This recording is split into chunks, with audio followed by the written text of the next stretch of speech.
game. Yeah, like last week on that debut performance, IGLing on Lotus, like he drops, what, a 20 bomb on the Omen, like just looking insanely good here. But now Crew actually have some money behind them, using that harbor wall to get Kesnet forward on the B line. No, alarm bot across the middle of the map as well with the turret. Watching further back, a lot of lean towards B. You can see this intention here, the 3-2-1 on the harbor wall. They're ready to disrespect this controller utility. It's something you kind of need to do against the double controller, right, is taking the timings through the wall, because a lot of time it'll be fake aggro. Here, though, Kesnet, it's a 1-for-1, but the rotates already came through. Crew have no one on the B site. I will say, taking out the Teo in that scenario is the best case scenario for Kesnet, right? You eliminate some of the late round potential. I like the KO pick, not gonna lie. And the rotate coming in, there's one of those cascades, getting some space over from Snowman, stalling out this play. Perfectly connects into yellow, and the high tide stalls things out completely. Yeah, brother. Like, how do you get past that? I thought it was just a cascade at first, but then you've blocked your Askia waiting on the other side. Oh my. Waiting for that wall to go down. The dart is out. They're both still just huddled up back there, trying to do their best to swing out. Silence able to get 2 quick kills. A 2v2. Both of them here. The Spike still not playing it. 30 seconds left in the round. And a bit of damage dealt on both. Askia looking for a window that he can play around. Molly's going to clear the close angle. PXS has his knife. Not choosing to invest it yet. Oh my god. Yo, 2G could have won that round. 3 and Crew get on the board. He has been so He good. could have, dude. 2G could have won. And, you know, I'm not gonna lie, I was a Crew super fan since that LCQ run. Yeah, are you in the Crew community? I actually am. I showed you on Twitter. I actually joined the Crew community on Twitter. He's the president. Indeed. Are you Messi boys? I'm sorry? Are you and Messi, you guys boys? Of course, of course. Of course. I mean, if you're in the community, you're there with them, of course. Of course. But yeah, okay, look. Now I wanna get back to this one, because Crew have switched up their setup, leaving Kesnet over towards B. They do this a lot, where he's kind of isolated on that side of the map, and they'll show early presence in A. At least they did versus Sentinels, but very often will fall back and play much more passive angles and just sort of try to bore you out of some of these rounds, force 2G to spend a lot of time taking the A space. Yeah, I like how 2G took that A space right there, ignored the cascade going towards Belt, put down an aggressive alarm bot. Already recalled it, actually. But to see if there was that quick walk up, you know. And we missed it there. Oh, but dude, he droned out A. Kesnet the rotates already coming in from Crew. Gonna retreat. Yeah. It's alone. Go get him, little guy. Kesnet again feeling a lot of this pressure. The flashes. Oh, he slammed his face into that. Oh, but again, still connecting. Kesnet has to get out. He does.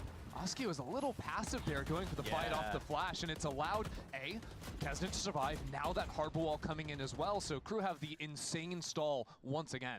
They've got a little over 30 seconds left in the round. They haven't really taken any space past B long. This is tough.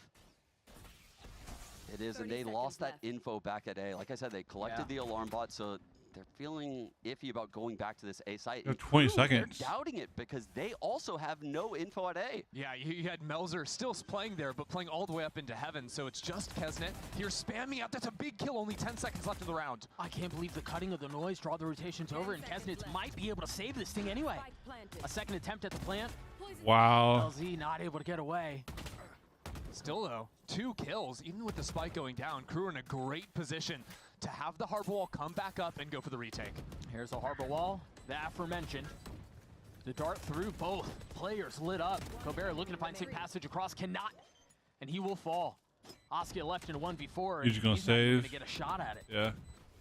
Man, watching these teams that are running Harbor right now, it's so cool how they're pairing the Harbor util with initiators. It's not very intuitive, right? But you see the high tide go up right there, and the way it blocks off all of the crate, all of the container of 1B, no one can break the dart. Pairing with the player that's challenging, and you don't want to turn around and break that. It's really smart from you.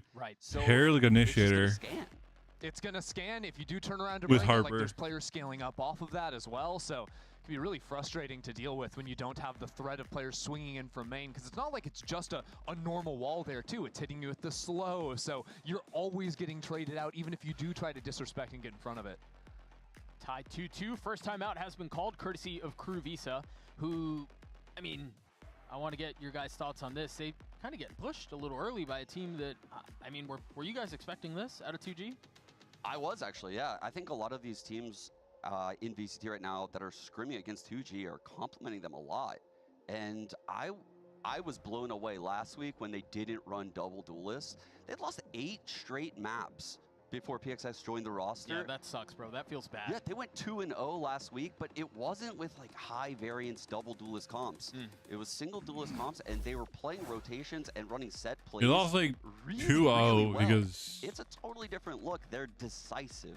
Whereas before, they're like there looking was bad. a lot of, Like the last 2 weeks. it looked like miscommunication within the team, breakdowns in the mid-round. I'm not seeing that as much anymore. And it's especially shocking because you have new IGL, right? Luis taking that position for the team. Also, PXS coming in now trying to play flashes for the team. And yet his setup's been fairly good, especially on these, these pop flashes towards back yellow. Oskia trying to scale off of that. All those small little setup plays that 2G can lock those in, set themselves up in a good position. Got good Right, news, tech guys. pause already? Right. So It's not good news. I want to draw attention. I rarely do this, but I'm going to do it this time. Okay. I recently saw a thread on Reddit where they were breaking down by region the amount of like the percent. It's just me, or I hate how they're like, yo, some games gonna be in an arena, like the right arena, and some games gonna be played in the League of Legends. What is it, like the League of Legends?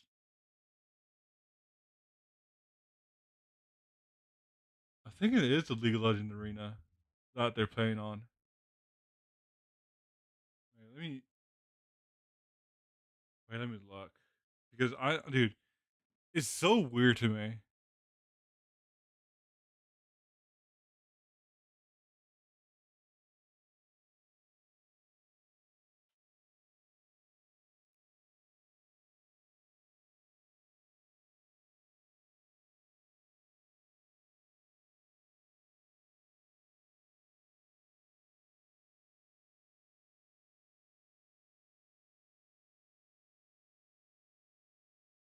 Is this like League of Legends Live too?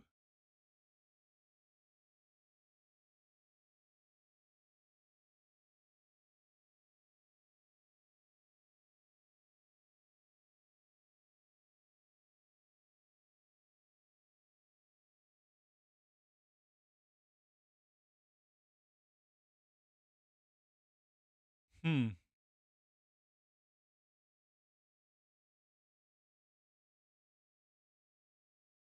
Okay, so League of Legends is live right now. They're playing at the Riot Arena. Okay, so this is, where is this at?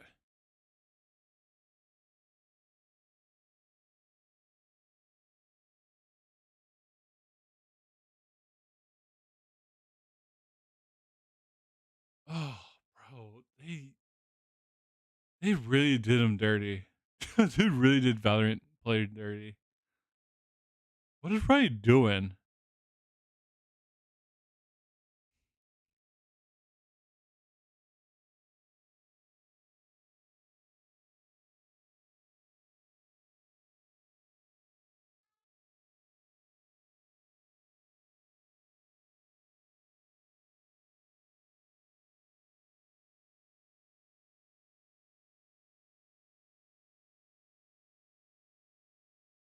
Because League of Legends are playing right now, and they're doing they're at the Riot Arena.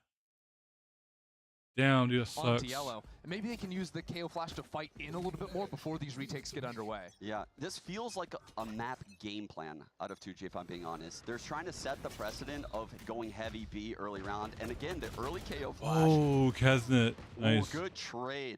Yeah, that early KO flash you were mentioning was very valuable. Oskia does fall, and I think there was an adjustment from crew here. It wasn't just Kesnet who was playing here on an island as he had been the last couple of rounds. He had a little help courtesy of Medina. Oh, dude, he's just... Turret does not see him.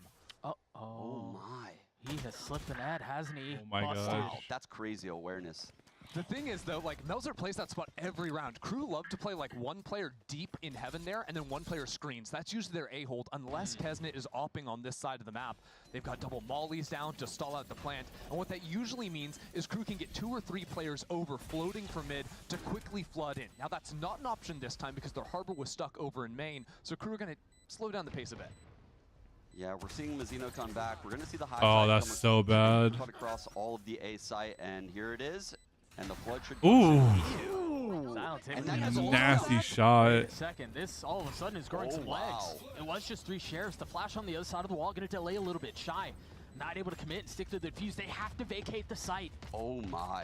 The fact that Silence is getting the kill on the Sova with the Hunter's Fury too, so he can't cancel the ult is huge. Now the clock is gone. Are they going to be able to find their way in? The Cove breaks. 2 kills coming through. All of Wait, them fall. that's still Defuse ti- should that's still land time. Just in the nick of time, I believe. Point 2. Oh, .1. What? I can't believe you were wrong. Oh my. .1 diffuse. The crazy thing is On that Crew. literally just won Stick It. Our match point segment. Yeah, you that's know what? better than every pro that's been in an isolated situation trying to defuse the spike. You're right. That's a hard-hitting analysis I was looking for out of you. Put him on the leaderboard. Damn. The pop-off from Shy. Just another clean anti-eco there, folks. Nothing to .1 nothing to worry about. second. We've seen both sides Crew of the stuck A that anti-code. plant, We saw or Hunter just- Thieves yesterday with EU pushing so aggressively, giving the Phantom this time full retake. Oh, Kesnet with the op. First time we see it, and he's It's a- posted up A. Good scaling protocols from 2G, though, not taking the wide angle. Mm-hmm. Because there's no chance they're winning that fight. Dude, LG. Wait. again, 2G with the intentions of hitting this B side. Oh, This is a wait, clear does Shy game know? plan feel out of 2G. This time putting the shallower alarm bot, so they're still in range for that, for this duration. Man, it doesn't catch him. Shy should be aware. This fight mid is going to be big. Luis dropped. Boy, Shy has been insane this year, hasn't he? I think he's always been those. He missed that option. Oh. Oh. Legs, but Kesnet does not miss the second time around. Dry fights everywhere. No Viper. Still got a shot with it. Again, a second kill found with the op. Planted. Yeah, you can't back up. You got to throw that thing forward. PXS having to push the pace a little bit. Now you have the reckoning you're going to have to deal with. Player standing.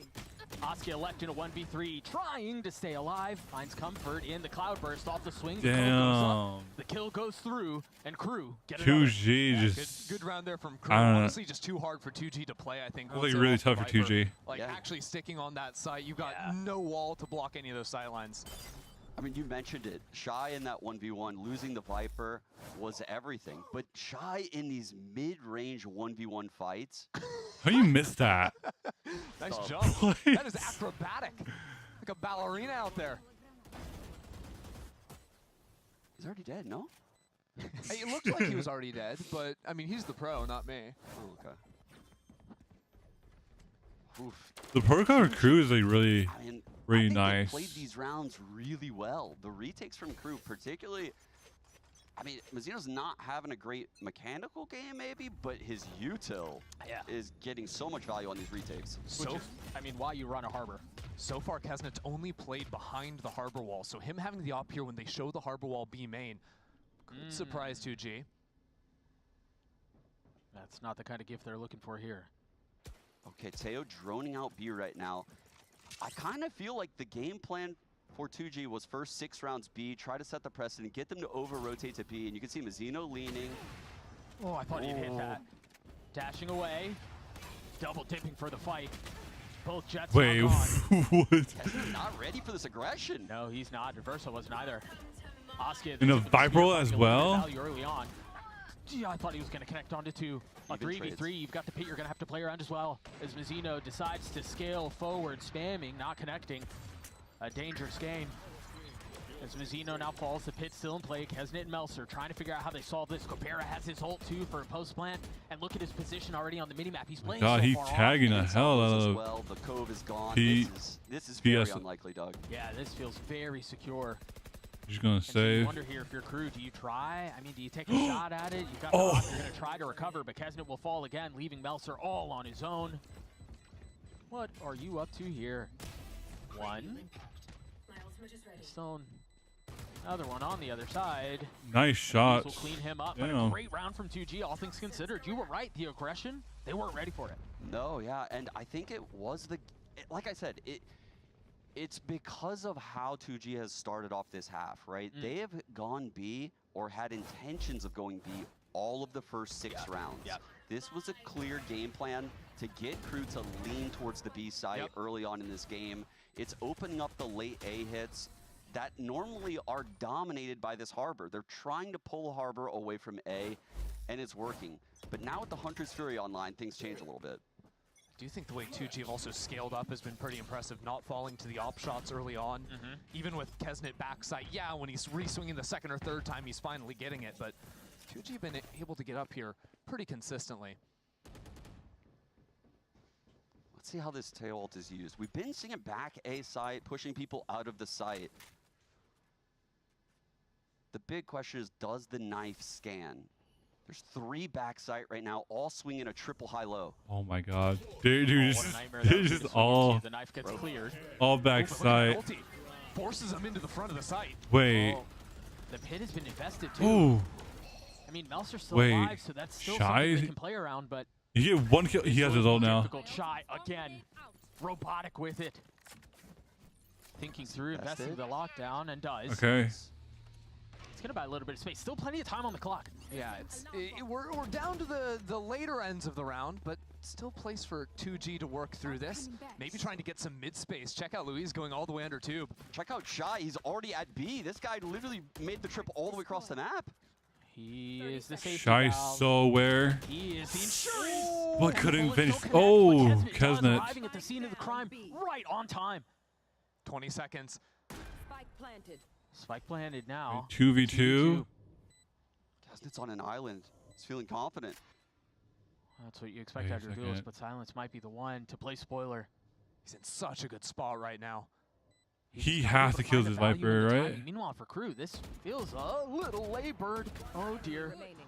Better late than Timing. never. Melser left in a 1v2. He's going to find the first, leaving things down to a 1v1. Viper No shot he expects this, on dog. Viper. No You're shot. absolutely right. Luis has played his cards perfectly. A second tap. He can wade it all the way through. Nice. Assassination styles. Melser's dealt with. We're tied at 4. The plant, right? That is such an off plant. And the awareness that he should reposition in that moment, go all the way back to mid. He knows it's open. They had all of that A presence. He knows the Viper's on A because of the pit. He knows Shy locked down at the A site, and he was the B player. There's no one near him. And so he knows he can make this play, and that was a winning play no matter what. Yep. That True. one-on-one was near unwinnable. It was really, really nice. Even the plant pretty good for a player in kitchen, coming in delayed up through top site. But Crew, I feel like, have been playing a much more active A site than I'm used to. Kind of switching up their game plan from the last time we saw it. So far, 2G have Wait, dealt did with he it flash nicely. himself? I mean, to be fair, that Annihilation pushed I him forward think, that last I round. think Pete. And you could tell what the PX idea was. You play in the pit. S you is try to make like- this as I think he visible as flashed possible himself. for 2G, but just not the way it played out. Heavy lean towards B once again from the attack. And it is mostly a vacant site as Kesnet starts to arrive. No blades to speak of, just the sheriff. Ooh, High he tide on didn't A is tag so him. annoying. If they were there, it allows one player to play. Man, Plant man goes not down. connecting. Yeah, Kesnet having to take a step back.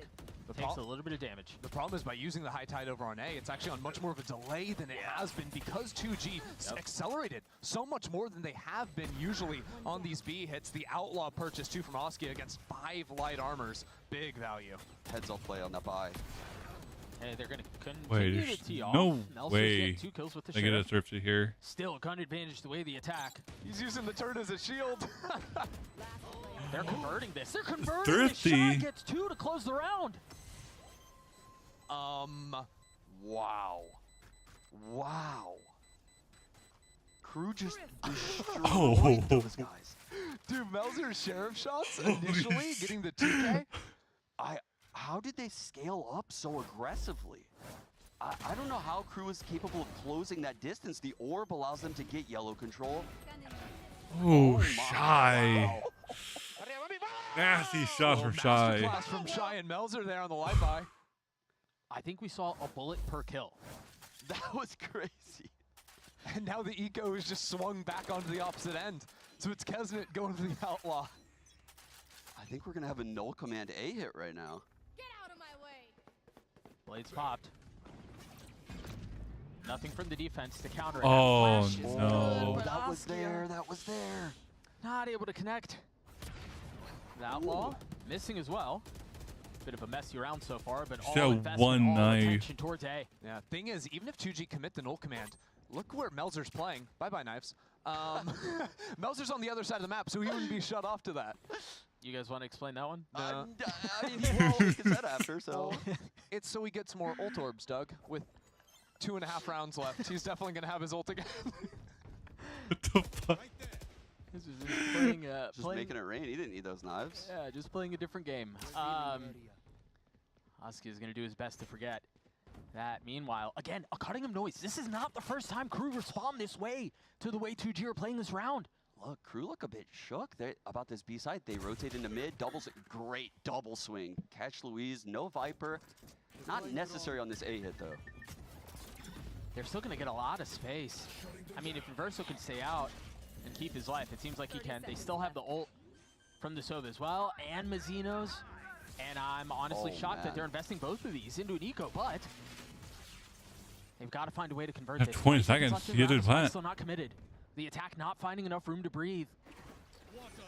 And those lungs are getting real shallow. 10 seconds left. Kesnet tees off with 2. Dude, wow. It's another slaughter. In fact, that was the first time we got to see Crew play one of their actual like pre-take setups. Because so often when they play this map, it's all about getting that harbor push wall and repositioning over into Gen so they can hold like they did right there. Great double swing on Tube in the mid round. They shut down this A hit. They go And clear out. dude, mid nice for shot by the lurk, Kesnet and Mount and kill the Mazina. lurk, go back to A. Nice shots.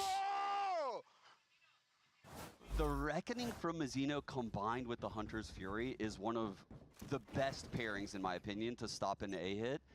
The stun pools, particularly around 410, are insane. Yeah, we've Oh, seen dude, look at this Tom get, like, aggressive triple A kills protocol because of from it. Crew. It just injects so much Holy chaos. Again, crap. aggressive from the defense. Harbor wall? They've pushed back that line. This is a brawl at A. 9 players here. The question is, how much did 2G double down on this? This is a gun round for them, and the money's not great. If you want to keep this half respectable, Oh. Meltzer perched up on high. PXS flirting with the rope. Meltzer nowhere to go. Has No, to wait, double down. he got Takes the point. 2? He gets 2. 3? Oh. Oh. PXS finally putting a stop to the antics, but the damage Great has been trades. dealt. Oh my god, he Down got KO could be 3? rezzed, but I don't think he can get to it. Yeah, too many bodies. Crew have been able to sneak up into the area. Oski would have to deal Wait. with all of them individually. Oh, never mind. One's there, but not quite Damn. enough as Kesnet ends the round. That is unbelievable value that he gets there. That was He sucks. insane. Okay, he's got nowhere to go. No, Meltzer is so good. He's actually so underrated as a player. And, I mean, he provides so much to this team strategically. It's almost like a dual IGL system. Think back to when they had Klaus on the team.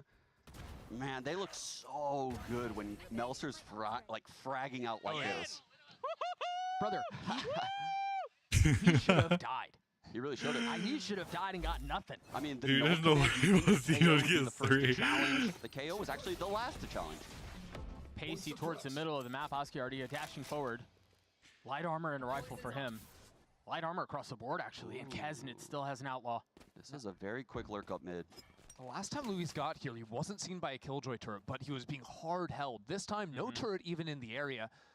And oh, man, not quite going to be there. Oh, just buzzing by his Think ear. about all the things you can hear from this spot. Yes. So they could push and pull rotations, and Louise can really dominate the round from the calls. What's the play here? Oh. Luis finding value not just with his ears, but with his gun, too. And he pops his orb and dips out. Hold on a second. Mazino has a little pocket to play What with. the hell? Not No Not way, again. bro. No way! the controllers getting away with it once more. I mean, seemingly back to back. First it was Meltzer, then it was Mazino. And now Louise is left in Wait, 1v3. First winnable? one's No, down, never mind. Second, not I was about to say connecting all the way. winnable. Those So the winner heroics for from those two to close out LZ. the Crew is, I mean, Damn. invaluable. Mazino's crazy, man. No, as someone that's played a lot of Harbor, That's cap. No, you can't play Harbor and do that. No, he makes it look way easier than it is. Trust me. This guy is so good on Harbor. And he got the turret kill too. It's like a 4K. Wow, dude. Dude, most players in that situation, they just give up the site. They give up the space, and they decide to retake together, but refusing to relent, refusing to give up space. Again, heroics for both of them. Crew up 8-4 at half. We're going to take a quick break. We'll see you guys on the other side.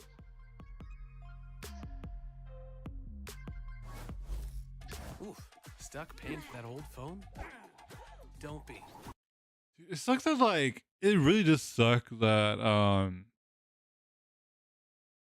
they're playing in the other arena than in the normal Valorant arena that they play in, the Riot arena.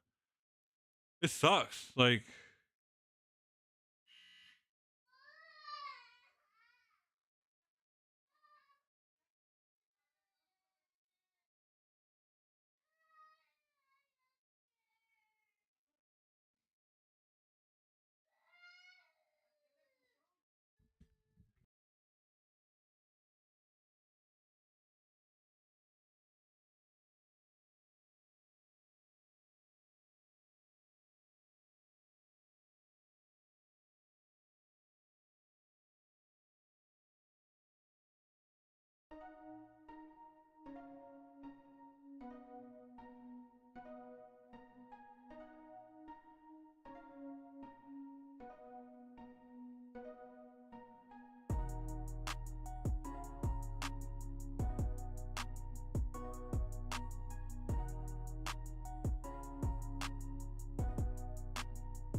all right.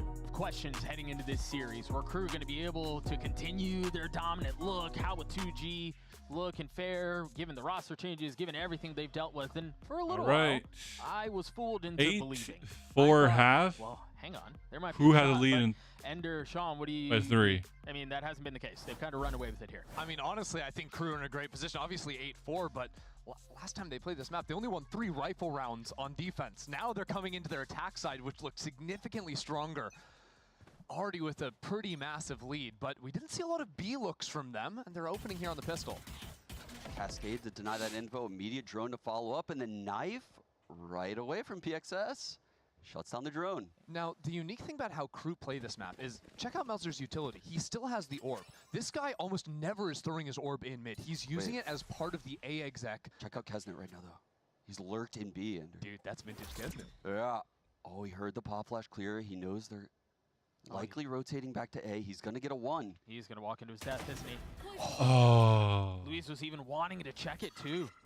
And what it does is it paralyzes Askia. Askia's got to stay on B, so no rotates to come into this A site. And right now, Silence kind of stuck up on Raptor, trying to get in front of that fight, in front of that orb that Melzer, again, used on this site. It's just impossible to flood against Crew's utility when they commit it all to this exec.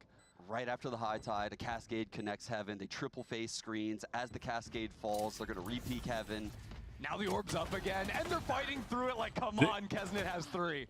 He's had so much value. I mean, this entire round, but honestly, the entire map.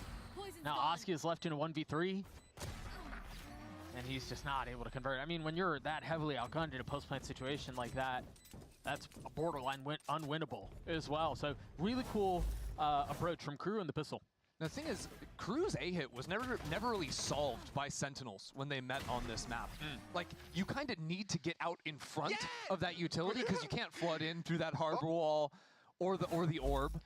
And you can't really play on site super easily either because Crew have a lot of, different pieces of utility to try and clear you out. The way they scale in is pretty uniform. And isolating fights as effectively as they do with their double wall comp just makes it miserable to try to do. You're right. Yeah, the orb denies the high-low swing from Raptors and backside, which is usually how defensive teams are trying to take those longer angles. Nice Viper Molly shot kill. I haven't seen that in like 2 years. Yeah, I was about to say, we just rolled the clock back, didn't we? I remember when that was like innovative. It was like, wow, they're sniping the orb on the anti-eco. Yeah, that was when Sean still thought he could coach. That's crazy. Did you come up with that one? The shock molly? It was 84 years ago. Gilbert's gonna get shocked off this angle too. Yeah, but that's what I'm saying is like once you have that orb that deals with backside, there's only really the one angle that you can rat out on it. It simplifies what is usually a more complicated site. Did we just call A site complicated? I think you did. Ender. In terms of the amount of like angles that defenders can be on. Come on. Okay. Top Right, right. Rats, Give it to what do him, you- bro. Give it okay. to him. Are we talking Teo meta where like half of them are eliminated in like 2 No, I'm talking, no, they're playing without a tail, man. I'm kidding, I'm kidding. Come on, he's ragging on me. He got body blocked. He was trying to get out. Nope, didn't see it. This game is rigged. This game's rigged. Look, you guys throw shots at me. I'll come back at you. I wasn't throwing shots. I'm on your side. Okay, fair enough. Doug's he's the one that's stirring stuff up right now. That's my job, though, right? Like, I Hey. drop a little bomb, and then I let you guys figure it out. Doug, I've got my eyes on you. You lock in. You should have eyes on the screen, because this will be an attempt at a bonus for Crew, and this would be devastating if they can convert. That push wall's so annoying, too. It Not really only does it is. block the main line, blocks like the high line from yellow, Yeah. too. Second bit of Harbor utility out. They're going to try to flood out behind it. Askia has to give the space up, even with all the help that's here. What the Okay. hell? Dude, Kez is on a roll. That's a normal Kesnet activity on this map. That feels terrible. This is the bonus. It's a bonus. Good That's trade. their controller. Yeah, it's a good trade to kind of nullify this a little bit, but there are any post-plant situations. Shy's getting the kill onto PXS. And the Reckoning. They're going to get flushed out of this. Do they scale Great up and try to shot. fight? Askia swinging out behind it. Melser drops them. Silence and Gobert, the two that remain. Oh, this round is cooked. Yeah, bro, there's no way. Also, Shy just rolled in with the mollies, too. He's got another one. This puts all Wait. of the wind out of their sails. Gobert has to scale Oh up, take the my guidance, so they're back gosh. in time for the defuse. Dude, There's 11-4? no shot. I mean, Crew have fully run away with this. Yeah, I think the glimmer of hope we saw early for 2G is just completely gone. The pistol bonus combo here in the second half puts them at 11. Money is just in shambles right now. But they're laughing in chat. No. The guys are laughing in chat. It's cooked. I mean, it's over. Dude, Mazzino's Icebox record, I mean, that adds up. I'm surprised he lost 5 times, to be honest. I'm not gonna lie, me too. Me too. Think about how good Lev was on this map. Okay. I mean, they combo the Shock Molly, and there's a Blade Storm that they're investing into it as well. Oh, they're speedrunning this game right now. Yeah, this They're feels like speedrunning it. This feels like they're going for the jugular. Kesnet dashing forward. Oh. PXS swats him out of the sky, but of course, there's power in numbers, and that's exactly what Crew have. Dude, this is this is game. Like, he's trying to figure out how to play this site when there's no Yeah. angles for him, and then the orb comes down, you're out of position. Just brutal. Oh, you want to flood? Nope, Cascade. Nope, another wall. Oh, you want to flood after this? Oh, orb's up. Fun. Yeah, have fun playing the game. Oh, flood again? Oh, we have a Sova dart now. Oh, turn and shoot that, because the orb's about to come down. We're about to shoot you in the face. Man, I'm punching my monitor. Go next, next. Walking out. That's crazy. That's map point for Crew. All right, 12-4, the way of Crew. I want you guys to cast this round without using any Valorant terms. No utility, No agents. no agents, No nothing. maps. Can we say no, player names? Yes, you can say player names, but no, you're not allowed to say any utility names, no like common Valorant lingo. Okay. All right? And then if you do, I'll tell you guys what happens in between map 2 and 3. There will be like a There's a punishment consequence to game? this. Yes. Oh, what? The nice thing about being the play-by-play in this TriCast is that I can do this and I'm not involved. Oh, I'm actually, just making this this isn't miserable fair. for Actually, you guys. I can chill with this. I've You done wanna- this you before on wanna- the co-stream. No, Okay. you're doing it with me, but Yeah, but you wanna start it off I for call us? it's the cage roll. Oh, Yeah. oh, you're so right, Yes. Cadrel. Yeah, shout out Yes. Cadrel. Yes. It's the cage roll. That's what we're doing right Yeah, now. yeah. If Wait, you don't know who Cadrel is, y'all are trolling. But League of Legends streamer that very famous for not knowing what's going on in Valorant. That's his big We've thing. seen the clip. Yeah, we've seen the clip. So again, no agent names, no utility names, no like gun names, nothing like that. It's got to be you're like explaining like someone's 5. Yeah, yeah. Oh, this is Okay. actually gonna be fun. I really like. Yeah. I like this approach. Okay. All right. Looks like Legolas is approaching the first letter of the alphabet right now. Okay. The Well, I point, think the A is pointy one. fine. It's a letter. Yeah, A is Look, okay. Okay. I don't need your help, Doug. All right, Yeah, fine. quiet. You're out of this one. You're Let out me- of this one let right me now. cook. You're right. So the red team, they've got 5 people ready to do some serious damage over here. Yeah, at the pointy letter. The pointy letter. Oh, wow, look, we're gliding on The forward. green goop and the red The explosion. oobleck, I think is what they call it. Yeah. The what? The oobleck. Bro's never read Dr. Seuss. Gosh. You have kids. He's got the big flower gun that one shot. Oh my goodness, Oh. he's going for his toes. Oh my god, the floor turned blue. There's circles on the One. ground where we're running around recon ball. Sorry, it said it on Dude, the screen. they're so lost. Look, bro, you said recon. It's done for It you. said it on the screen. I'm just reading. We're jumping in the water. We're Hold on, jumping out how of the does water go like that? There's a gap in the water. Don't ask questions. Silence. Don't ask Physics questions. doesn't make Is sense. approaching backside. Yep. The green in his eyes, more green. Oh. He's turning around. He's walking through No the way. green. It's so green. Wow, they actually won one. And the game is up. The jig is up. Yeah. Yep, as is that thing that's gonna make them have the number 5. Silence, massive round there. Huge 3K. I think there are 2 big takeaways from that round. Silence looked really good on that retake, and What's a retake? And Ender unfortunately lost the game. Sean kind of flirted with it a little bit, but managed to stay unscathed.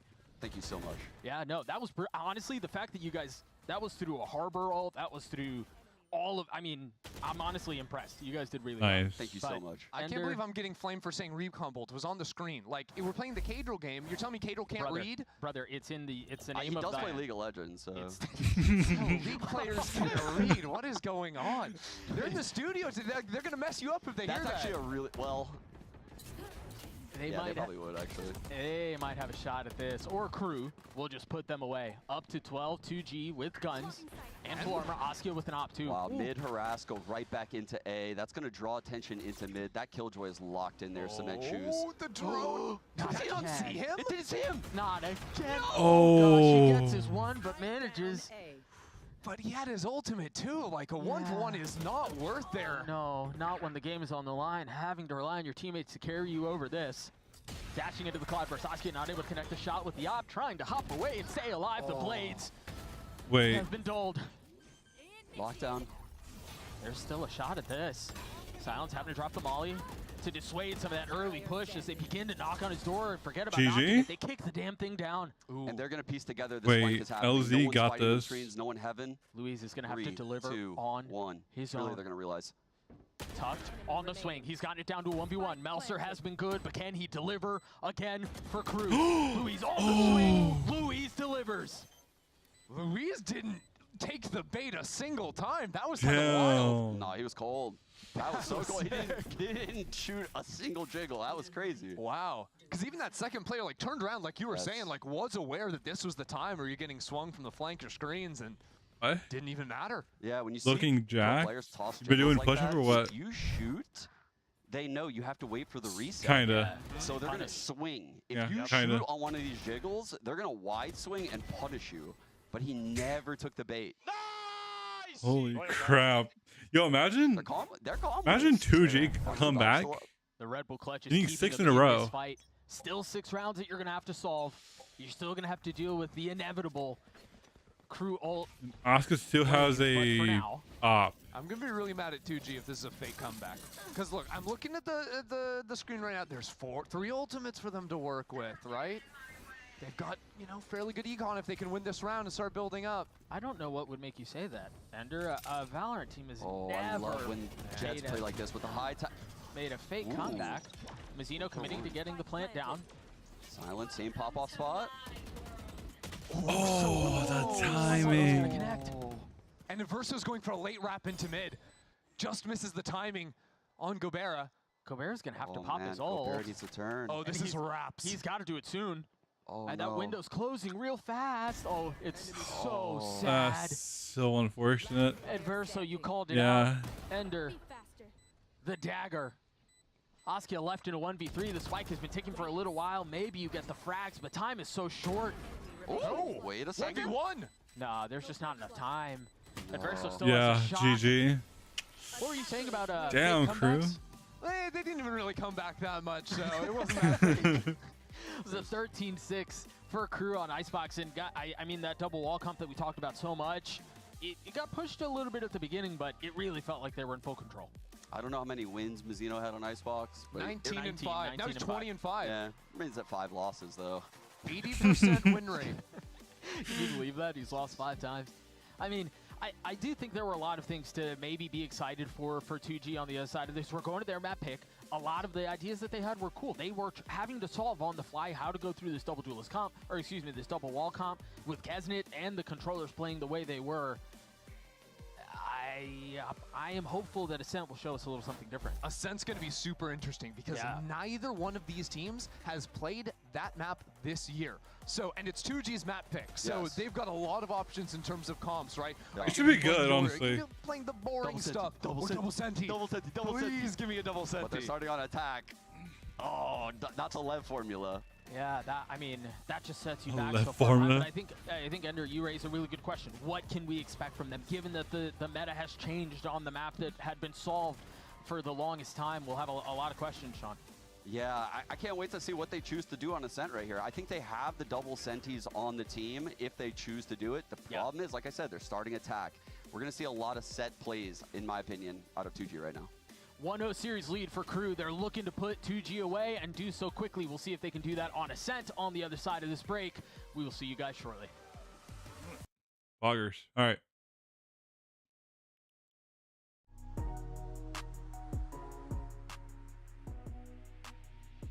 What do you think about the new bundle? I'll tell you what. You want me to tell you what I think about the new bundle?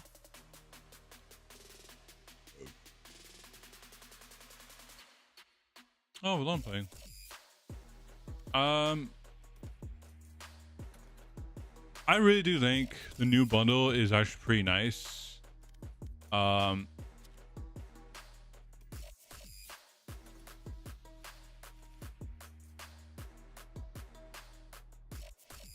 knives especially, I really do like.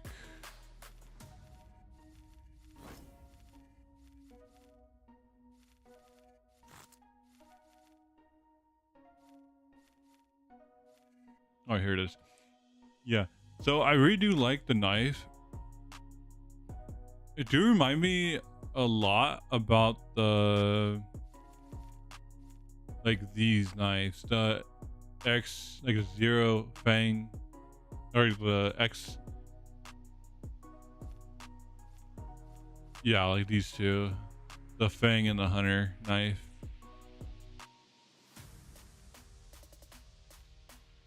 And I would say the lock-in knife too.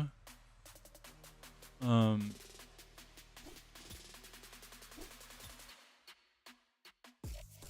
butterfly knife.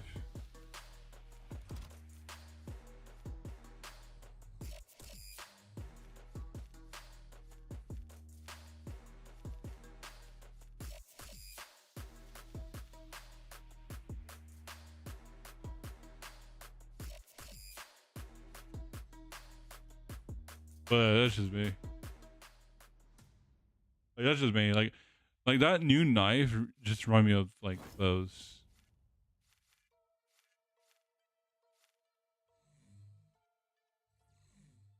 God, I'm so glad I got this bundle. I like the knife.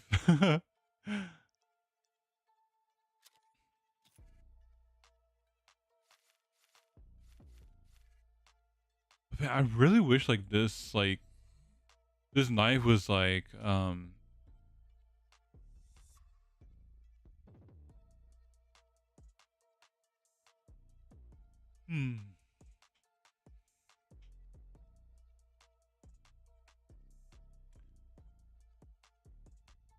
I really wish this knife had like some new animation to it. Like, don't get me wrong, like this knife is like sick. It just damn, I wish it had like some new animation to it. Yeah, dude, like so what is that knife called? The neck nocturne. Oh, yeah. Dude, a scythe? Oh my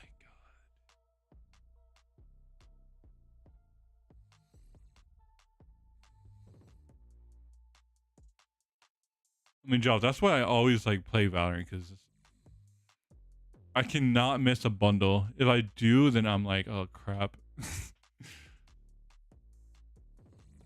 Like the bundles in this game is like, it can be really dope at times.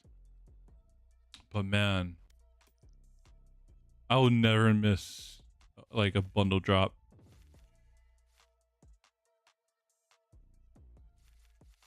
Like never. Like once, well, dude, honestly, like once I see a bundle, I'm like, yep, I'm gonna cop it. Cause you can never like go wrong with it. Okay, did I get that knife?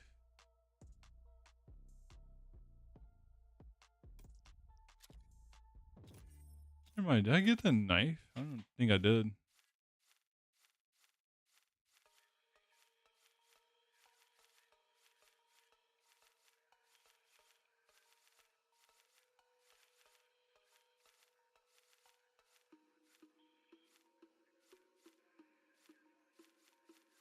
Yeah, this is like the only new bundle that I missed. I got the Vandal, but not the sword. It's fine. Oh, I didn't get the bundle.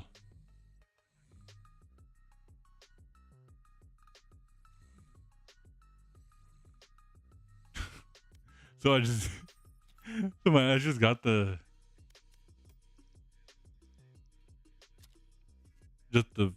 Phantom.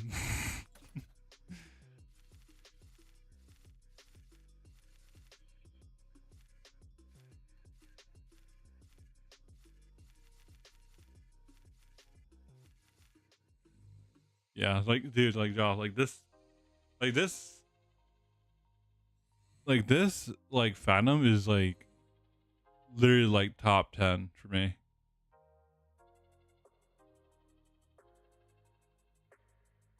Like top 10.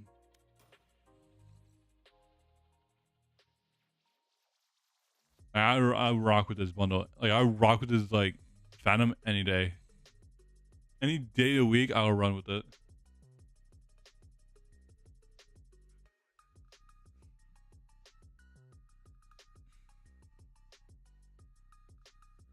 Bulldog too, dude, yeah. Like I really like the Bulldog one.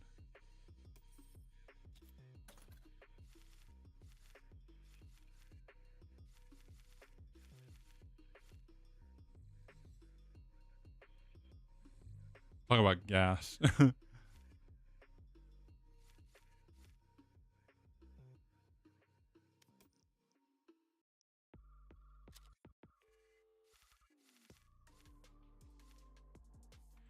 I kind of wonder, like, am I going to get like a Smite Vandal in my shop? I mean, I have 2 hours to spare, so it'd be funny.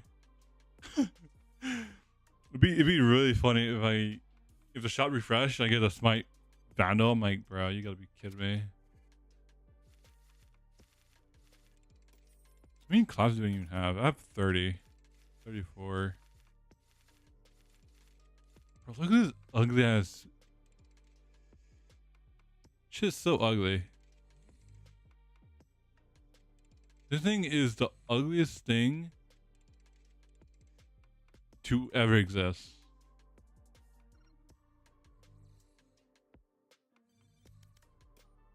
God damn. I'm back. Why did you guys pick a sign? Because Adam told me they weren't sure you're going to do it. So why did you pick it? It's pretty much because we had a great week Screaming Austin. We had a lot of great teams playing against, and we did well. So it's part of our plan too. Yep. Right, best of luck in map 2. Thank you.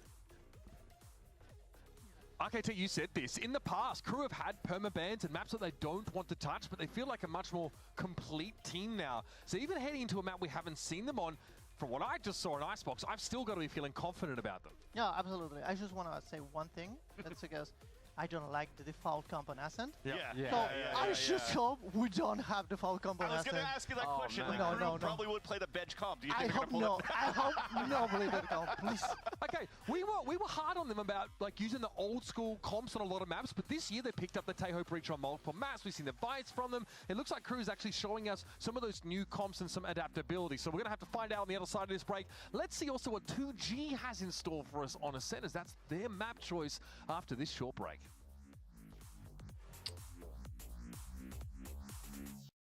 Bro, dude, why the hell are like they're not streaming on Dreamville? God damn it.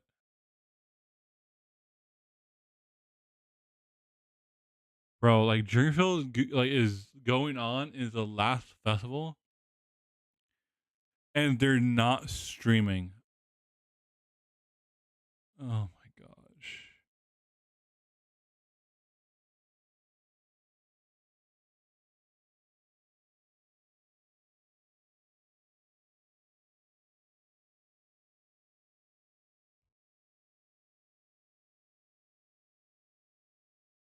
That's so BS.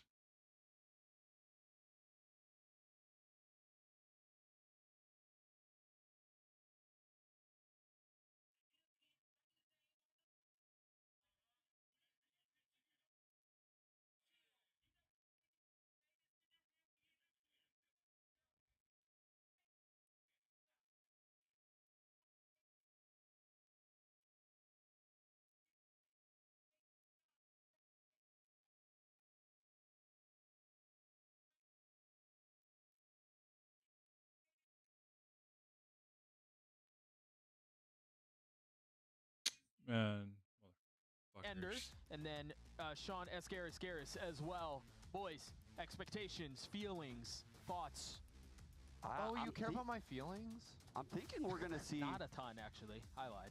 I'm thinking we might have a double Senti comp, but I'm waiting to see the comps right now. Busted out. Come on. Tell me what the comps are. I like how they keep us a little... Wait. There we go. A little bit delayed. All right, let's see what we got here. Okay, Crew were playing the double Senti, but not 2G. What's actually up with that? We got a little bit baited there when you were wondering what was going to be coming on through. Crew are rocking the Deadlock Cypher right now, and honestly, I think it's a really good comp, especially with the changes to the C's on the Deadlock. The Yoru out of Kesnet, he's had so much value since switching to this agent. I was actually talking to him about it backstage a couple of weeks ago. He said he just picked it up randomly in the off season, and I asked him if he had any interest in Waylay. He's like, no, that's a Bader agent. Like, Bader I agent. couldn't believe it. Kesnet, not much of a baiter, bit of a lurker. Does enjoy getting involved in that.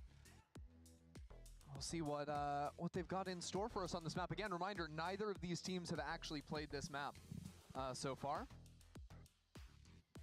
Well, we're just a few moments away from getting a look at it and seeing what they are going to show.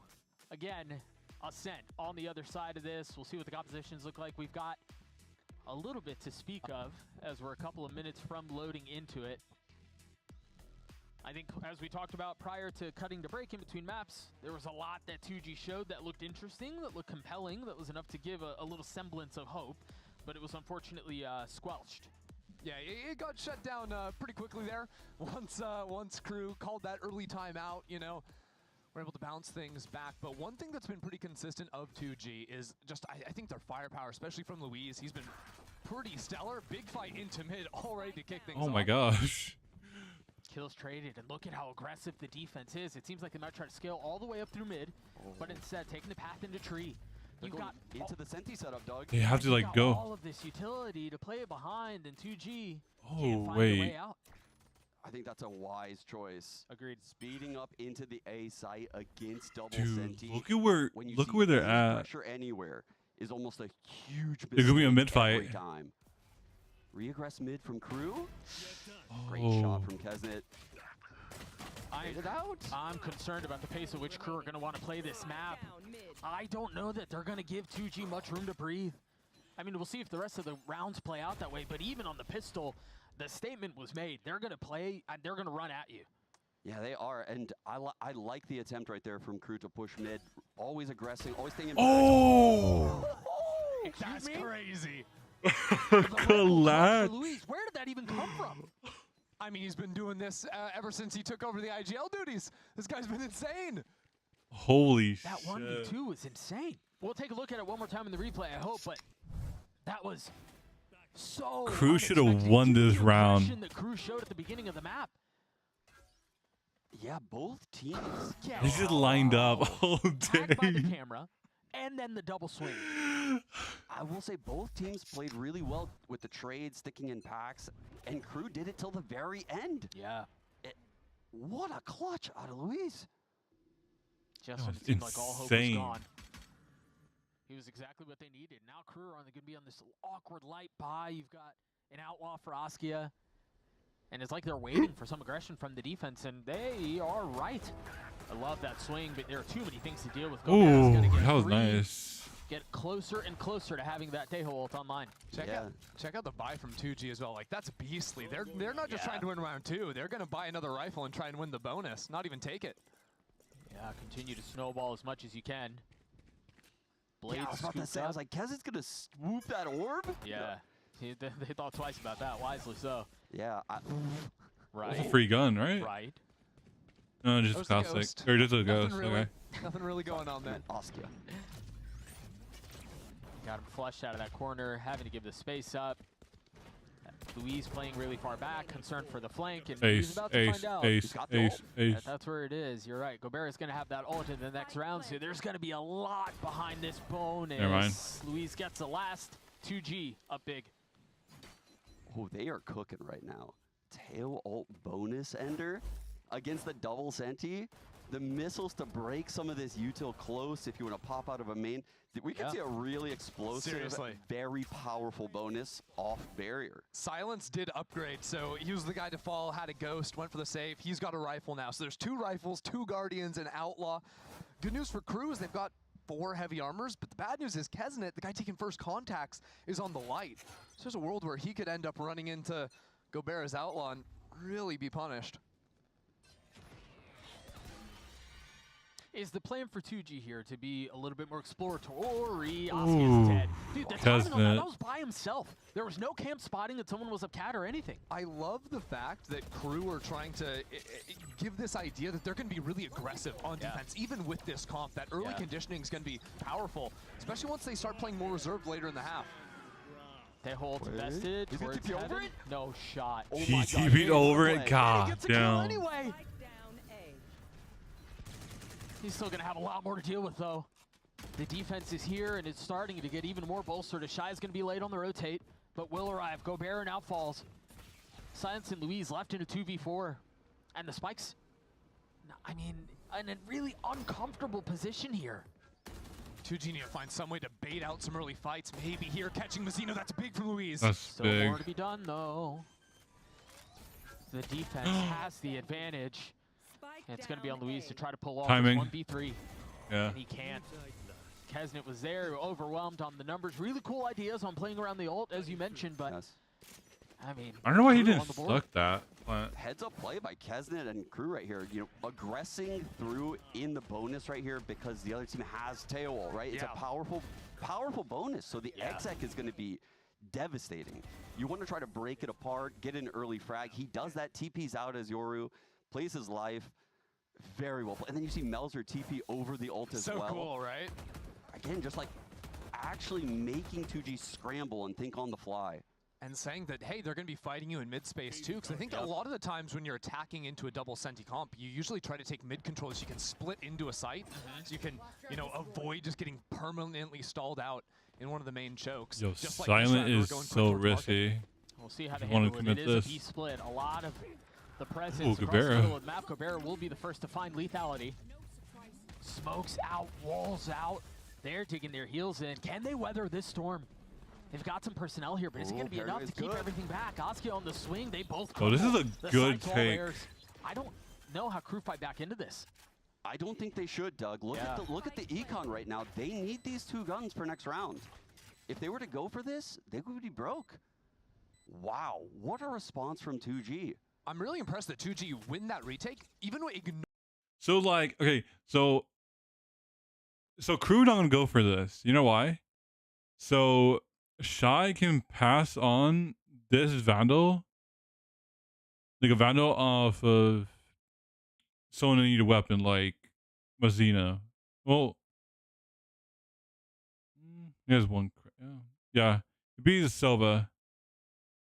So he gonna buy the Vandal, give it to the Silva, and then he could be parried by like a Guardian or like a Bulldog or something like that.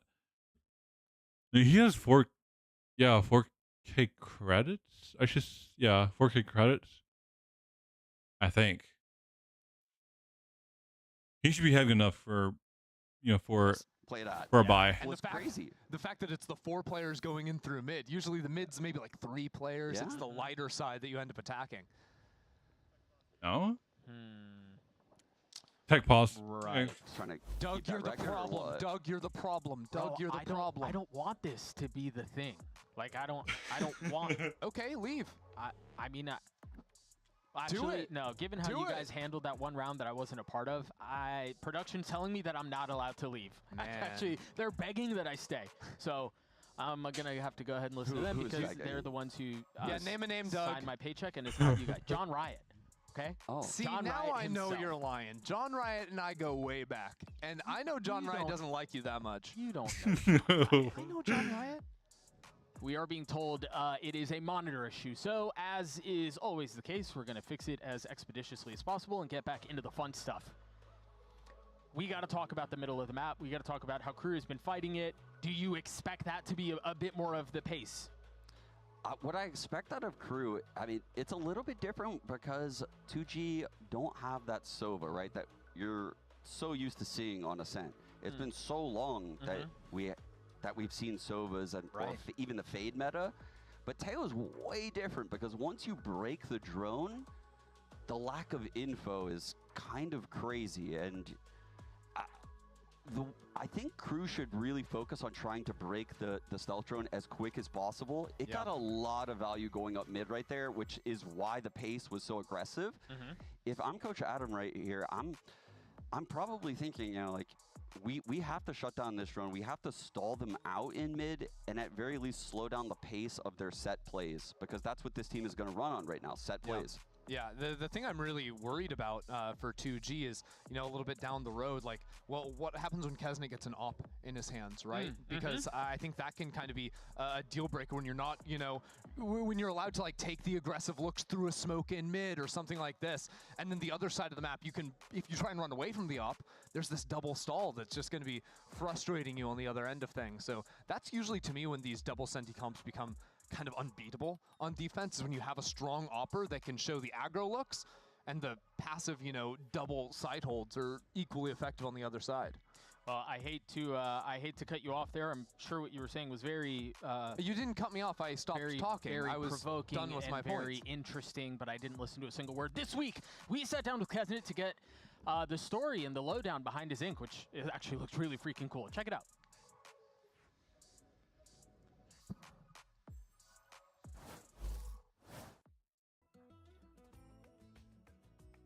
Este tatuaje obviamente me lo hice porque es el nombre de mi mamá y es algo muy especial para mí.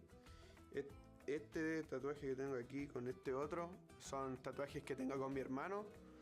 Este que tengo aquí es la fecha de nacimiento de mi papá y este es una florcita que es algo que me representa, me gusta tener como, es como que me da como vida. Esos son mis tatuajes. That's cool. We are back. I am being told that we're just a few moments away from getting back into the action. It is always cool to get responses and get thoughts on like why the ink, right? And it's cool to get a little insight there from Kesnet, your GOAT. I love Kesnet. I love him. He's so funny. Man, the whole team is actually hilarious behind closed doors. But here we have that Teo ult. Mel's are cooking. Goes into attic, and it seems like just a 1-for-1. And normally on defense, a 1-for-1, no bueno, right? It's not good. But in that scenario, 2G, like I said, they wanted to have these set plays. The A main aggression out of Crew with the double senti, trying to filter them into the B site. I mean, so A site has this aggressive push coming. B site locked down with the double senti. Mid Wait, the again. close go rush. Interesting here. Shy doesn't put his Ooh. tricks. Wow. One of the two That was rifles for quick. Crew. Yeah, PXS getting dealt with. But look, you know, we talked so much about the double senti comp, and this is a really interesting approach here. You put the Deadlock util B, but the Cypher's also B, but his trips aren't down. Well, that's because you look at his econ right now. If the round is winnable, I think he's going to put these trips down. But you want to try to carry those into the next round. You're buying them, and you want to use them if the round is winnable. But otherwise, it's going to mess up your buy for next round. Well, so far, so good. 1 kill found. They've dropped the paranoia out. That counter flash is going to buy a little bit of time here. Where do the rotations come through? Both Empty still playing back towards B. Remember, there is a gun deficit as Melser falls. Adverso trying to dance behind Jenny, and the Jet just running him down. Damn, bro. The There's not a lot retake of of behind 2G this. I is think you're looking right, Sean. nice. Going to carry those trips into the next. The timing 2G went for there was perfect. It was caught in this time right after Melzer put down the one-way smoke, and I don't think Mazzino can really play for this, but it meant there was no second smoke for Melzer to actually put on site to sort of hide behind once 2G came flooding out of main.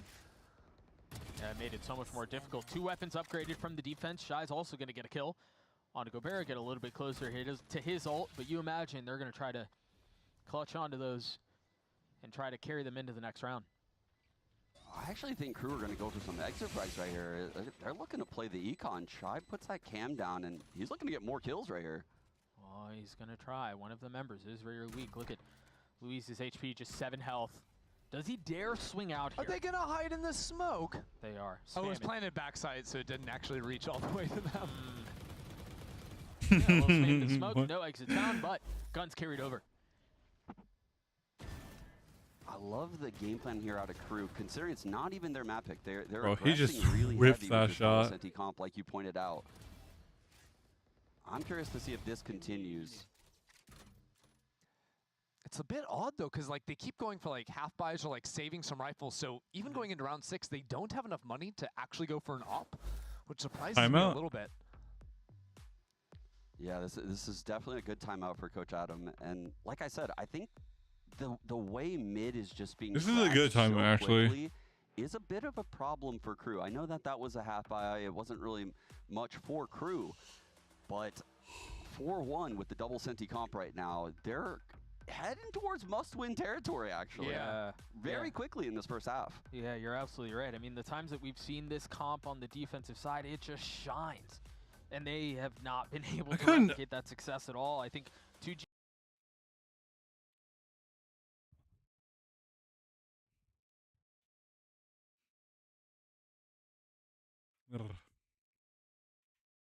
I'm kind of wondering how do the coaches talk to the players?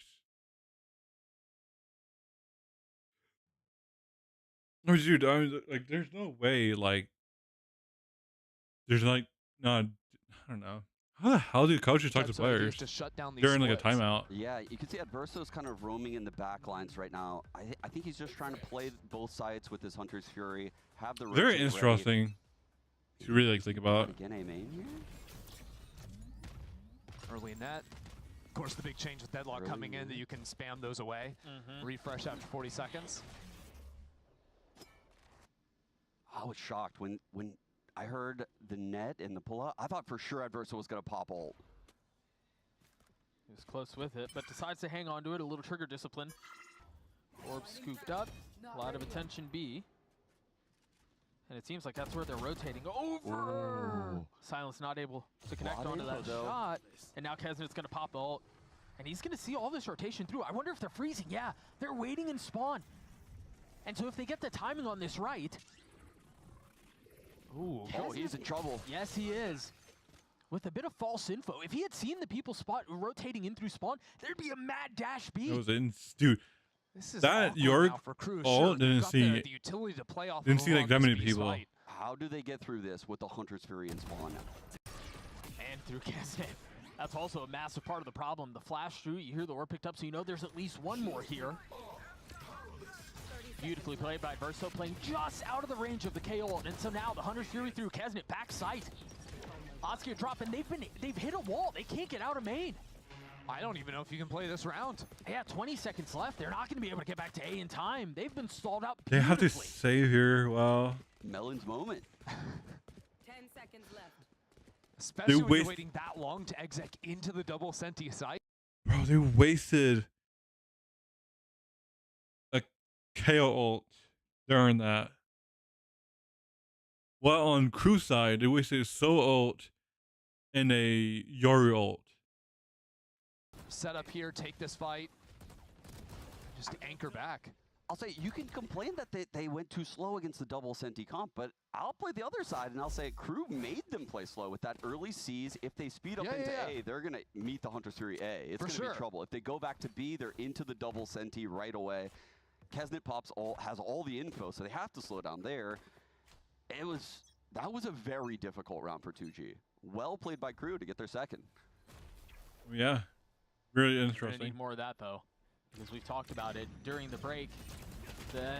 Ooh, what a defensive good side needs to be flash. successful, Look, given the double swing senti about to comp. come in from Azino. Maybe he's just taking himself. What? Oh, wow. Mazzino dropped. Melser still playing on the other side of the smoke, but this feels to me, and I'd love to get your guys' thoughts on this. This feels to me like Crew are forcing some of these fights, man, too early. I was a bit surprised by that. I thought Melzer was going to try to take that angle with him, but instead it was kind of a 1-by-1-by-1, even with 4 players stacked on this side. Yeah, the hesitation. Knife's going to tag the Cypher, playing towards B. Dude, they do it. Dude, they're going to on A so slow. And they're going to flash out onto the side, and they're not going to find anyone here. They don't really have any ult. I mean, Melser has his ult to reposition, I guess, but this is a difficult. He's He so might die low. 5 HP. Not even close. Gobert committing to the plant. And now Crew, again, are in a situation where they have to figure out, do they want to invest into this? Do they want to attempt this retake? Very difficult. We just heard the Thorns go down, Paranoia and Hell. We have missiles going to get recharged very soon. And the suppression, I don't know how Crew come back into the round. Yeah, I don't know that they find a way in either. And it felt a little, half-hearted there. We saw why double senti looks so insane when we saw Cloud9 versus Lev, right? But this is the opposite side. If you lose some of these opening engagements and you're forced into these retakes, you got nothing. Yep. You have absolutely nothing. And if the Teo is one of the people that lives, or the Vice, you know, it is brutal. You have nothing to get back in. Well, now that poses the question I want to ask you guys is, is it that they're forcing the early fights too much? Do they need to be playing further back? Do they need to let their utility do its thing? Well, the salvo usage right there, there was one in main, one in wine, and I can see what Kesnet's going for. He's trying to play this middle ground and trying to get a quick fight and then TP out. Sure. Right? You know, I gotta say, I do like the Vice pick.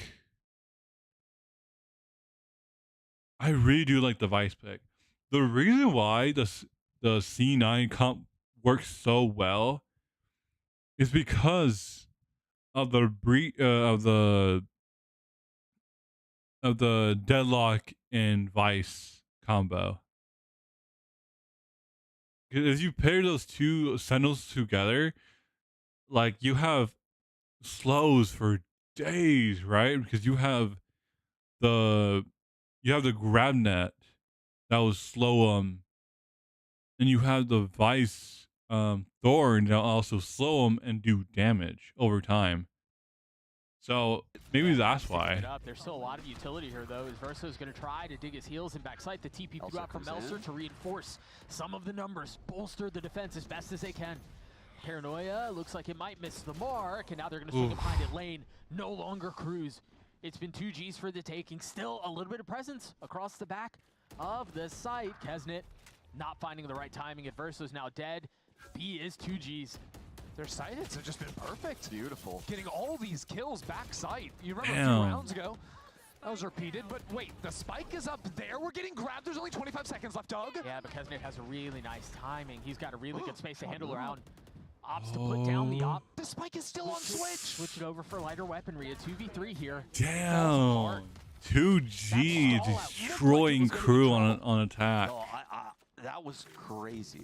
That was so well played. How choreographed that whole round was from 2G. The Vice ult into the KO knife back sight to give details on a player being back there. That allows Oski to pull out the shorty, jump clear that, knowing for a fact Adverso's back. That was Nice little bait piece there too from Louise on the swing. Yeah, that was clean. Just like in the last map you were talking about, the first bait pulls out another the shots, timeout. and then he goes for the quick wide swing. Yeah. That's 2 timeouts in one second half. timeout from crew. I mean, this is, we've touched on it a couple of times, but given the comp that they're running, this is for all intents and purposes a disaster, right? It's 6-6. Can you even count that a success given the double senti comp on defense? I don't think so. I mean, Deadlock is very powerful with the rechargeable net, right? I think they'll have Ease taking A main. 2 timeouts in the first half? Net A main off barrier, Wait. get it, and then recharge for the hit. The hell? And that's very powerful, but they're going against the Teo, which could also just missile main. Right. So if the Teo's in the right spot, they're going to have a lot of trouble next half. I'm a little worried for crew right now on this map. Honestly, I am as well, and you can see Adam on your screen sharing some of that sentiment, very animated as he tries to control and corral his troops and find some sort of an attempt at a comeback. Down 4 rounds on what should be their stronger side. 2G have found a way to, I mean, dissect what should be trap upon trap upon trap. Yes. And guys, we've gone through the ult cycle on crew. Look at the ults.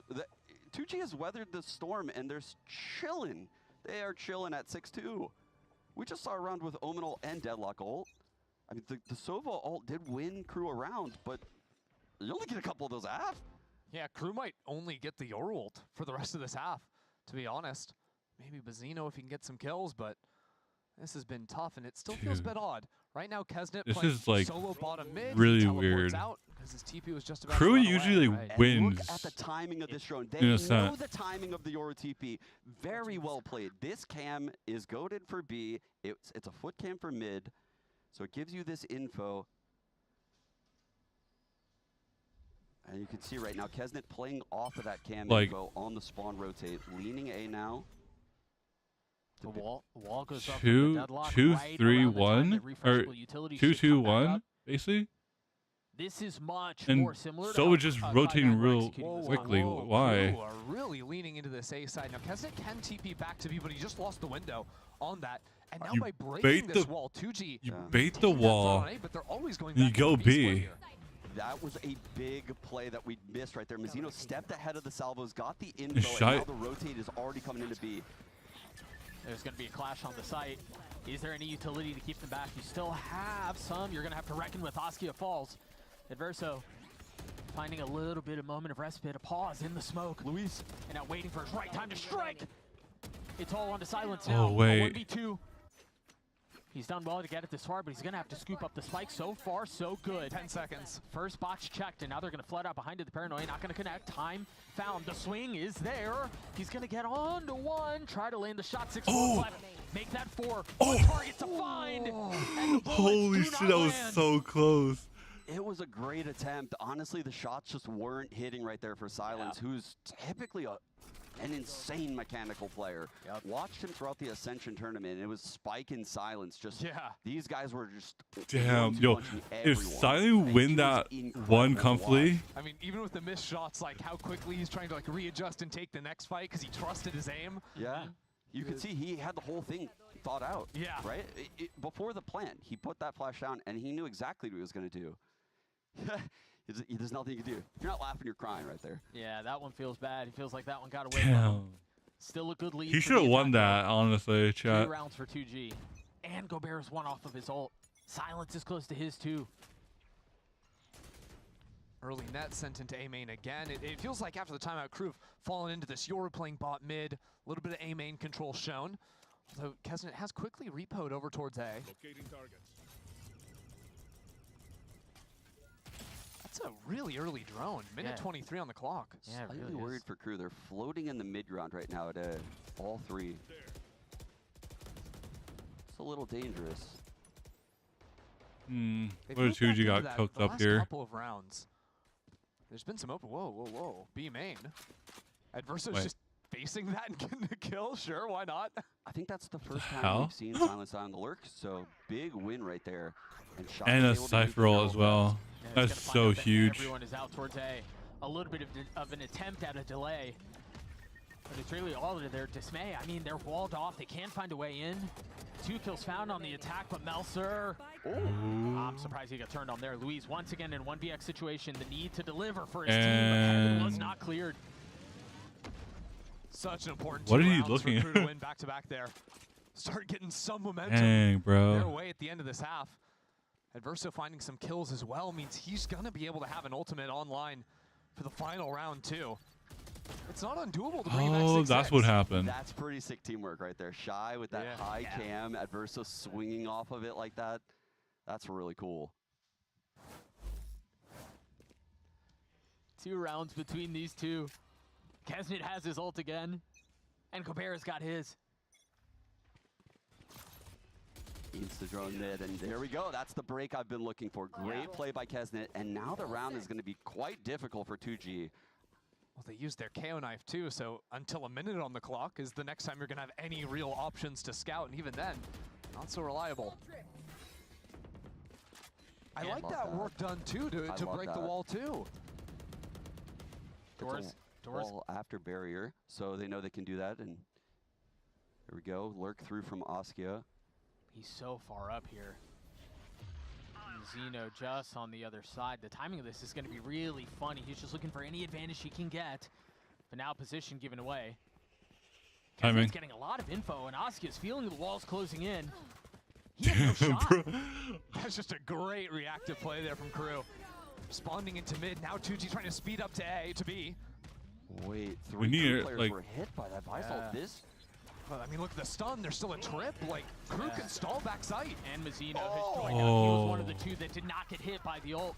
Luis checking into the smoke. It's going to be Luis who has to deliver, but Yo, these numbers, 6-6. situations they find themselves in are just not paying off. The adjustments on the other side of the timeout have been exactly what Crew needed. And to add salt to the wound, Luis used his ult at the end of that round. Oh, I heard the Omen ult line. Oh man, the tail and the Omen ult now gone. He was trying to dip and go to A. Oh. Oh, crap. Yo, he getting heated, bro. Up and a half. What? Oh, so that was what I was excited about with this new setup. He's like 2 feet away from 2G. Yeah, No, exactly. like round 1 at kickoff, Adverso was like, I was waiting for that. damn, bro. I knew we were going to get it. Who went up. We got it in round 11. They've put together a ferocious comeback. I believe the score was 6-2. But the misaligned defense. Yo, Gian, you be doing that shit, bro. Like, low key? Who'd you pick on this? Crew. His only goal is just to be annoying. Slow things down. Don't let them get mid for free because our sites are just so bolstered with this double senti comp. Grab net, Good lost. there from 2G. Get both the stun, the wall, and the grab net. And they can instantly clear the wall out and then just take a step back. Oh, you're gonna get. Ults. Gonna be invested, but one of them being connected onto. Do you let Askia go? Oh, wait. There's a crunch across the middle of the map. Mazzino's gonna get his. PXS on the swing low. The middle of the map is not safe for the attack right now, and neither is A. Silence and Louis trying to figure this out on their own, and the controller stands strong. You've got a game going here, Doug. We do indeed. 6-6. Dude, The it double was timeout from Coach 2-6. Adam, and the second one pays It dividends. was 2-6. 4 rounds to close out. Wow. Again, it looked dire. It did not look good. It seemed like they were just going to get rolled over, and then there were all the concerns about the attacking half. But Crew has no more timeouts. The success So, that they found in this round was very reminiscent of how they approached the early round. Once they understood where the attack was, they crunched. So decisive in that fight. Kesnick getting that timing down bottom, it was absolutely huge. Melzer also Almost. refining 3. Excellent from him. A 6-6 half. Didn't know if we'd get here, but lo and behold, here's where we are. We'll see you guys on the other side. Dude. Crew has no more timeouts.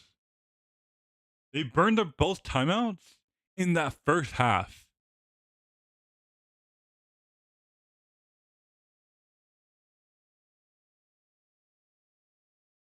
Oh no. Oh no, bro. That's not good. Bro, that is not good. They have no more timeouts.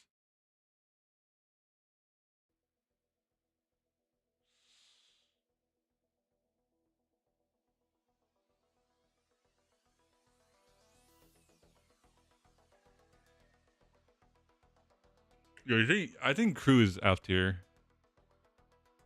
I really do think Crew is like kind of through this game. Wasted both timeouts in the first half. I mean, bro, like if they can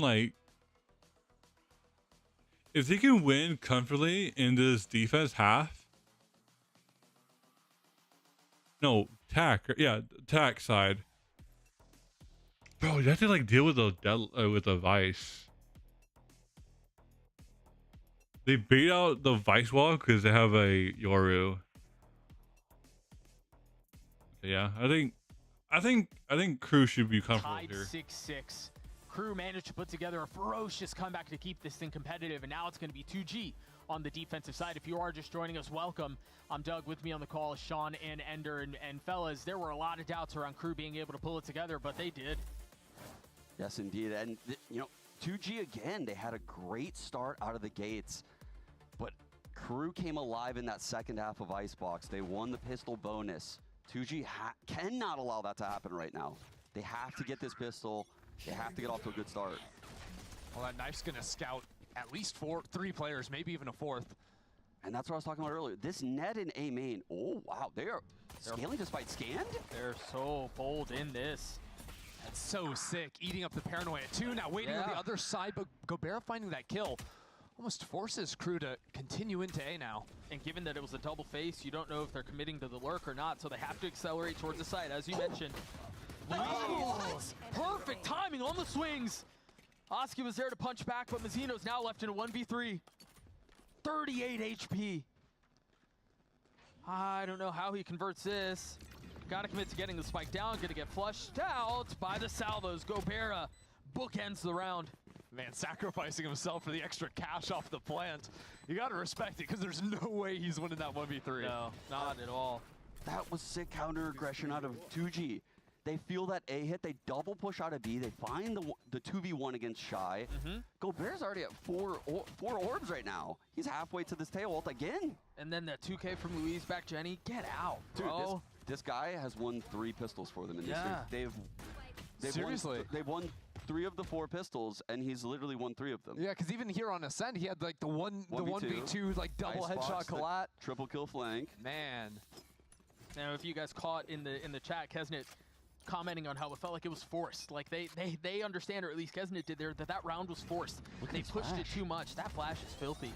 Yo, that flash. Whoa! It's a micro stun too, or a micro flash, excuse me. It won't flash the players ahead of it. Dude, he got the orb? He's gonna try to push into this. Again, what is going on? Gunfire erupting. This lighter weaponry has done a lot of damage.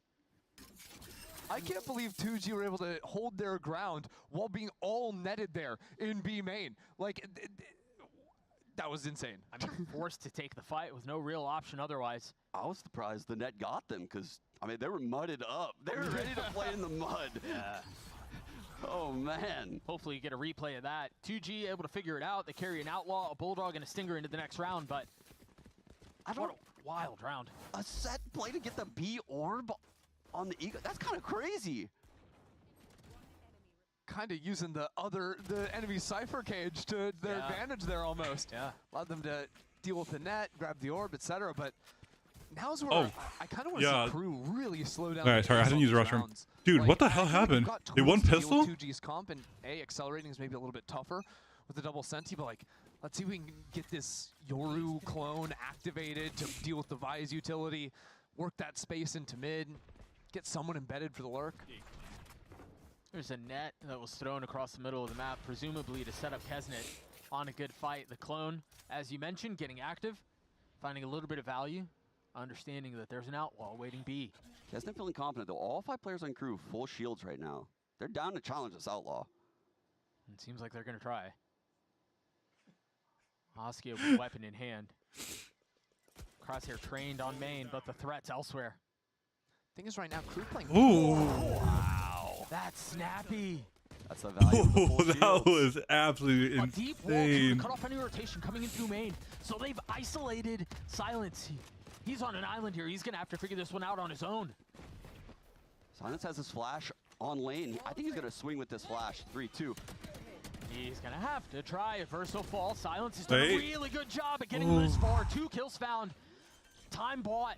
That's a free gun And now backside, too. reinforcements have arrived. Kesnit with 10 HP, trying to play around lane. The Yeah. shoulder just barely betraying some of the threat, but Shy is going to play spoiler, isn't he? Finds a kill, but the turn, it's a little bit too labored. It's a little bit too cumbersome.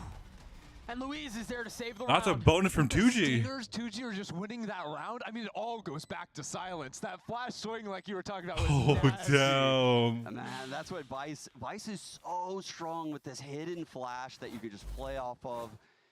These players just know the timings, the spacings at the pro level, entering the B site. Such good timing on the flash. Yeah, because the flash, it's set up above lane, Yeah. but it's still hitting the stairs player coming out. So him swinging, getting stairs first, because there could still be players back lane that are coming in unflashed to trade, then taking the wide angle on those guys. Ooh, that's clean. 2G converting the bonus. In a really nice position here. They got an op in the hands of Askia. They've got a couple of ults coming up soon too. And how different is it to have the off now so early on in this round? The position Louise had in CAD as well could have given options to Paranoia had there been the quick aggression. He's going to have a chance to find value with it. Oh, it's a disaster. no. We're just talking about the value of the op. Kesnit with the ult into sight too to help his team speed up in. Oh, they might be able to salvage this around it. Got a little messy. Op still not picked up. Louise not able to settle. Not able to control the spray. Silence from up top. This How is it become so such a scrappy? mess. Verso, again, due for It's another so pop off the scrappy. PXS. Oh my gosh. Gets 3. Not gonna save the op. But we'll move on. I'm not going to have any gripes about it. They just need the round. You know what? They got the win. Yes, they got the round. They got 11 on the board. The Yorul's gone. This is a colossal dub to get out of this round right now. I didn't have time to draw attention to it, but some of the little cringe things this double senti comp that Crew is running can do. Shy has the cam high at tiles, and it was looking for the cat peek. Yeah. He then went back in spawn and was contact on cat after they broke his cam. Oh, PXS is in trouble. Really cool idea. The net, but Oh, he counter just flash. Louise's flashed. timing once again. Perfect. And the flash had to be there because the net hitting him. There's no way 2G are running Oh out of that my situation. God. They hold their ground, keep winning these fights in main. It forces the lurk up mid, which isn't going to work either. 2G are just running away with it. Askia connecting with the Yo, guys. 2G right now looks really comfortable. What do you do for the rest of the round? Oh my gosh. Can you save through a whole The mid of the game, round? the first I contacts think they in could, mid. because 2G likely In would main. hunt, right? Because of how sketchy that last round was. Look at their economy right now. If they were to God, overhunt what right a now, what a the scenario would prodigy. be these Crew players could punish them potentially, and if they win the next round, then 2G would be broke. That's the way Crew gets back into this game. I think it would be a big mistake for 2G to hunt these two guns. Well, it doesn't seem like they're going to, which will give Guys, go follow my give us a boy. chance to podcast a little bit, chat about what's going on. My day is I good. mean, Crew have really mean, just kind of slammed their heads Basically into a the wall. lazy This entire half. Saturday for Do you me. expect a timeout on the other side of this, given that they've had some time to talk to? Didn't Lazy they just go Saturday. timeouts in the Oh, first you're half? right. Yeah. I mean, they're kind of... Because their defense was abysmal at the start. They started out 2-6, took that second Yeah, timeout, you're course right. corrected, but that's bad news. They're trying to hunt. Surely. Just PXS, who's one off of his ult. I get the idea. Maybe he gets a kill, takes a weapon out of their hands. Man, that's one of those scenarios where it's okay to lose a gun, but Yeah. you don't want to have your economy in shambles. Right, Hunting right. these two. True. Louis gets his ult online, and that the Omen ult, I meme on it a lot, but Ascent is one of the maps where the Omen ult goes crazy, and we saw it last half when Melser was able to just TP from A to B on the B hit. Yo, It allows you to bolster both sites simultaneously. this because is of how Omen this functions is on what the A not side. to do. Burn Really two looks like timeouts Crew in the maybe first playing less half. committed into the main They're space always early a in the round. second That's probably half. What was a problem for them on their defensive side too? They just kept losing these early fights, those brawls. This time, oh, that's a very early drone. But he's got cover. Oh my god, bro. That's the second He time we just see that. A net catches someone early, but there's always a second layer. Yeah, and there's that little gap there in the wall that you can spam with the Guardian. Shy was trying bro, to get the look face where off the that. flash That is. is a diabolical flash. Yeah, that's the second time we've seen some really nerdy stuff. Third. Oh, yeah, you're right. Yeah, you're right. He is cooking on this Vice. Oh, jump spot or a little shoulder peek out from PXS. The delay a little bit longer. Roger, how you doing, by the way? You doing good? Oh, this is weird. They're going to try to flush out and re-clear out main. Melser dodges the first flash. What the second fuck? one. They're pushing through. They've got to find this kill, though. They understand that's where the pressure has to be alleviated, and they find success. Sniping the up out of heaven with the deadlock ulti, too. And so now they can approach this retake attempt from both sides. The neural theft going to connect. Oh, he don't catch Boathouse. They never expected that. No, Louise getting two. Oh my gosh. The ace on the cards. That is the last one ace, waiting for it. You can tell they want to try to Never mind. it out. But Silent will actually clean it up. Dang.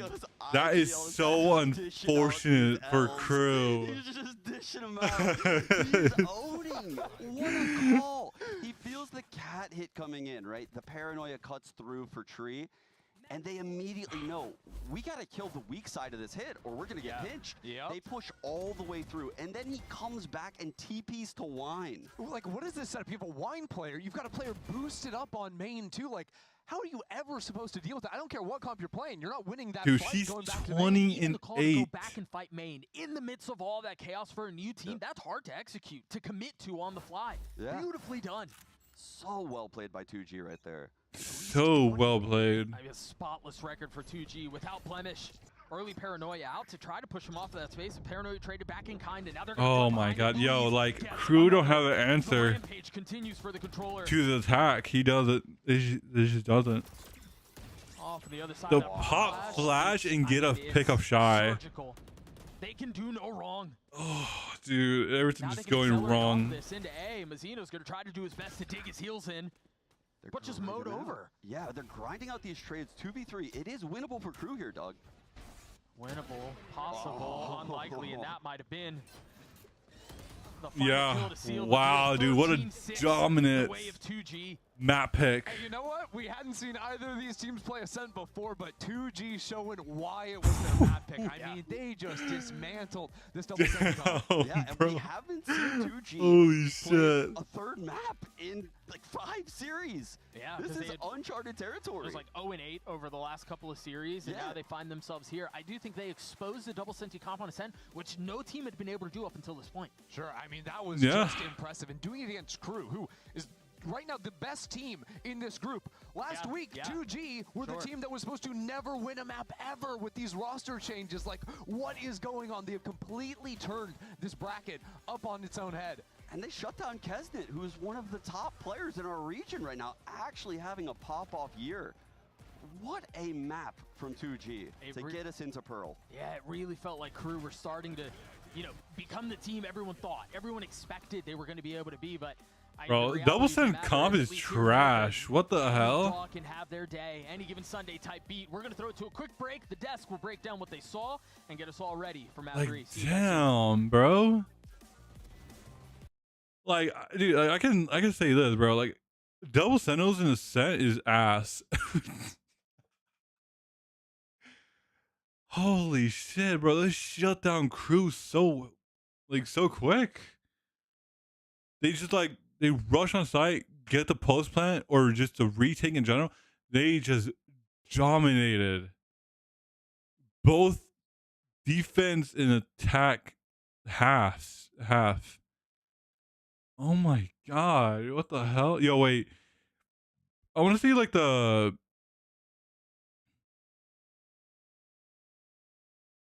I want to see. Let's see. I want to refresh VR. Yeah. Holy crap.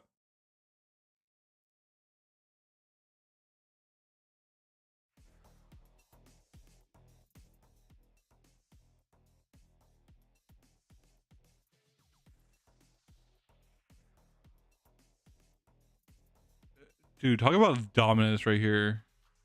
Let's talk about it.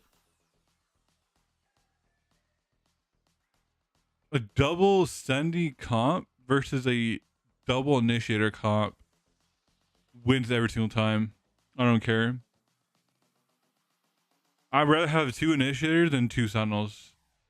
Bottom line. Like, I'm sorry, but like I'd rather have 2 initiators than double sentinels any day if we play in Ascent.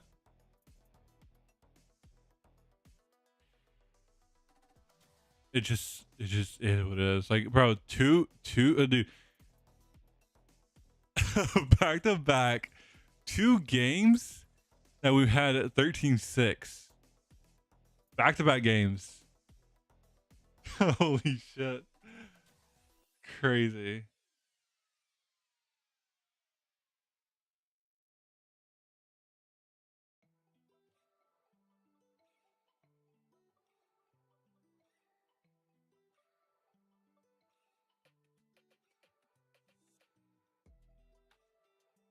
Bro, LZ just farmed this game. He just farmed like the whole game.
Oh my god.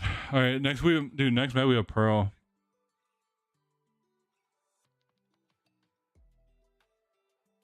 I wonder like what comp to be running.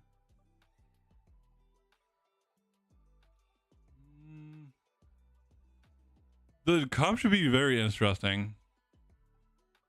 To fight in these sprays, it worked for a couple of rounds, but it's a little too late. Yes, you made it to 6-6, but your attack side, that's where it's hard to get your rounds in on a double senti. And especially, you know, against this 2G comp, when we switched sides, 2G showed this incredible anchoring, like great composure. I should do this. And also setting up the anchor player for players coming into the site. Just to, you know, this is pre-plant. This is not a retake. This is interrupting crew while they're trying to hit because their comp is so flash light. They've got that double sentinel setup. They want to get into a post-plant advance. 2G, we're not letting him. Yeah, and I want to take one of the examples actually on how they were so good and just with one sentinel to still be able to fight around and get a good retake. So you were talking about from beginning to end, from the setup to the fights. And I want to focus on this B side over here. Wait, is it raining? Silence on Ascent doing a great job setting guys, am I tripping? Flash over on I think it's raining outside. And when he's actually blooming his flash, it actually blinds a couple of players around Chat, I think it's raining outside. It does his job. But the most important part is the retake. But basically just winning. Looking at the post plan setup, you have basically your deadlock towards the back, you have Kesnet that's trying to help, and you have the lurk coming in from Shy towards B main. What do you do in that chaos? It starts off here with a KO knife that's still available here from PXS. It lands on the spot, it actually does ping all the way towards this box. What do you do then with the Tejo? He goes for a stun around this corner and it goes through walls. So you guarantee that if you're actually going to try to flood across, you might be able to get a pick, but also it keeps these guys available to be able to watch the flank because of the knife actually catching Shy. The last part and the piece of the component is having these two guys alive. Double pop flash from both PXS and the Paranoia from the Omen. It allows here for Kesnet to swing out, get picked off by Cobera, who then goes with a... Is it 100D playing today? Back of the site, understanding exactly where Crew's playing, and it could actually just... Oh, 100D just won! Watching each other's backs. Van, surely my Cypher Shy peeks out and kills everybody lane because he had a Vandal. Yes, but that's what I'm saying before. When the knife actually hits him in the first place, see him. You understand that there's somebody in this radius or here and here. So when you're fighting through and he still gets the pick onto Gobera, you still have your Omen watching the fight and gets the perfect trade. So again, great organization and teamwork from the side of 2G to be able to fight under the chaos. Oh no, they about to play. They about to play Cloud9. The implications of that round was that was the bonus. Yeah. Right? And now all of a sudden the economy of Crew and you snowball a lot of stuff. Exactly. Exactly. Done. That double senti could not get going on. All right, exactly. Now roll for initiative, boys. It's time to throw down. There we go. I'm not good at D&D, so let's stick on Valorant at least. Again, like this is a great showing from 2G. Like really, and you see why they're picking this map where like Adam was maybe not expecting them to come out with this. I can see why FaithSource says, you know, coming out the game is like, we've had a really good week of scrims on Ascent. We really feel confident here, and we've seen this double senti comp before, right? Yeah. They want to take map control around that limited controller utility and contact a lot of the time, but these retakes, it looks so good with that initiator setup, something that Crew's comp kind of lacks. Okay, so Crew is on defense. This next map, Pearl, because if 2G beat Crew okay. on Pearl, the standings are in shambles. Oh yeah, it's an absolute mess. And EG is sitting somewhere like, oh my gosh, what's happening? Right? Like this is such a chaotic scenario, more chaotic than what we've been doing up here. Wait, what's the standings right now? It could be one of the craziest moments this stage. Yeah. I mean, I'm getting pretty high. What's the settings? Can they do it again? Wait. Oh my god. Insane. Crew, top of the group. It's not loud. It's not some garden variety team. Now you're taking on the very best from LATAM and showing up here in Americas. We're going to go to a map 3. Let's see if 2G can pull a second straight win out. Crap. Stick around. It's not a map you want to be missing. If 2G wins, dude, it'd be a statement. It'll be the statement of a century for all these teams to be 2-1. Oh my gosh. And dude, and how does he play against 2G next week? Oh my god. Like we have 2G on Sunday? No, we have it on Friday? God. Dude, we're the opening game on Friday. Oh my god. Okay. Okay, there's no way we lose against 2G. There's no way. Dude, if we lose against 2G, you know, I honestly I feel like confident with the boys winning against 2G. The reason why I feel confident because dude, they took down Loud in a like what was it? It was like it was 8-8 on split and we won. Like we won so dude. The icebox, oh my god, dude. We should have one icebox. We should have it. 11, dude, it was 10-11. We burned a timeout and we won. About what, bro? We won map 2. Then like split, we were looking so disgruntled because dude, there's no way we lose 4 in a row and we won like 7-5. We got to do 7-5, right? We lost pistol. Dude, we lost pistol and we still end up winning. I think we were like, oh my god, wait. We won both pistol on Icebox. And we lost both pistol in split. But yeah, I feel excited for the boys to play 2G. See how they play. We went against 2G. I think we were pretty much locked for playoffs. In a second? Yeah. We saw this during kickoff. Like this type We need of at least 3 wins. But I guess G2, right? G2, there was who was playing it in EMEA? I'm blanking on it now, but this is definitely something we have seen. Tons of stall, obviously, but also I think just having the option to take fights with 2 agents that have get out of jail free. Like there's a lot of options to take those aggressive pieces on defense. And this is a map that maybe Crew did let it slide to third map because they are running double senti. They get to pick side. They're starting on defense, and again the aggression with double.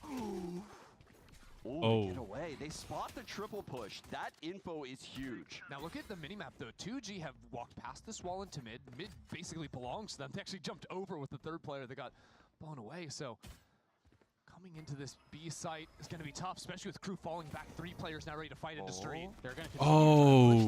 Wow. Oh my god, dude. I'm just... He still has a little bit of work to do.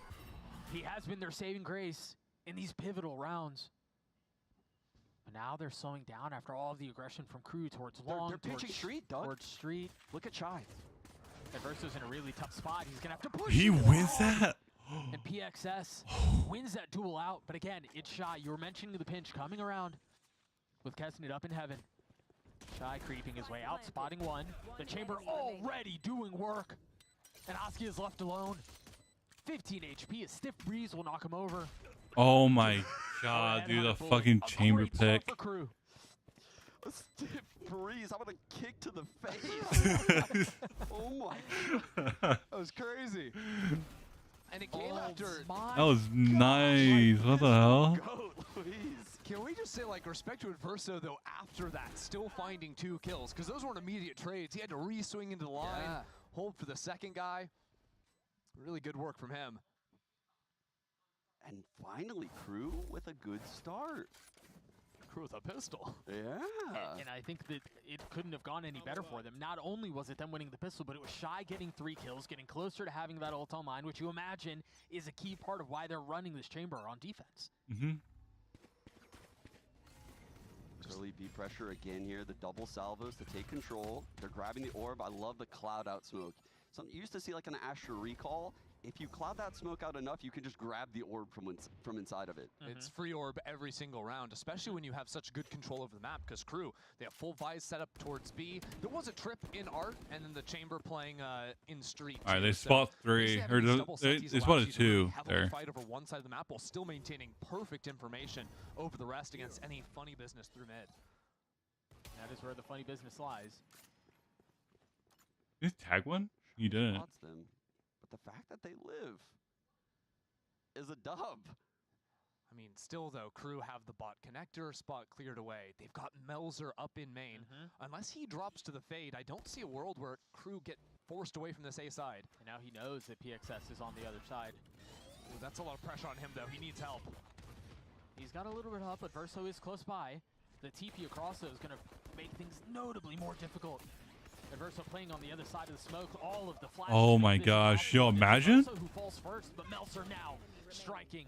It's perfect. Wow, great. The flash from Kesnit. Right That would have been like scary. I think a lot of teams would no pun intended, they would shy away after that first. Shy away. Game. Crew actually kept going at it, which is the play. I think, you know, if 2G were to collect that gun, get in a post plan, that is very dangerous. I love the continued aggression from Crew right here. Really setting the pace of the game early. And it's going to keep going. Shy has bought a round 3 operator. He is here to play, man. Round 3? Ultimate. He's set up down B long right now. And what they're going to try to do is Kesnit's going to take the early angle, then teleport back, and then there's an op still fighting on an active line. The double TP agents. There it is. Beautifully set up. Are they now? They know. Oh my! He tagged him. What the hell? 35 HP through the sign. And I think we can expect more looks like that from Crew. More of these like bait to get Shy into a really aggressive line to be able to punish. Yeah, but showing the op. If I'm 2G, I'm so thankful that didn't connect as a frag. Yeah. You know, now they know they have to take these angles very delicately. And they've done a good job scaling into sites on the last map.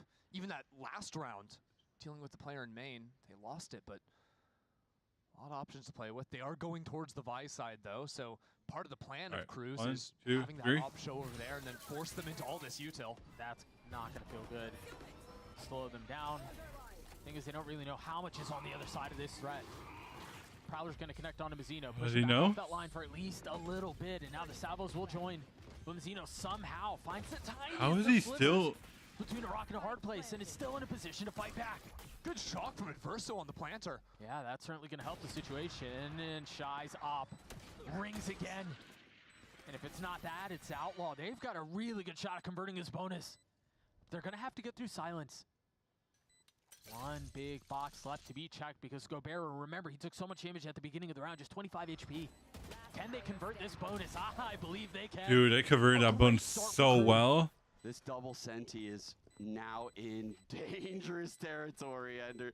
He is still bonus for Crew. We said they haven't had a good start. This is the best start possible. Oh yeah, this is what you wanted, you know, back on Ascent. This is what it was supposed to look like for them. But here, having the 2 shocks come in, still making it happen on the Sova. And then, like, that was a nice shot. What the hell? The last one alive. That's the dude that got wall banged by the op at the start of the round. So he's just paper waiting to be dealt with. Again, a 5-0 start. First Shy on the chamber. We found value with the op in the previous round. Still has it here. I mean, this is a devastating start here if you're 2G. Scanning ahead. For as much promise as was shown, the fact that you took it 3 maps is just a nightmare of a start. Yeah, and you see the Teo drone clearing out all of B right there. Look at the setup. They have the chamber playing Art solo, triple push main. Your TP's a way to bolster the B site. Crew are actually frying on this setup. What a cool setup idea. This to me seems like their default, right? Where it's Chamber holding both angles in mid with a trip in his body, the Vi solo B, and then an active look to A to farm those early orbs like you're talking about. They better walk in the Shy. Mid once the trip is broken. Yeah. The whole thing is layered. It's crazy how many layers this round has for Crew. And then the fact, too, that you fall back into these more passive lines after you've dealt with the main flashes for 2G even becomes harder to force the operator off the lines. It's hard to believe that they haven't played this map since 2023. For all the preparation, all the cool ideas that they have, the layers that they're showing on their defensive side, this is very well thought through. Yeah, maybe 2G can phone up Giants and be like, hey, you got any pointers on this team? Wouldn't really help. Completely different comps. Nice timing on the salvos, but oh, that's bombed down. Is a problem. That's not even an uncommon wall. But 2G really feel like it feels like they're flustered right now. Super. They didn't really nothing you could do. With 10 seconds left on the clock. They're just looking to do some damage, but I don't even think that's possible. The flash recharges and the triple swing is in. Another fantastic round for Crew. The econ is getting out of control. Oh, yeah. I think one of the other amazing things about this comp is, like, usually, okay, if the Vice is setting up on B site basically every round, what do attacking teams do? Well, they take the Yoru down there, you use the clone to break it away. Like, you can kind of just throw a smoke down bot mid and deal with a lot of that utility. But because there can always be a chamber popping up with the op, jumping through a smoke, etc., it becomes way less simple to, like, take that space sort of lackadaisically without using any util. Yeah, it's a lot more risky. It's a lot scarier of a proposition, yeah. Yeah, early timeout here for 2G. Basor, I can't expect that they were anticipating this comp, right? Coming out of Crew, seeing Shy with an op right now. You said you're phone in Giants. Giants be like, yeah, Kesnet playing the Jet, and yeah, Shy probably playing like Killjoy or something, right? Yeah. just break his util and he's no problem. No. Kesnet's actually playing Yoru, and Shy is going to be playing Chamber. Like, wait, what? It's like, what? Kesnet plays Yoru? Wait, Yoru's got a clone? When did that happen? I thought it was footsteps. I think one of the things we need to talk about here is the way, Ender, you mentioned it at the end of the round, or maybe it was Sean. Both of you are really smart. I don't know. Is the fact that their finances are set up so well. And specifically because, again, it seems like a large part of their defensive game plan is around getting Shy the op. So even if they do afford to lose him a couple of times, they can buy him up consistently because of how well this has gone. Or he can just ult if he dies. Yeah, right. He gets a free one. He gets a free one that has a slow field, actually, if he dies. So, or gets 1 kill. Shy is just set up really well 4-0. to cause problems for 2G. And they're still doing this. Now, it's like a couple rounds ago, except this time with the Sova Dart as well, to feign this early aggro. Dude, what the hell? 2G want to walk back into space, because again, they probably expect Vice to be set up over here. They baited out the... But look at how far back they have to drone from, and it's all because Kesnet took the space and then TP'd away. Yo. They have no idea he's gone, so they have to invest utility that you would be using on the side hit to clear out space so that should be yours to begin with. Yep, and you can see Adverso playing bottom street. He can hear everything B-long right now. They also moved back the chamber trip, which was previously top street, actively changing their setups throughout this half. That missed shot kind of gives a window now for 2G, although rotates have come in. Shy is looking back onto the angle. Oh. And this is what I mean. At this point, they're only at pillar. They're going to drop the Cosmic Divide. You have a couple of Astro Smokes through, but Keznet's still here. Spam connects onto Askia. They're going to try to brute force their way through this. PXS with his Nightfall. Look at this Adverso peeling off. He will definitely be popping this Hunter's Fury on. No one can hear the tap, though. They're on the other side of the wall. Oh, he'll actually probably use this Hunter's Fury for back home. Oh, didn't get the plan off. Zeno has fallen. The wall goes down. The ult goes Oh, this is a perfect. Verso trying to get a tap on PXS will succeed. No info on the second player, but damage dealt. 15 seconds, Doug. They've got to scoop that spike up. They're going to have to frag their way through to create a little bit of a safety net, just enough to get to the hard part of the round. At 2v2 now. If you're Crew, you're going to try to flood this out, make it as uncomfortable as possible. 1v1. Spike now grabbed. Oh, the ball connects. Still getting the spike down. A 1v1. Luis has been a hero for 2G. Melzer on the other side. Wow. And he wins out the duel. Unbelievable that Crew are just winning a fifth here. He just keeps on rolling for them, picks up the operator to toss back to Shy as well. And I know they're running this double Senti comp, and I know this attack side will be very difficult for Crew, but you need some rounds to work with if you're 2G. You can't be going into this next half with 1-2 rounds. Oh. Dude, like, Shy whiffed 3 times with the op, and they still won the round. Yeah. That's brutal. You couldn't ask for anything more if you're 2G. Shy is... Crew is all vibes, and I mean, you say he missed 3 shots. I have to give him credit. He's had such good repositioning. He's not typically an opper, but he's playing it like a top-level opper. He's giving himself outs left and right. Locating targets. And now they're back into the default once again, so it's that fight over A main. Oh yeah, let's grab an orb, no problem. Oh, he didn't detect him. Maybe Crew actually playing a little more aggressive than usual, though. There's a lot of lean towards A. The TP set up. Askia procs the wall, and he's going to get back. But again, look at A main. All the aggression is here. This is not good. Keznet's playing them close. They had no idea. It's a slaughter, A main. Oh my God, yo, Crew just play it so perfectly. What the heck? Play from the last anti-kill. Look at the setup. The Chamber's holding art, the 3-push main. Then a high-low setup there. The difference is that Yoru doesn't TP back because you can see Mazzino was playing up in that smoke. He was giving the info. He said, "Don't come." This might be the first Dark you know. He lets the Clint pop wall. In stage 1. Beautiful, man. Crew are playing so well on this defensive half. I mean, they're playing the composition to perfection. They're getting everything they could possibly want. Money's still like crazy. They don't even have to pop Shy's ult yet. But Doug, it's going to be okay for 2G. They've got the Yoru ult, they've got the Tejo. They just need to run an egg set. Forget about getting opt, losing these main fights, whatever. Askia can get it all done with the drift. Well, he's currently kept grounded. The dog out, the op is here, and they really have no way to know. That drone's gonna spud a little bit. I can't believe you checked that anyway. I'm surprised we're going off the drone and waiting for the ult until now. Keznет takes the TP of the dugout. He could die, yeah. It pops ult to live.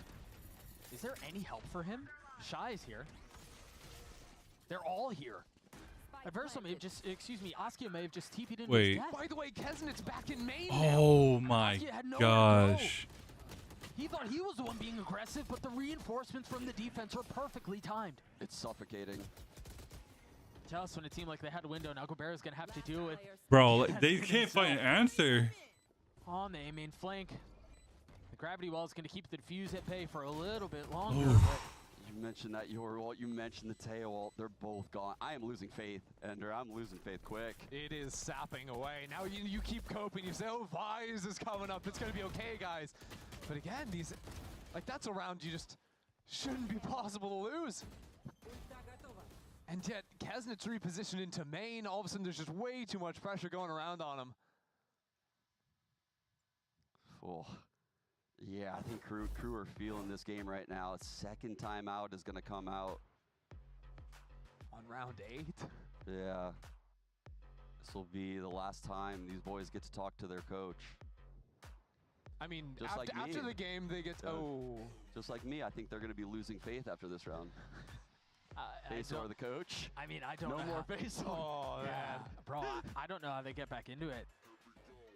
I think the only way to get back into it. How about you come out of retirement? How do they do it, John? Man, the ults are gone. That's what's making this so difficult right now. You know, I'm worried because Crew have bust out so many setups that they're just not prepared for, and they're changing what the weak side is, and it's very, very difficult to read because sometimes Crew aren't insta-aggressing, and it's hard to tell which site is stacked and which site isn't. You have to sniff out so much of the Senti util, and it takes a long time to figure it out. Here's what I want. I want 2G to start attacking into the middle of the map again, right? Like, so far the mid has been where it's been a bit weaker because of the early fights being over mains, and then you can maybe have better scouting to find out where the Senti util is going to be stacked up for the Vise. But again, you can see the chamber trip has been moved all the way to the bottom of street. So if that early util from Tay was used to quote-unquote break it, here we go. It's the same look. Kesnick can take this aggro fight, TP away, and then Shy's here. They've seen this before. They have one idea, but it's a great idea. That's just very well played by Shy. Dodges the haunt, hops up, gets the kill. Even from Kesnick. Dude, it was like really nice play for It's a micro masterclass out here. You go peek out and kill like the Yoru. Shame on me. Fool me twice. Shame on me still. I mean, shame on you, Doug. There's a lot of, a lot of the fight behind this attack side is still posted up towards B. Ooh. Shy a You little spot bit one. Mark, but Versus going to tuck into the smoke. The Haunt's not going to catch him, and then he's going to be able to get a couple kills in the smoke, or at least attempt to. A little bit too much, and good missiles to push the operator back. 2G can try to push in on him now. Shy's going to wait on the other side of this wall. Danger here. This is not good. To flush him out. Visol now too. Oh, he goes into astral form. Shy. No! Now fight ensues. Backside. Melser as the wall goes down. Oh no, dude. They wasted an Astro Wall. There's no way that 2G a get a Visol. open that round. Oh, Slam dude. 2 ultimates into it, and then still end up losing. Oh, that is so tragic by 2G. B site has been brutal to 2G so far in this half.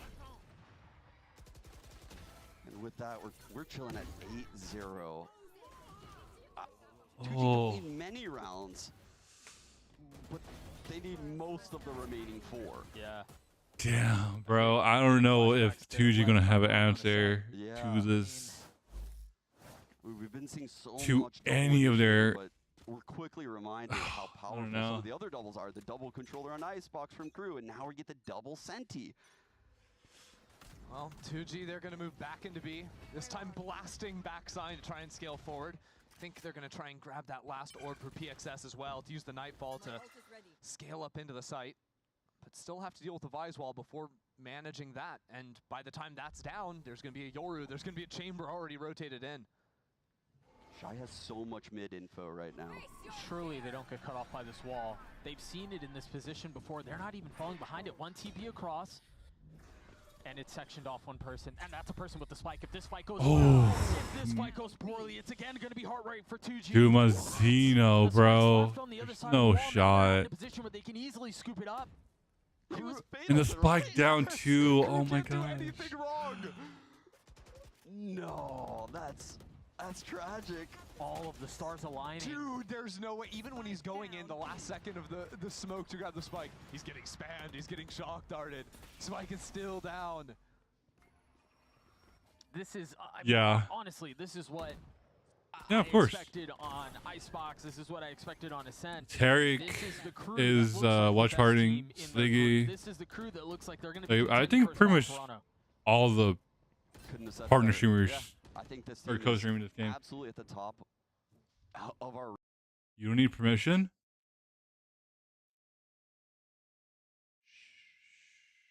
They don't know.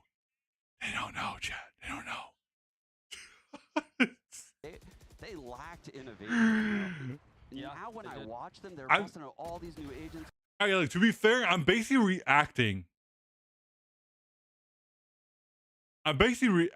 To this game and getting like my perspective on like what to do and whatnot.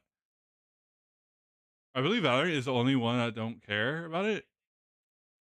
Do they? I don't even know.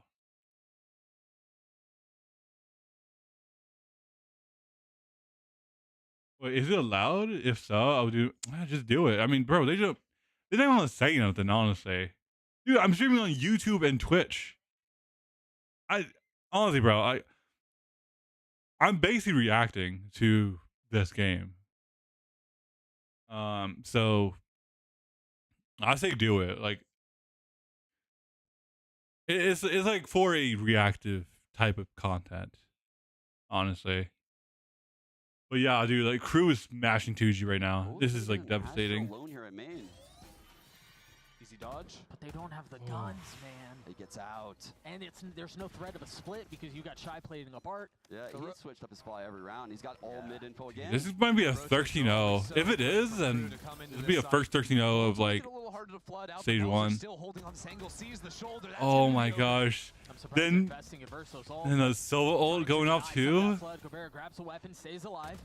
Trying to dodge through all of that utility, but it's just buying time. Silence is the one who lights up the kill feed for now. 3 versus 2. Still at a disadvantage. Still in a dreadful position. Drone going in, about to catch one off. Ever so great. In the face of 2, still no comfort to plant the spike, and Gobert is left alone. A 1v3. Yeah, bro, this is like, this is devastating for 2G. Timing of those swings there. They've got a player in dugout and Art swinging to fight the same guy off of Sova ping. Like, come on. Nah, who are these guys playing? Crew this year are crazy. The util on this team, I mean, even having a chamber in their comp where you would think, you know, there isn't a lot to deal with, not a lot of util. Bro, Crew is smashing these guys. It's so hard to watch. Cool, because I don't know any Arabics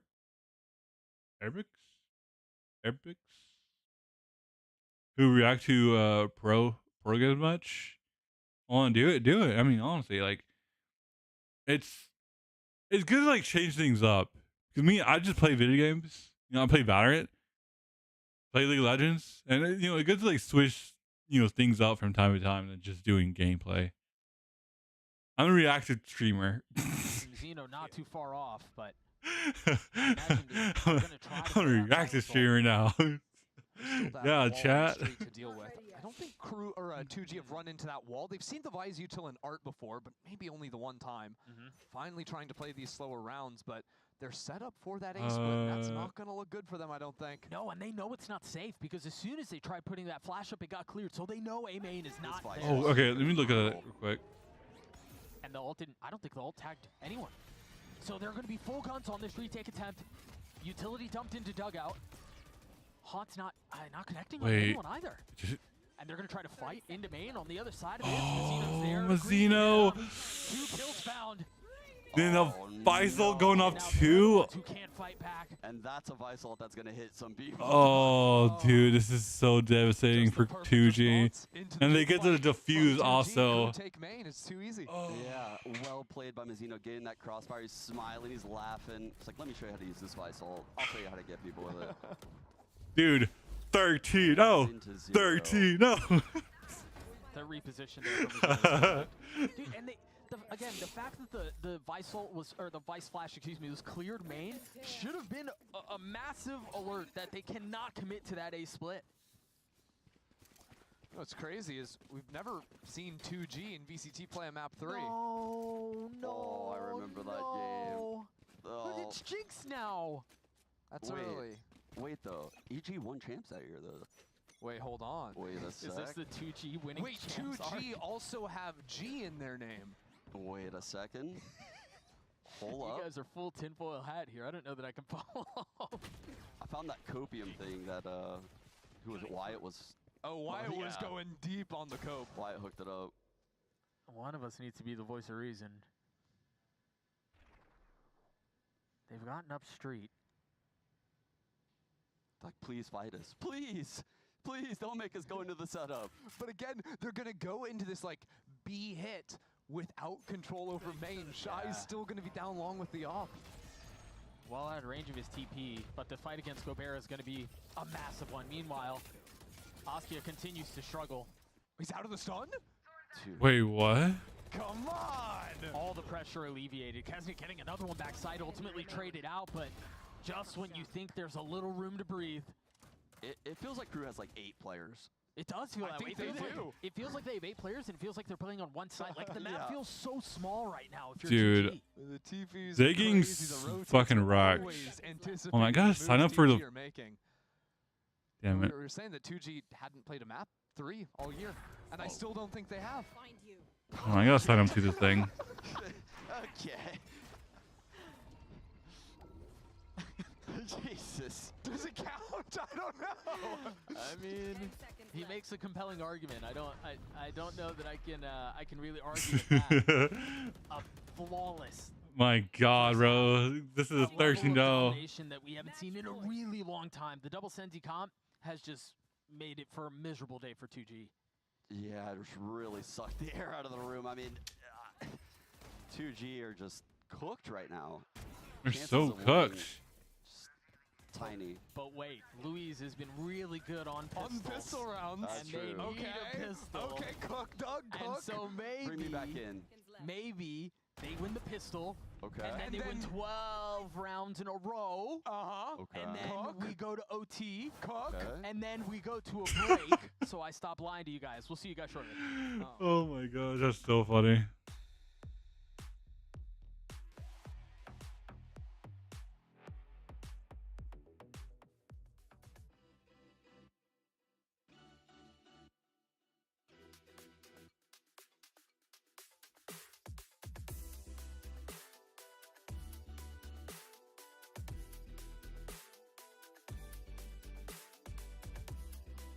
Okay, wait. Dude, it sucked. Okay, so you had to like sign up for this like watch party thing?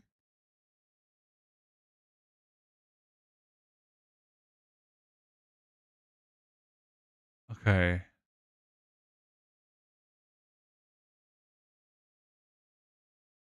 Let's see.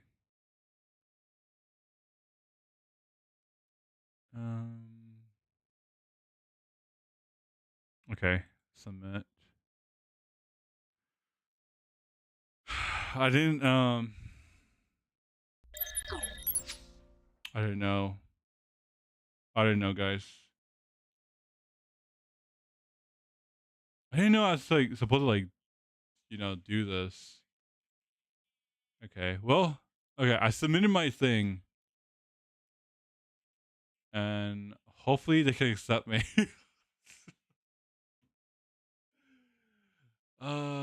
Dude. Is it chalked? I think I'm chalked. I think so. I've heard of that. I'm unfamiliar. I just heard about it. I read about it actually on the screen. You're not a knower? I mean, you were talking about how good their pistols are. Do you think 2G are just going to ask Crew very nicely to only buy Ghosts and Sheriffs for the whole half? Do you like all chat that and go, hey, you guys want to... Yo, this is a 13-0, dude. Holy crap. Pistols, you know? Does the Headhunter like break that? Not the VC Americas? Yeah, I mean, we saw that on the first pistol with Shy getting 3 kills with it. Surely that's a trump card. Ugh. Bro's got 6 bullets in that thing. That's oh, wait. That's the EMEA? Okay, I need to sign up for that too. There are thorns. There are a lot of members of TP here. That's the wall. Wait. Okay. You can tell what the idea Wait. Wait. Not 13-0 after all? Don't do it to him, Shy. Be nice now. Please, Shy. Why are we orb farming? You're up 12-0. There's not going to be Shy's such a smart. This guy has no fun on Chamber. Why? Do the little things right. They're going to double down on this A, aren't they? They still have the thorns. They're going to have to try to dance around the flashes there. Wait, Shy has 2 kills. Oh my God. It sounded Shy with 3 kills on the round. The tap is just a fake. The 2 members that remain are still rotating over. And are they going to leave? Oh, this is silly. Wait. Oh, he's just carrying around a trip. 30 seconds Wait, left. the 2G are leading it. Yeah, Wait. 2G are ahead of this. Wait, there's And so no they're trying to way. quietly rotate out back towards B, but the writing's on the walls. Bro, they've been at me like halfway. It says that it's going to be a site hit B. Smokes through. Are they going to let out on the other side of this? Shy overcooks out a little bit. Melser's left in 1v2. Oh, no, 13. No. I blame production. Damn it. I blame production for running the stat.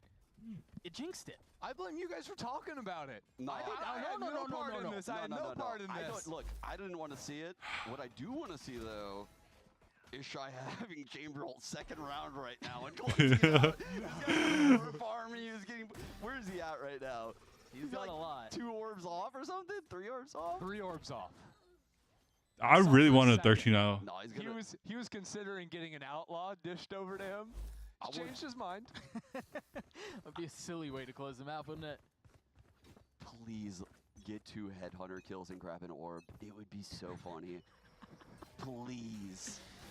We've really kind of gone off the rails on this one. Wait, whoa. Wait. What? Kesnit's dead. You know the best timeline? 2G win 10 more rounds in a row, and then lose round 24. I don't know that I can handle that. I might lose it. The biggest fake comeback. That might trigger a Joker moment. I don't think I have that in me. I'm clearly going crazy if that happens. I mean, we could go OT if you'd rather. I don't know that I like any of those options. Oh, wait. Utility towards A. So They've managed to work their way out. Shy will fall. Zeno. So wait, Interesting. you mean yay? I don't know where that is. That weapon disappeared. Nicely done from Louise. Nicely done from the rest of 2G. Wait. And so It's 12-2. Oh, crap. Are you going to keep counting that up each round? I mean, hey, they only have 10 more chances. Is 12 all they get, or Yeah. they lost pistol? Get through this bonus. So it's gonna be rough. Yeah, what's the gun situation here for 2G going into this bonus? What's the 4 they carried over, but only 1 Guardian Bulldog, Stinger. only 1 Guardian. Yeah, they upgraded. And full armor for everyone on crew. Yeah. Good save call in that round call from crew, making sure everyone had full in this one. Okay.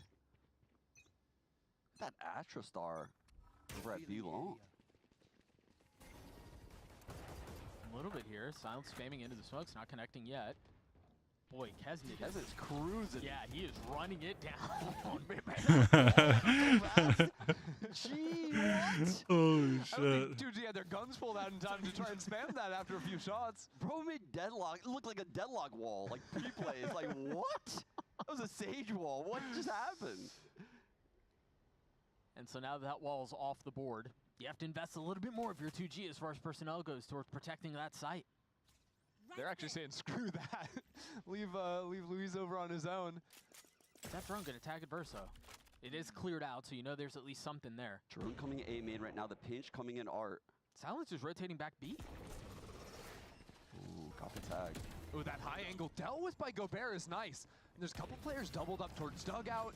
You've got a player in Flowers too, and those side smokes allow 2G to stop this plant from ever really going down. They're gonna rotate off. Where is Adverso headed? He's gonna try and open up something towards street and find a late round pivot, I think.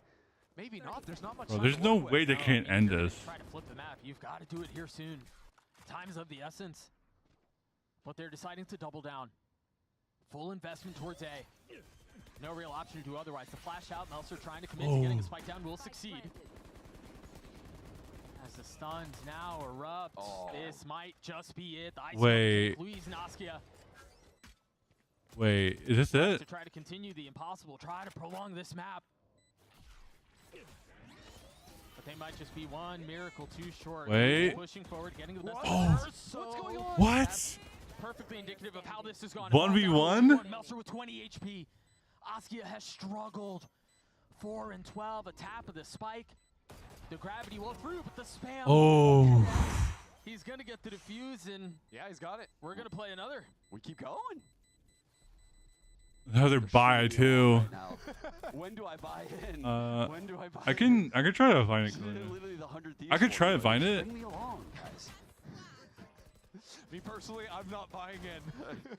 Yeah, I need to see a lot more happen before I believe. Dude, what is he looking at?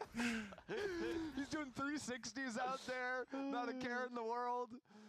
It has been one of those maps, though, hasn't it? A 12-0 half. It's just silly. But they convert the bonus. And 2G are in a position where they should convert at least one more round. Thanks. I assure you, Chad, Pearl is not the most defensive-sided map of all time. I don't know. It certainly does look that way. It does look that way, though.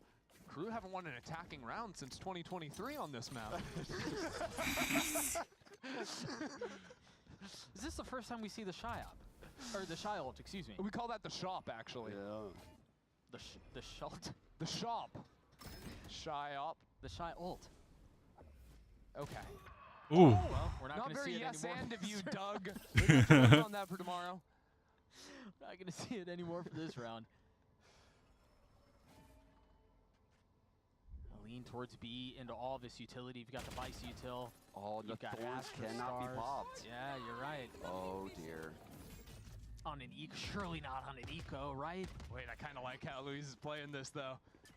They're going to try to flat out on the other side of this. Do you check the smoke? Yes, you do. You're spam back in exchange. 3v3, guns have been upgraded. Kesnit lit up. And now dropped. Dude, there's no way that they come back to this. Meltzer's going to have to 1v3 to convert this, and he cannot. So 2G gets a 4. And Crew should be able to respond with weaponry. Wait, they got the Vice ult out. Oh crap. No, Why are come you on, looking at me that way? come on. Wait a second. You could hear it in that statement. He's trying to get you to buy in. He's trying to get you to believe. You're not tricking me. No? You're not tricking me. No, you're like that guy that's like, oh, come on, I got this crazy penny stock I need you to invest in. It's going to be so good. Look, right now, 2G, they only have 4 rounds. But in a map from now, 2G might be worth millions. Bro, think about it. If you invest Yes. now, the payoff is going to be great. Okay, hold on. Imagine investing right now. Buy in while it's low. Buy. I mean, hey, they've got 3 ults, guys. Look, he even got a timeout out of Crew. Coach Adam, he's getting frustrated. Actually, it doesn't look frustrated at all. Yeah, what's he saying? Like, hey, guys, let's just win 1 round. Boy, that is not the look of someone who's up 12-4 on map 3. Where is it? I can't even find it. Yeah. Clintus. But yeah, just listening. I really love how active Coach Adam has been in these timeouts. You know, they have great IGLs on this team. Meltzer has IGL'd. Obviously, Adverso is the IGL of the team currently. They are cooking in the games. But during these timeouts, the floor is completely the coach's, and he's, you know, dissecting what's going wrong and has tons of new ideas for the team. I'm curious to see what the adjustments are going to be right now. I mean, surely you can stumble your way Oh, to a round Sunshine. win, even if things go horribly, right? I mean, possibly. Especially, I mean, look, Shy's got the operator in his hands on the attack side. First time minus that 1 ult round. The shop. Yeah, No, I can't find it, 2G have Clintus. a lot of ults to work with. So Oh, well. generally, I like when teams play slower rounds against the big ults on the defensive side. Try to play like lower numbers post-plant situations, so it's not quite as Oh, well. effective. I wonder how many rounds so far this game Shy has had an op, because he had an op bonus last half. Yeah. Yeah. I mean, I don't think he ever rifled last half after the bonus. he had a Marshall second. So literally had a scope gun like every round. Yeah. The rich get richer. 4 rounds, no op. The speed run, try to pop the wall. But the wall's not there. Ooh. It's interesting. Mazzino's in art pretty quickly, all things considered, without support behind him. Maybe the adjustment from Crew trying to test the water in mid, see if there's a re-swing into them, something like this, but really trying to spread the map and see what intel 2G are going to hand them. Oskia hearing the drone, clearing it out without getting any info. That's very nicely done. Meanwhile, We tagged him, too. Down in the acceleration A, he's got to TP out of there as quickly as he can. And there is this wall a little deeper towards connector. If Crew can pop that, they'll be able to pull one of these players that's rotating from A back to hold deep con. You all right there? Yeah, I'm good. I almost fell. Yourself? What? Doug's having a tougher time out of game than Crew's having in game. Back towards B, Crew go. Yo, Clunes, are you watching the stars go through. League of Legends game? And then the Thorns on the other Also? side. They have made it to where Silence cannot leave. Vados as well? 20 seconds great left. flash. Silence might have been the trap himself. He and Askia left in a 2v3. Off of the flash. Very well done. Beautifully timed. He's gonna have to get another. Oh my god, yo.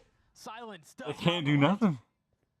Yo, what a hole! This And I is- thought he was in trouble, bro. The Cosmic Divide, the Thorns on the other side, he had nowhere to go. No, he was. They need to find an answer on his attack side for Crew. Right? So I'm they not. Deceived Crew big time. They never expected double Thorns B site. No. They used the clone early. They realized the wall's mid. They're thinking this Vice setup is A.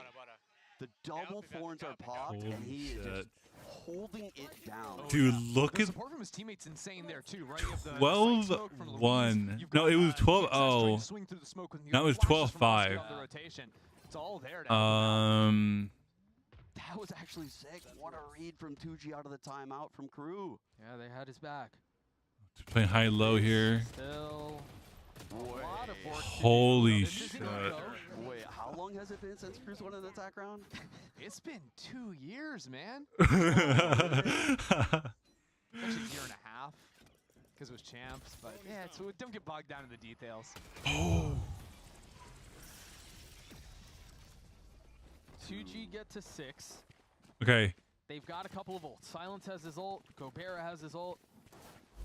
I'm not very good at math, Doug, but I think that's They halfway. stole dude, they stole Dragon. Or they stole Baron. Those rounds in that first half. We would be seeing a Oh my god, how did you throw Baron, bro? Oh my god. Okay, A lot of rounds that could have flipped their way, just didn't. yeah, so it's C9 versus 100 Thieves. I mean, it's like you said earlier, Is the problem is that there's C9 so has many things 13 Crew can do to kills and 100 Thieves has around, 15. right? Like there's just so many ways to just steal around with ults.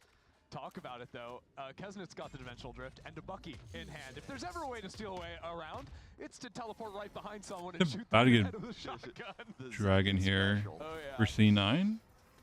Well, that's a jump Yeah. scare. There are 2 here, so he's got to be cautious about it. This does not feel safe. The stun, and all of a sudden, the jump on the other side of the TP is not there anymore. Early ulti out from Art. That was such an early ult. Wow. Ooh, shy. Guys sticking on site with these ults. They're forcing them off the spike. Look at Askia. 2G already on the defuse. The Hunter Shuri invested. Adverso looking to land the shots, splitting the uprights, not connecting. Gobera might go down. No, it is a second whiff. Gobera's going to get the defuse. He's body. Oh. Stops. Still at half. A 3v3 left for it. Adverso and Meltzer trying to pull this apart. Oh my god, how they lose. That's how that ends. Oh my god. How Crew won? I love the fact that they didn't quit on us there. It was a brutal third map, if we're being honest, right? Down 12-0, nothing going their way in that first half against the double Senti comp from Crew. Gotta give flowers to Crew, though. I mean, Holy busting out crap. this comp Oh, yeah. doesn't seem like a very Crew thing to do, historically. Sure. But they smell different this year, I'm not gonna lie. They're a little stinky, but in a good way, you know, with the chamber peaks going up. All the play behind Sign I thought was really cool. How they mixed it up as well, you know, whether or not it was going to be those fake B main fights into the op there or the really aggressive A main holds with the chamber more passive towards mid. I think it was really hard for 2G to ever get a comfortable read on what this team was doing round to round. No, and I think you guys said it best. For as much as 2G gave us maybe the slightest glimmer of hope, it really did just fall apart at the end there, and they put themselves in a spot where you were talking about it in the first half, Sean. They need to win a couple to have a shot at it, but the hole they dug themselves was just so deep that there was no way out. It really was. I have to give credit to Luis. He stepped in this IGL role. That was a hard half to call, right? Yeah. This is a learning experience for him. Every week he's probably going to learn new things. First, third map for 2G in the last, 5-6 matchups. So this is uncharted territory for them as a team. They're also the counters they have to deal with. I did mention they played Pearl previously. So Crew had some footage to work with on this third map. You have to wonder if that played a factor here. It was, I mean, yeah. They cooked. They cooked. They cooked in a massive Oh, way. 100 Thieves just won. A 2-1 win for Crew as 2G fall just apart at the end. We'll see you guys. Let's go, 100 Thieves.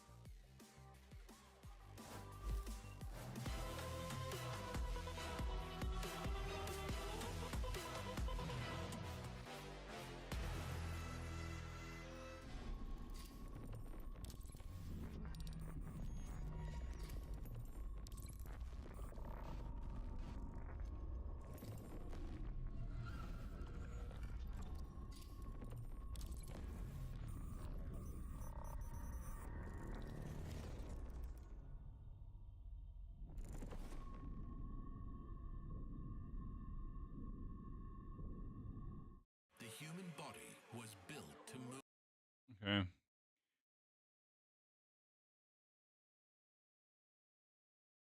Yeah, that's why.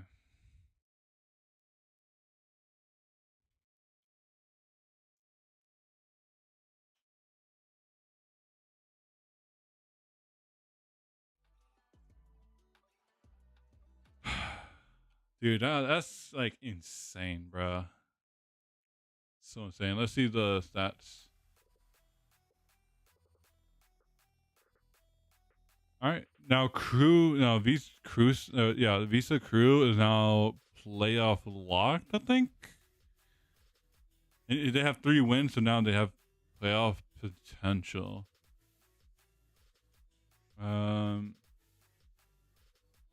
They have EG and 100 Steves next.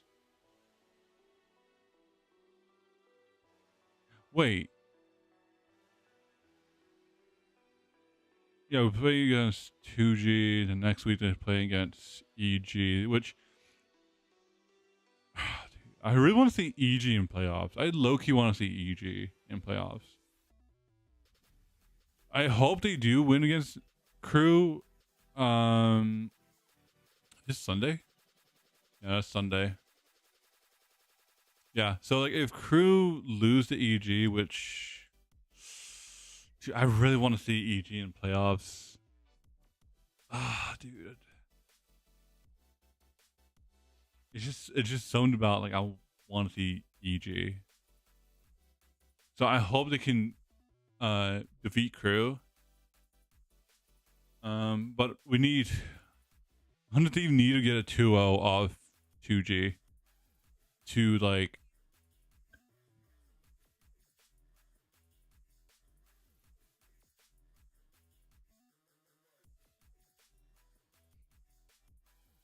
yeah. So we need the round differential to like be better this next like series against 2G next week. Because the round differential, look at this. You have 2G that's like -10, but I have less round count. If we lose against 2G, the round differential is gonna be really hard for us. What game next week? G2 and Lev, Furia. Oh, no, this is too. Oh, never mind. Never mind.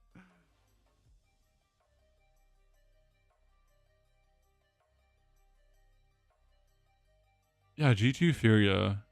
Wait, G2 Lab, Furia C9, Energy MIBR. Interesting.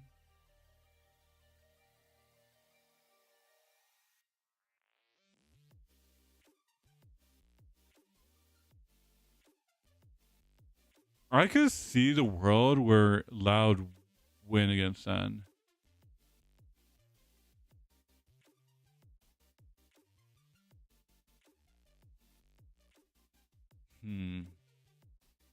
I can see the world that this happens.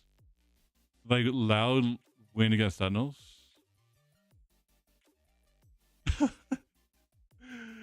Oh, dude. How am I picking, dude? My picking like good? Okay. So I predicted this wrong, but I predicted this right. 100 Thieves won against Loud. Thank God, right? Then Crew won against 2G, which, dude. Wow. If I win, if G2 wins, I'll be 2. Yeah, I'll be 2-0 today, guys. I've predicted right.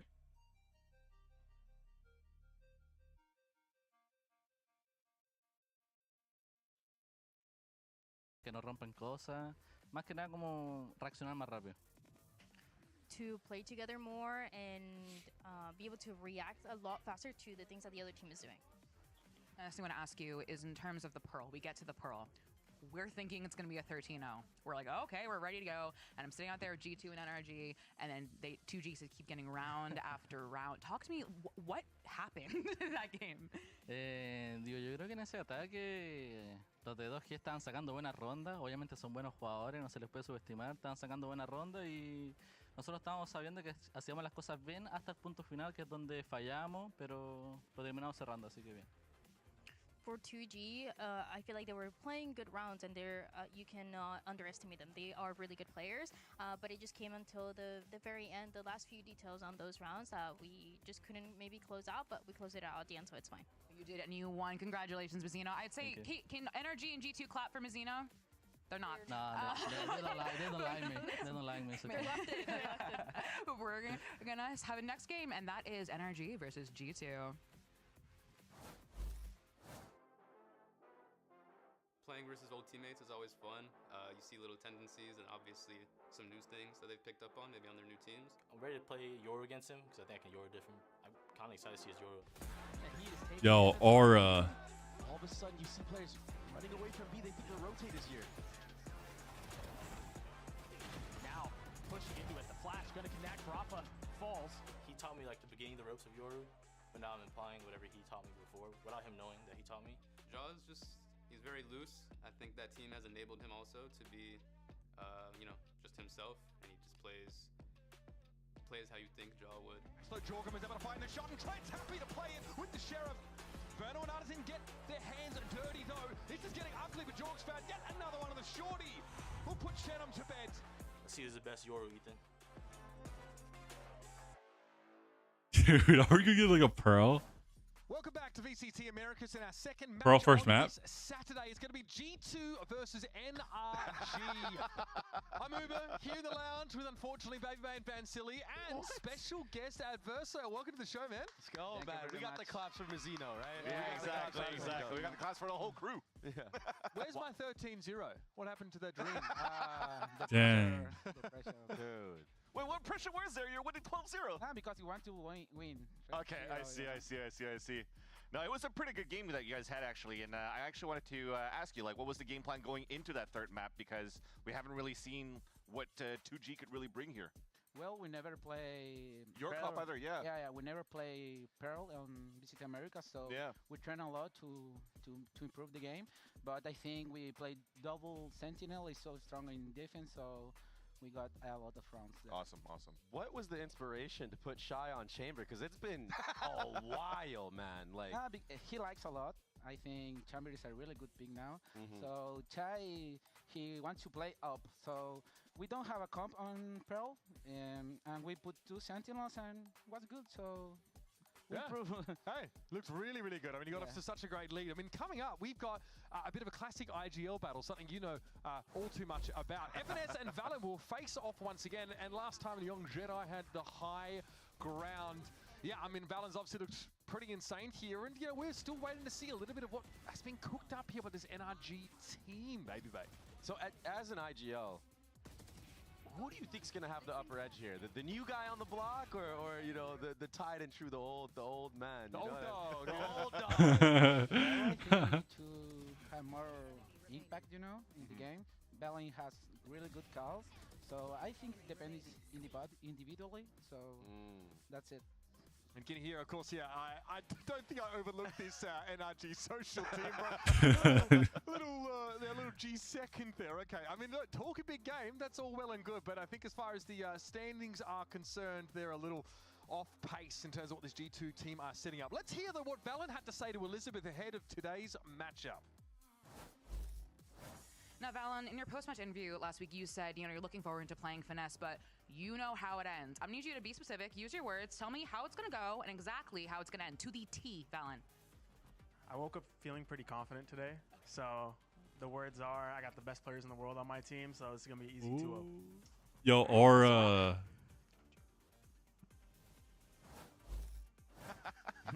Just walks away. What's up, Monk? All good. Jeez, that's terrifying. What are we doing? So much confidence. Hey, he's staring at you now, bro. He got the confidence. Yeah, Coming into this one, yeah. I mean, again, like, I can't expect this at this point from Valen, but G2 did cement their status as the team to beat in Americas after taking down Aspas and MIBR, and what ended up being like a bit of a drawn-out brawl. We kind of got to see the best of both teams at times, but, I mean, you know, G2 were just a cut above It was just a crazy series where actually both teams were amazing on the macro. You had players that really had to step up to the plate, and you actually had a 3-map series that actually brought it to the distance. Quite honestly, for me, I believe that this, no offense here, but might be the top 2 teams to try to beat here going into this stage. So how do you actually combat that as an IGL, knowing the form that MIBR and G2 has brought here so far, Verso? Well, I think That was what insane. team is more improving himself. I think he's gonna be better in this stage because G2 changed the composition of Pearl, so they are improving. They put Whale and Asin too, so I think that's the matter. That's a good question, or a good thing that I want to pivot on, because you're mentioning how they were changing composition and whatnot, and you guys have as well, for example, against 2G today. And overall, you also wanted to show to the world that you could play a 7-map pool. So how difficult is that for you in terms of preparation as an IGL, thinking about all these new layers that you have to bring for crew? Well, we work a lot with the staff, so I think we have to improve in the week. So if we have a really good map in the week, we are so much confident in that map. So I think that's it. Awesome. Let's drill down a little bit on some of the individuals in game, because Jorgamo was so good on Waylay that he needs to issue a formal apology to everyone in rank. Stuck with bottom fragging bottom caps. I heard you threw Nature's Game the other day, bro. Was that on Waylay or not? No, believe it or not, it was on the Yoru. I mean, might as well have been the Waylay, though, with the way I was playing it. I mean, just TPing in like a bot. But anyways, this guy is not a bot, and that's for certain. Is there any chance we're ever going to see some Kesnet Waylay action, or maybe you guys aren't cooking that far? I hope so. I really want to play Waylay, but it depends, you know? Yeah. What's her strength and weaknesses, actually? Because, again, we've seen the Waylay come into the fray, and a lot of players or a lot of the fans are like, Yeah, I can't wait for like Juggernaut to be on Waylay. could play her, and then now Kesnet was also in the conversation. What is missing from Waylay that doesn't click for you guys to want to pick her right away? I think we need. I think Kenny need more time to play Waylay, so he got more confident to play Waylay. He just picked up the Aura recently, right? He's a really good improve. So one because step closer. He only was playing Raze and Reina and Jet, so we want to play Yoru. But I think the most important thing is to play Waylay. He has to have a good support, you know. So me and Mancino have to have a really good synergy there with Kesnet and play Waylay. And you have it so far. I mean, you guys have been cooking so far the past 2 weeks. Yeah, we were cooking. we were cooking. We've got to look on the other side of the aisle here, I think, at NRG, because they got a much-needed win against Furia back in week 2, but they're going to have to really dig deep if they have any dreams of making it into playoffs, right? This team also felt like a bit of a revolving door at times. Like, obviously, like they started out with Verno, that didn't work out. We're chopping and changing, we're retooling this roster, right? Like Marta's coming in here, of course, we have Bonka. Yeah, that was, you know, a factor there as well. What's our initial impression of this team? Because Som was a standout, but outside of that, like, where do we place a team like this? I mean, with Brock coming in, it was a little bit of a slow start on that second week, but ever since going into last week, holy crap, it's back to the Brocktagon that we know that he could do here in Tier 2. I mean, I don't know if you actually played against them going into when you were playing with All Knights in Challengers, but Brock and Mata are crazy players. I train against Shopify Rebel, I think. Yes. Moist Shopify. He's a really good player. I really like how he plays Initiator. When he plays Soba, was a really good player. So I think he improved a lot. Oh yeah, I need to change the title. Train a lot too in the screens. So we see the team is improving. One up, one plus one for energy here. Yeah, definitely. Scrimbucks. Yeah, exactly. Scrimbucks. I mean, again, I think it like doesn't take away from the fact that like Baby Bay NRG probably need to make some big steps forward. Even on top of that, if they want to be. Like, I'm so ready for the match because and even then, like you. G2 is about to win this game like a I liked what I 2-0. saw out of that matchup against Furia because I saw them fix a lot of the gaps that they had. Even Mata switching over to the Jet on a map like Pearl because the Neon and the Yoru combined just wasn't really hitting the same, I would say. But I do think that this is going to be such a tough test. I mean, now is when we're going to see the true state of NRG. Are they going to actually be a top 4 team like everybody was predicting them to be when they had Verno? Or are they going to be kind of struggling in this stage 1 at least until they can get their bearings? I think it's a good test. This NRG team is like traditionally really hard to get insights from. They really keep to themselves. They're not overly expressive, but we did have a chance to catch up with their finesse, or rather Elizabeth did. So let's see what she was able to tease out of the seasoned IGL. Now, Finesse Valen said in his post-match interview last week that he's really looking forward to playing you, has been looking for it for a long time. What's your read on Valen as a caller and how this game's going to go? I think they play very fundamentally sound. I think they have a really good understanding of the game and how they want to play. and they don't really stray from that too much. Like, regardless of whether they're up, they're down, doesn't matter. They kind of stick to their game plan and they adapt really well. So I think that's their strength in comparison to other teams. I think other teams struggle to adapt, especially in this meta. I think they're probably the best at it. So, yeah. Best luck today. All right. Yeah. I mean, is that true? I mean, that's a great sound effect. FNS says a lot of teams so wrong. struggle to adapt in this meta. Do you agree with that? Yeah, I think I'm great with that because I work a lot of myself, you know. So I think the most important thing on Valorant, because I play like 5 years, is improve every day, you know. Every day train new stats, every day playing new agents, make new micros plays. I think that's the most important thing. And I just want to ask you, have you actually started picking up the IGL role more when you went back into Tier 2 with All Knights? Yeah. How much of how hard was it for you to get the reins and be comfortable as an IGL? And control Dante Deus. Yeah, exactly. Oh, man. Well, it was complicated because my first experience was on 0-0 Nation in Brazil, and I don't have a good result there, so it was so hard for me. But when I joined on All Night, they give me so much confidence. I get a lot of experience there, so I improve myself to be better in Tier 1. So awesome. That's the most important thing, and I know the guys. You know, I know Mercer, hopes he plays Chai, so it wasn't so much hard to play again with them, but I'm really happy. Yeah. I mean, speaking of someone who was like a fixture of this team last year, where we saw NRG make this huge retool, right, was Som, and Finesse's BFF has been fragging out in Stage 1. This guy also was a standout last year when we saw this new look NRG team in general. Som really seems to have it all as a controller player that's having high impact, Baby Bay, on so many of these matches. Yeah, I mean, in a lot of the games where NRG, specifically this Lotus, it's that meme, no help. You know, like LeBron, no help, man. I mean, the poor guy. Like literally somebody help him out, and NRG, you know, they got it together in the following maps. But yeah, he's always been a standout player individually. He's been grinding. It's so funny because in a bit of, you know, the I don't want to call it off season, but the time in between kickoff and Stage 1, I was memeing with him like, hey bro, you're pretty nice with the Phantom, man. And I was like planting this in his brain, and now I'm seeing him actually play with the Phantom like every day, and I'm like, yo, I don't want to say I told you so, but I kind of said I told you so. And Uber, you talked about the revolving door around the rosters here of NRG, and I feel like right now with Mata and Brock joining, now Som will have some help. And again, we've been seeing those results in that week 2 going into this week. I think this is going to be a very good series going into G2. We're going to talk about the ungentle giant himself here, because obviously, you know, Guy, he is tall. Thank you, production. Yeah, he's really tall. He is really tall. I did not expect it, because he doesn't look like an imposing figure necessarily on pitches until you see him like stood next to the rest of his team.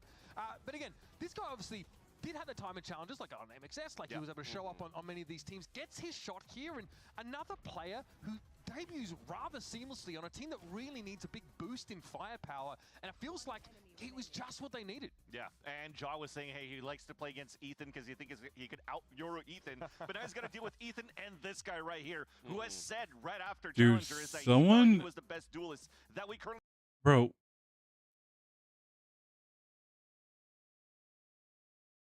If people are actually recording like the Minecraft movie off their phone,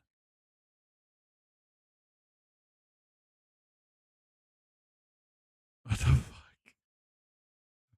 What the... Bro, there's no way the Minecraft movie is like even like good.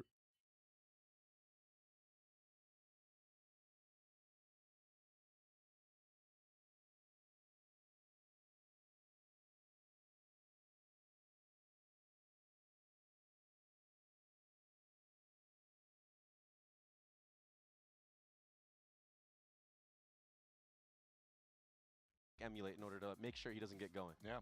Well, I think you have to cancel him, you know? You have to use a lot of utility and to take the info where is Mata playing, so you can make a good exec there.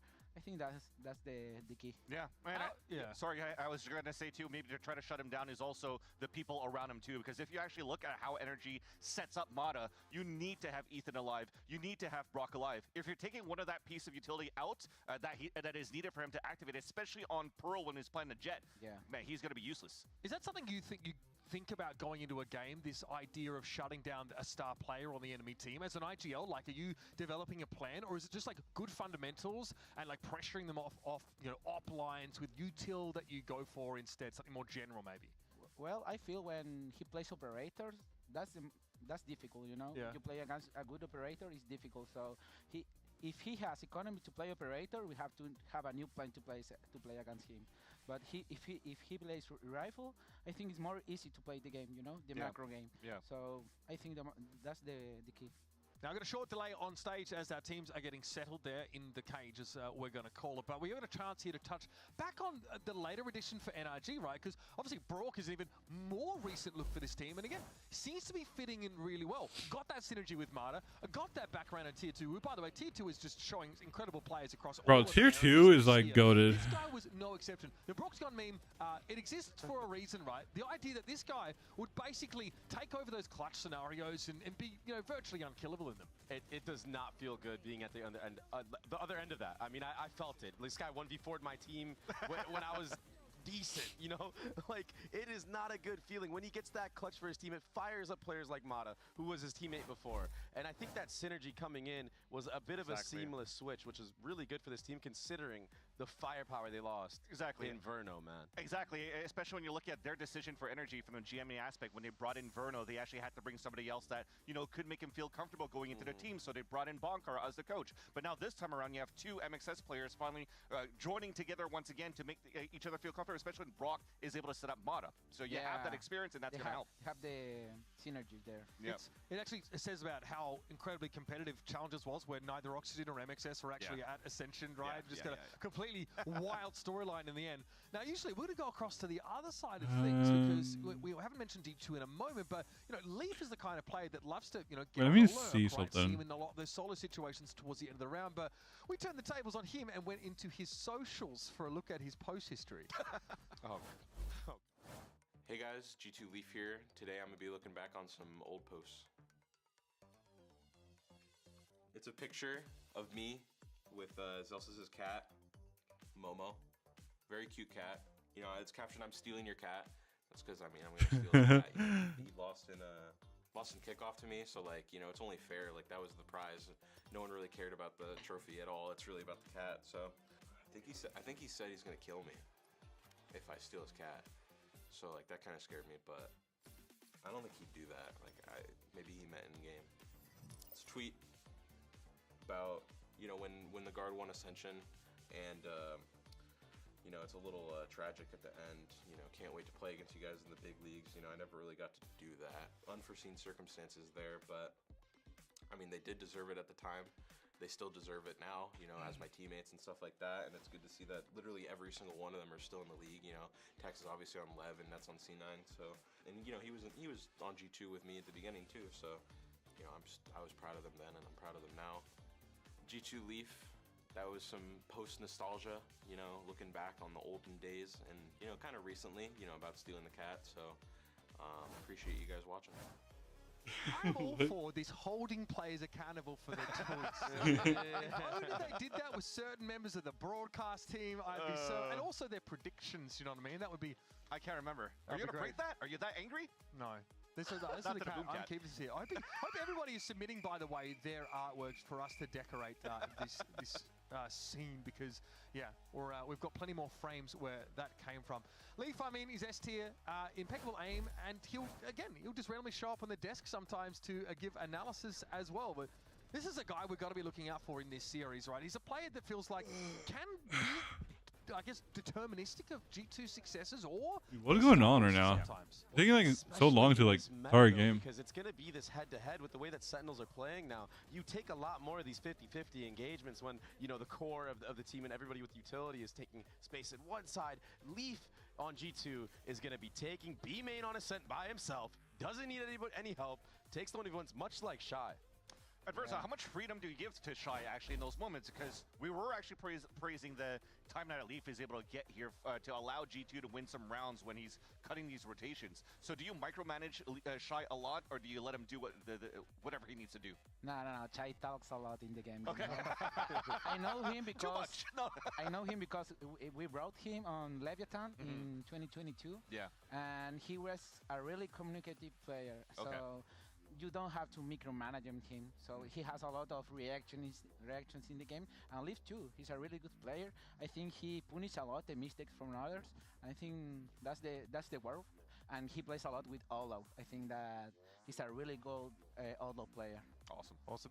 Verso, thanks so much for your time. It's great to pick your brain a little bit, man. And congratulations on the win, of course. We'll see you soon. And, of course, we'll see you folks soon as well, because Map 1 of this series is coming up in just a minute. We've got Bren, Sideshow, and Mimi Gaming on the mic. So Nothing's going to go wrong. Nothing's going to go wrong. It's all going to go great. It's going to be a banger. See you after this. Plat shot guarantee. Plat shot guarantee is crazy. Plat shot. Dude, plat shot guarantee is like insane.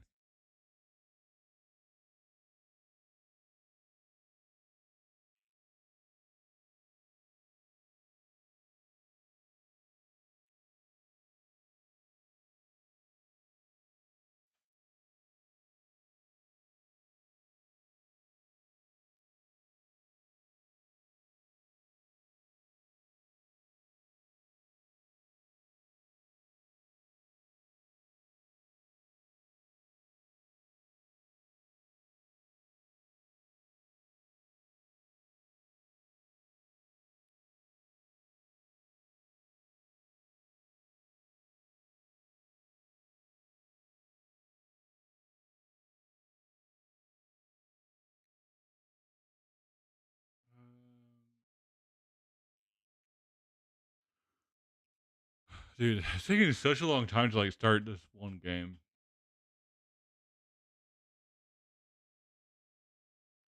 Welcome back. Good, there's no walkout. CT Americas. Yeah, quick little hot swap of the casters of the talent, moving in and out as well. No disinfected on the microphones, I don't think. Hopefully there's no... I don't know where I'm going with this one. That's an interesting way to start. It is an interesting way to start as well. I don't know why I'm looking at my notebook as well. This isn't going to be how many answers. Read?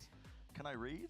Please. Do you want me to read to you? Yeah, you can recite something. Tell me the story of G2 NRG okay, today. well, the first line is a spoiler for the map pick bans. Okay. Right. So I don't think I will. We have that going. Maybe wait for that one. We're about to go into that, I think. I don't think I will say that. Yeah, there's plenty of history here, though, to tap into. I mean, obviously, the big story that I think that Des was talking about, too, is just the clash of the IGLs. God. I don't feel like it's reasonable to call it a changing of the guard type game, and you got to pardon me on the pun for that one too. But no one else was thinking it until you mentioned it explicitly. It was too good, you know.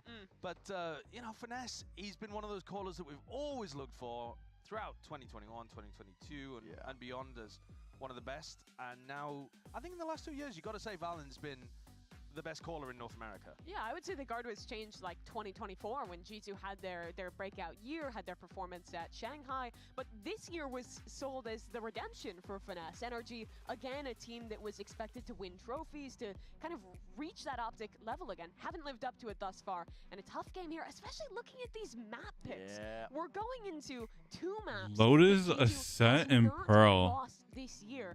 And NRG picking Lotus, which I feel like has been G2's best map this year. Yeah, we don't often, now it is quite a league thing to say you've lost at the draft, but I am worried here for NRG. The last time that G2 lost on Lotus was in July of 2024. Okay. And this year they're on a 7-map win streak on Lotus. Undefeated, beat T1 13-5 at Bangkok. And I don't have better news, because the last performance for NRG, they lost to Furia. I mean, that's you're saying that mad disrespect on Furia. G2 got pushed a little bit on this map by Furia too.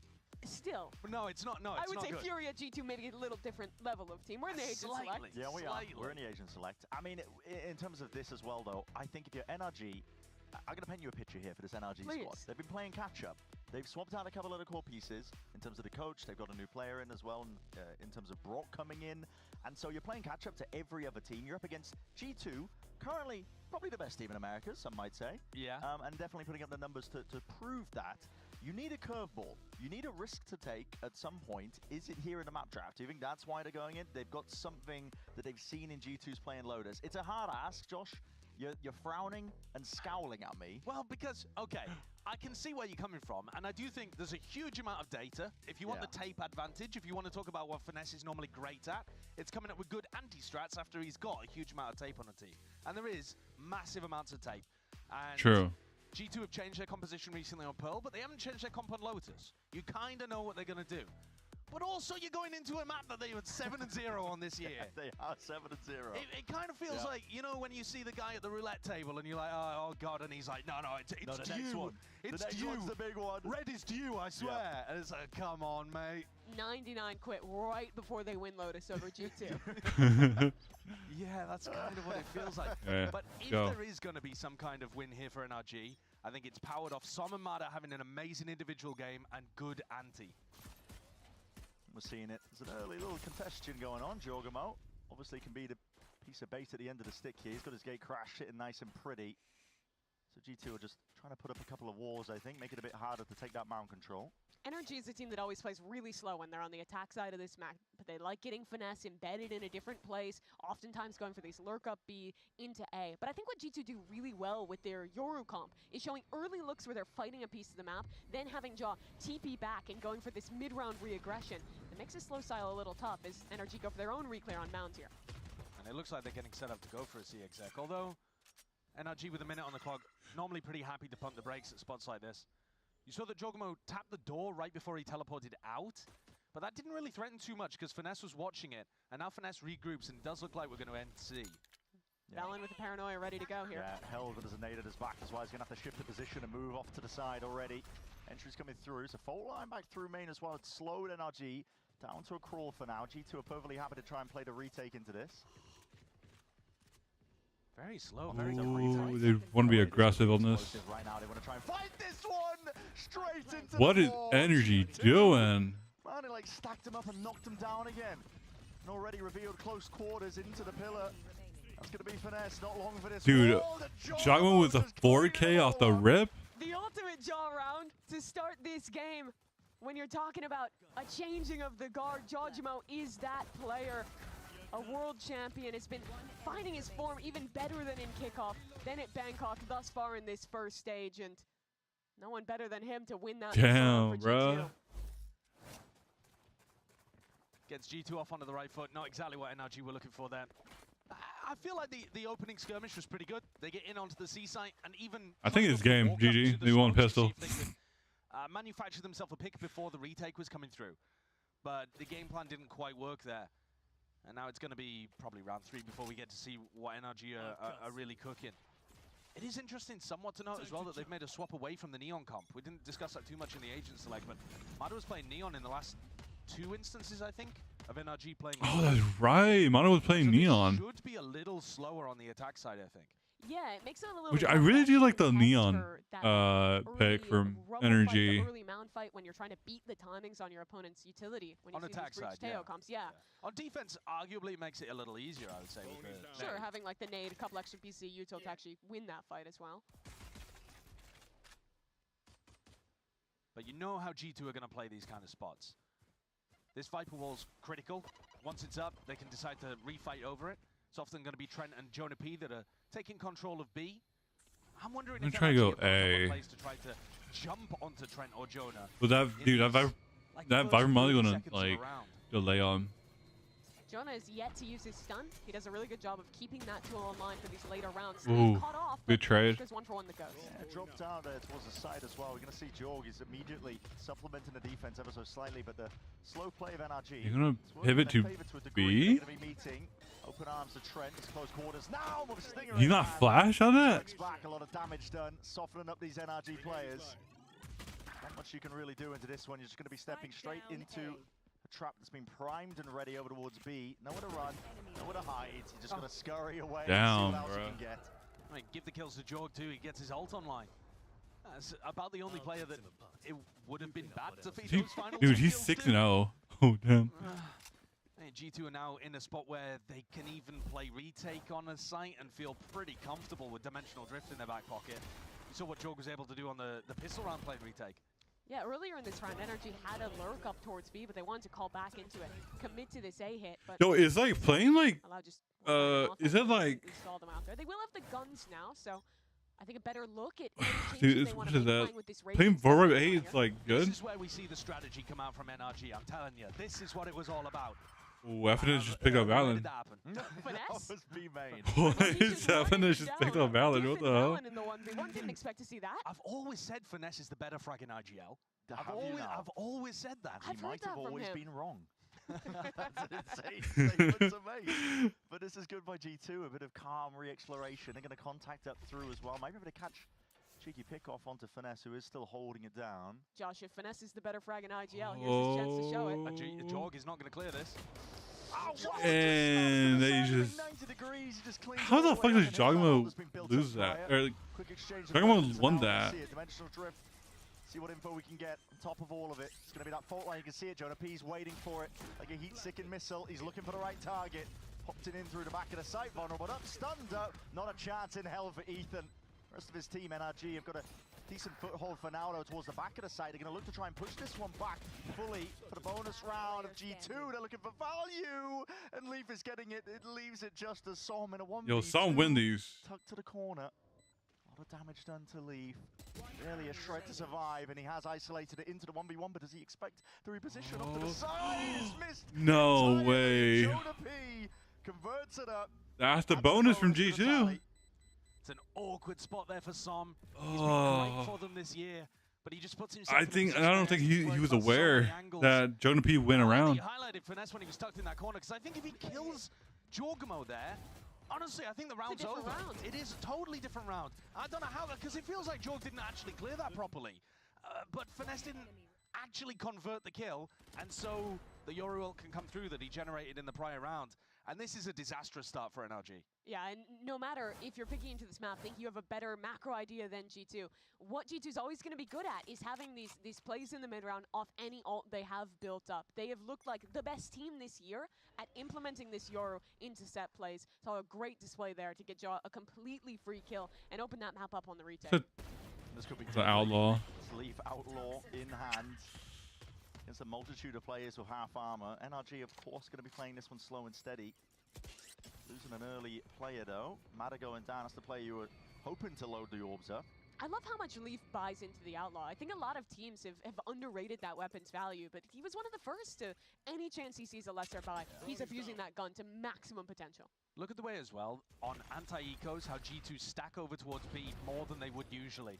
This time you see Leaf again taking contact here, but they're making sure that if NRG do the classic, we hit B on an eco round, that G2 have got the personnel ready to defend. That was a nice shot by Ethan. Though, Ethan, quick to dismiss Leaf. G2 are happy to play this one though fully for the retake.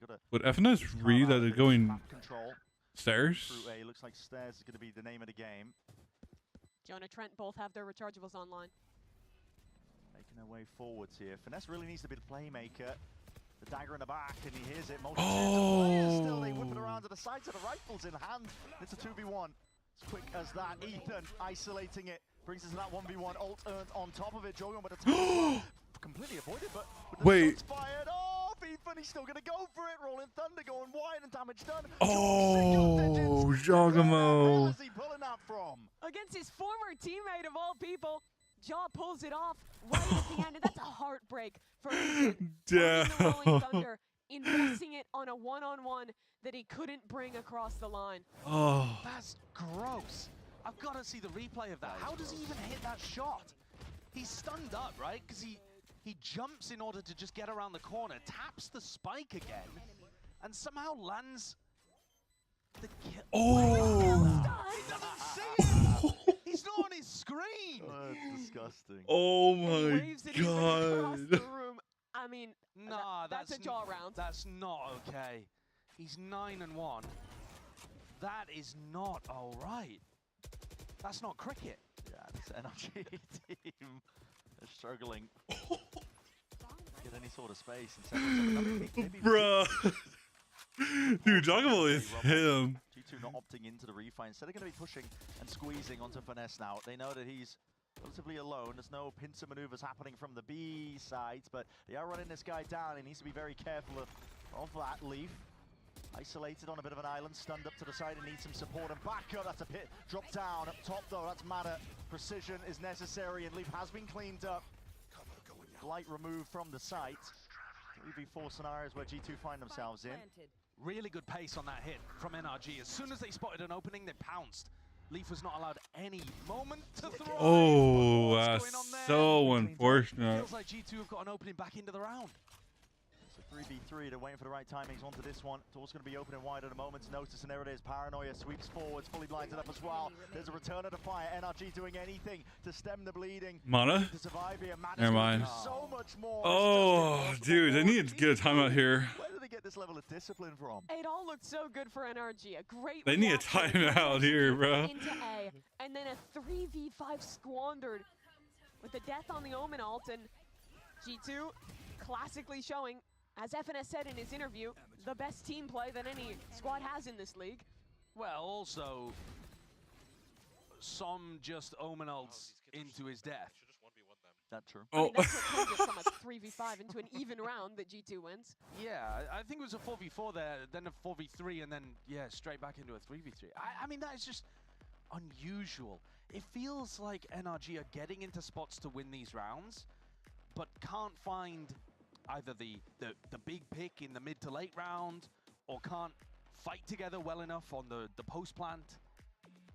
It was a Like, 1v1 they lost. What energy need to do when you get that, like, that, you know, 4v2, 4v3 situation, like, they just have to, like, fight together, because they just giving them ones.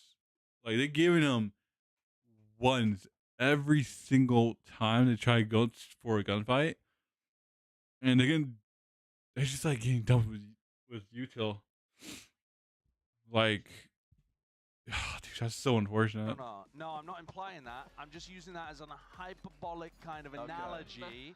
Obviously, we just watched a game that should have been a 13-0, and instead... G2 is 7-0 on Lotus of this year? Yeah, oh, I mean, crap. 2 of these players were here for the only 13-0 in That's VCT history. so true. That's so true. They won champs that year, but yeah, not quite there yet. Yeah, G2 7-0 on Lotus this year. And this is NRG's map pick, Bren. Does connect. A lot of damage done to Valen. No kill, though, to be found. Bit of a bait and switch kind of setup, but they don't end up going into Valen. Seeing all that util, I think NRG believe that G2's put a lot of resources into the C fight, but no way. That's just He just spams some into the smoke? Yeah, a bit of spam onto the corner, maybe aware that he'd already crossed in here in that TP, and Ooh, this is NRG rock. picked at 2 pieces across the map. Any cohesive idea that they might have had? You should spam into the smoke. Spread. I mean, Mata was just trying to find an individual timing there. It wasn't really based off a wider game plan, I don't think. Leaf's not being denied any of this. Armageddon to try and push these players straight into the fight and fray, but there's a tight corner and a gap to play in. Weaving in and out, back and forth. Trent. Oh, damn. That's Jorgamo with a tidy little 3-piece to put a finish on. All right, now energy broke. G2 have dinner reservations. That they do. NRG want to play this like a slow default every round, try and work out where G2 is headed. But their players That's criminal. that are out on island in so many of these rounds are either getting caught by recluse, getting taken out by spam through smoke, or anything of the like. G2 is almost always playing from an advantage in the mid-round. And then even the few rounds where NRG Dude, he's playing by 4x8. They're in the lead, they can't convert. And talk of things that are troubling. No ults for NRG. Yoru ult, breach ult. The train keeps rolling for G2. They're going to try and disrespect this mound hold. Jorgamo is really just a lightning rod for all this utility. A ton of it being pulled out of NRG just to try and take the first section of C, get access to the I think that's 4x8. And have a look at how that much Juggernaut playing information on. Roof is getting over towards A. He's just jiggling in front of his own wall, has full info down this spot. So they don't need to be worried about it at all, right? The whole of G2 can stack defensive players towards C, towards B. And when you've heard that much noise on C, and you know that B is a likely end for a lot of these eco rounds, I think they're feeling pretty here about the defensive setup. The drone just saw a player rotating back towards A. That'll pull Trent over. You can hear it. Drone clears most of the way as well through out into rubble. Just a slight delay with a snake bite, but NRG are not biting. Going to meander their way back over towards 40 Looks like Finesse never really gave up that space wholeheartedly. Bro, what is Jog playing on? I think he's playing on like 40 AP or something like that. Information into the mid round here for G2. They're going to realize pretty quickly now this is landing over towards C here in Ordis Util, but they're perfectly happy to play the retake on top of it. Like, I'm still curious of what Jogmo resolution is at. Salvos, fault lines, all going to be coming out here. NRG needs a little bit extra. I think you can see that blind here. For a fight towards Waterfall. They want to try and push past.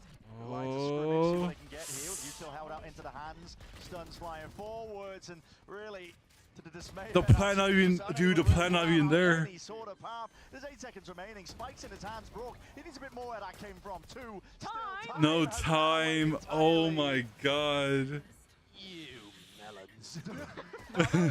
Honestly, I actually quite like that from NRG. Yeah, they were working things around in the mid round to get into a position where they can get into a bit of a post plant. Yeah, they kind of scattered towards the end there, but this little combo play from Jonah P and Trent, where Jonah is jiggle peeking with his ultimate, and then because of the gap, these guys are absolutely lost.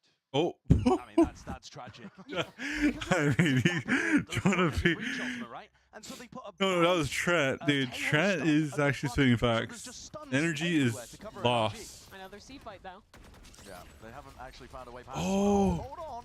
Wait a minute. Jorgamo! Mono won that fight, but 5 HP. There's no escaping that one. They finally found a solution to try and navigate. The Mono's one off Showstopper.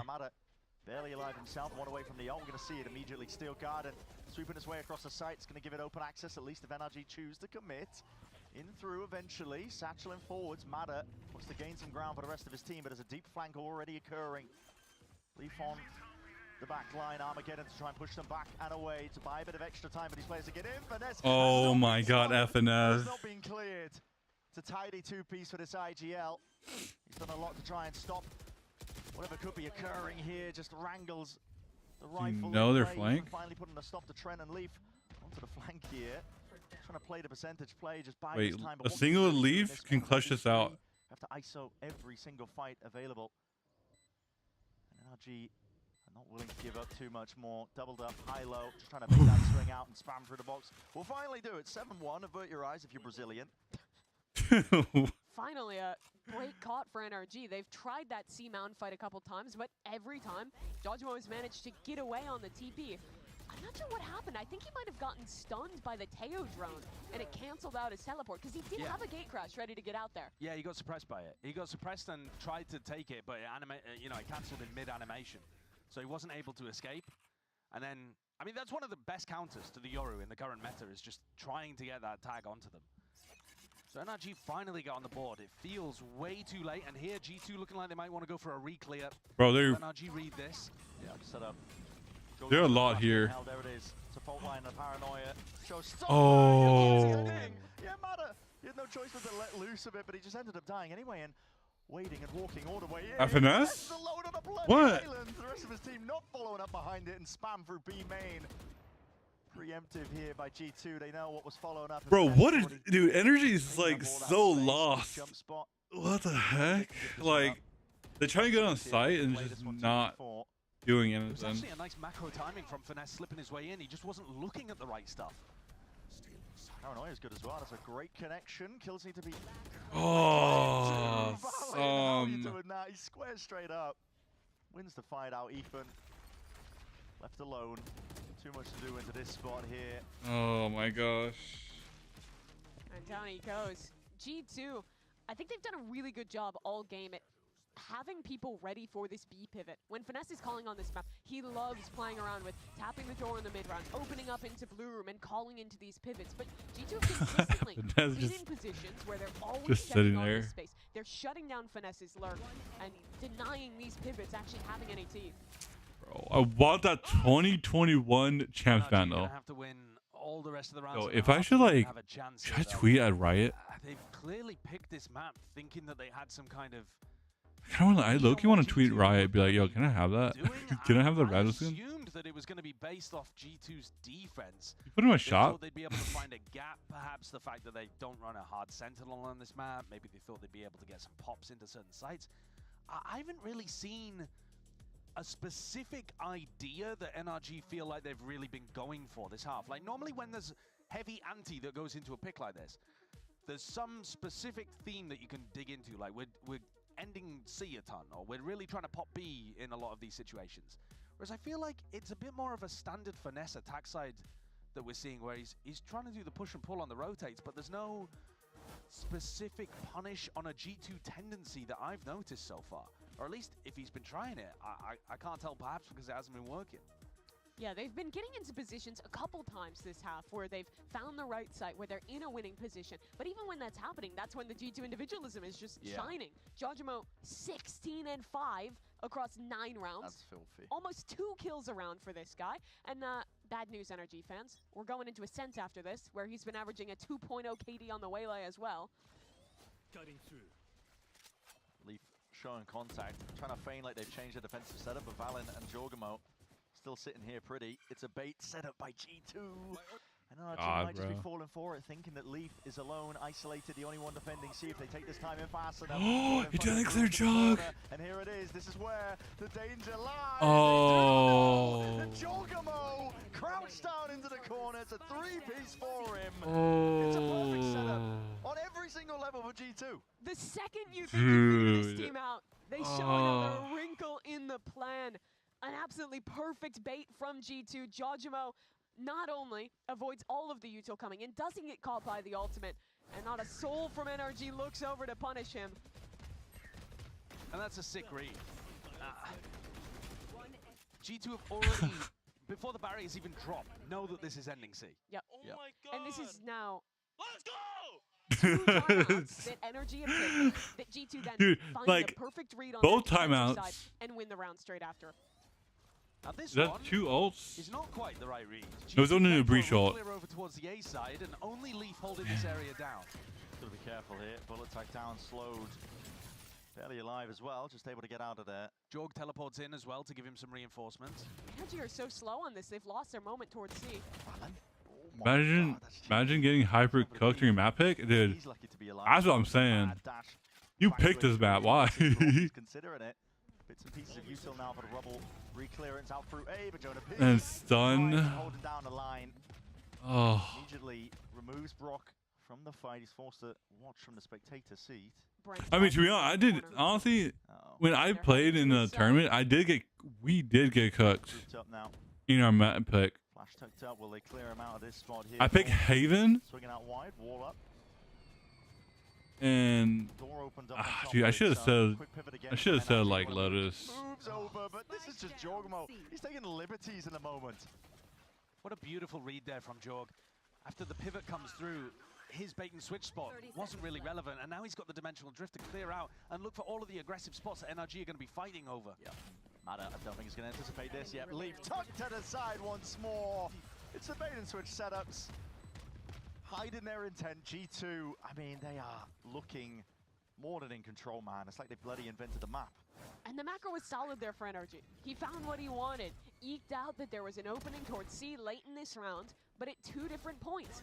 As they're rotating through, a G2 player takes a perfect timing and gets a pick. Ends in that 3v5 there. I mean, I think also you could criticize that in the post plan, Mada fights over towards Waterfall while Finesse is looking over towards Spawn, and they're not really doing stuff together to try to create advantages in post plan spots. The map's over. Like, this is a GG go next.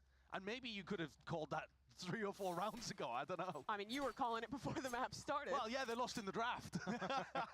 As a reminder, 7-0, G2's record. This is looking like a number 8 on the year. Yeah, it's hard to imagine a comeback from this spot. But it's going to be layered down reactively here. Leaf just trying to push back. Potential play from NRG, trying to get themselves into the C site. Slow and steady, not really been working out for NRG. And even this aggressive re-clear, look at this, Jonah P wants to try and take an early fight, and engagement is going to be calling for the reinforcements. Finesse laid it down to the side, he's got his teammates trying to hold and help him out. They don't overstay their welcome though, do they? Perfect little bit of pressure and then they back up. Now it's going to be Valen tested as NRG look to re-clear over towards Rubble. And he just backs off before any of that pressure will come through. There's been multiple times this map where NRG are in a position if they had activated just a couple seconds. Bro, this is going to be 11-1 half. But G2 has been a step ahead in the positioning. Oh my god, dude. Look at Jogmer positioning here. Another attempt to maybe threaten a pivot back towards B here. Doors opens up. A lot of information gathered though for G2 as well, making sure that there's no possible option for a B pivot, which is exactly what Energy are trying to go for. All into blue room, Armageddon up top. This is going to be close here, pushing these players into the sight lines. Wait, this is winnable? Still, blue room needs to be accounted for with only 18 seconds left. No one's watching their backs. But in a What the fuck am I watching? Dude, it's 10 seconds remaining. Get on site. But they're just running out of time. Oh my gosh. Which direction are you really going to be sending this one in? There's 5 seconds left and a double peek forwards anyway. 4 seconds remaining. Barely getting onto it. Oh my Way, god. Valin. He just carves out a path to success. And this is the difference between G2 and NRG. When you look at their IGLs, Valin is that guy in 2025. Not only is he leading this team, calling a near perfect half, but winning out the clutch to close things out there. And that's just such a heartbreaker for NRG, because again, Finesse finds a great timing here, punishes onto Leaf, lurks into C, but the spike is completely stuck, and G2 just in a position to pinch and close things out. Yeah, they can't go back. 7 bullets and get that kill. Hey, Mata, you're like that, right? Where are you at? Hey, you're like... And then you see him, he's right across the row from NRG. Yeah, it's impossible to ignore. Yeah, that is just pure dominance from G2. We're going to go to a quick break on the other side of things. We're going to see if we can get this map wrapped up nice and pretty. Oh my god. Yo, this might be a quickest map ever. This is gonna be the quickest map ever. Holy crap.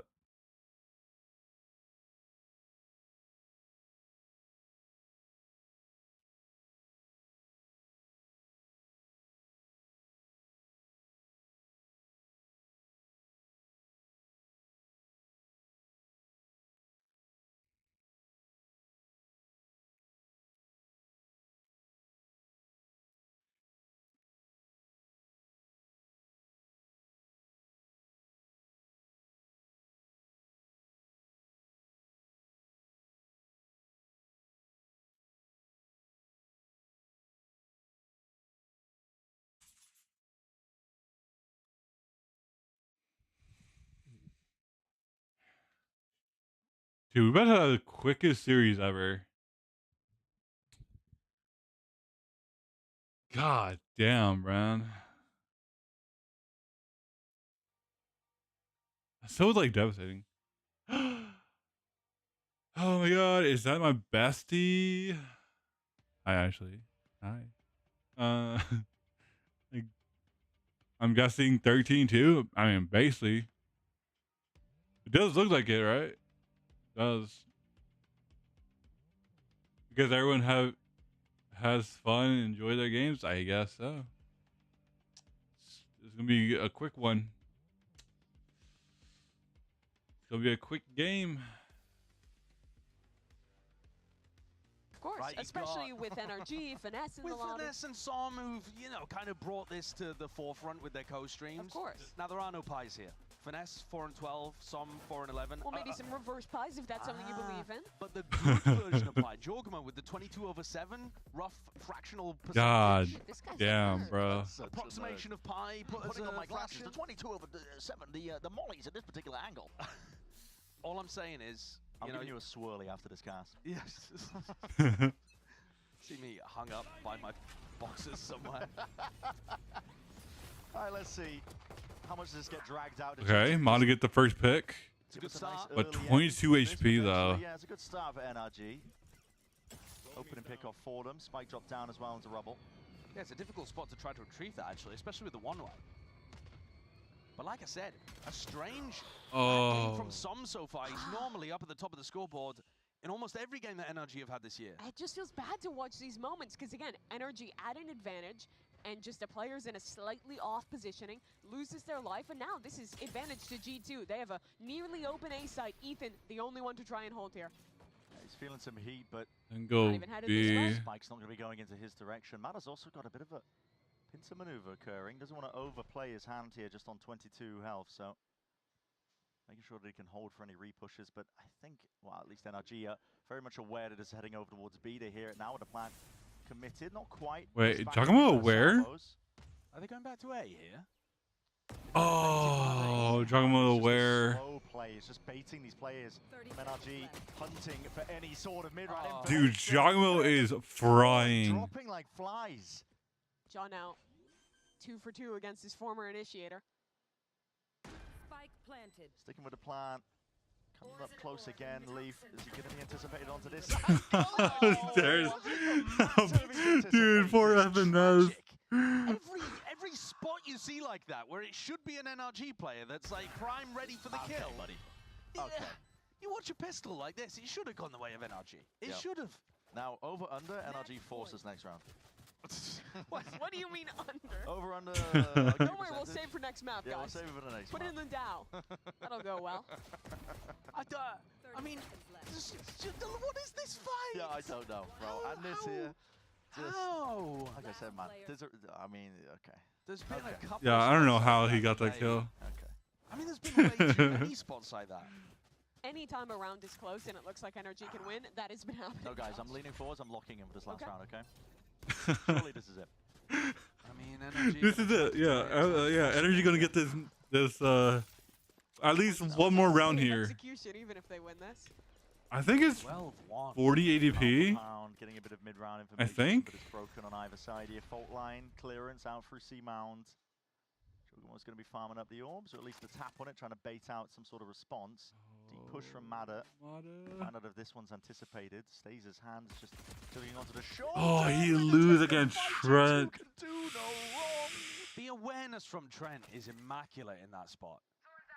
He's jiggle peeking not for a position over towards root or rubble, but literally for the exact position that Mada is in. Fake into C. Energy's reasonably bought into this Wait, one. what was that wall? Here. The tail leaning over as well. Yeah, they broke the clone, but it still triggered the wall. What? It's unfortunate, to be honest, for NRG, but at this point...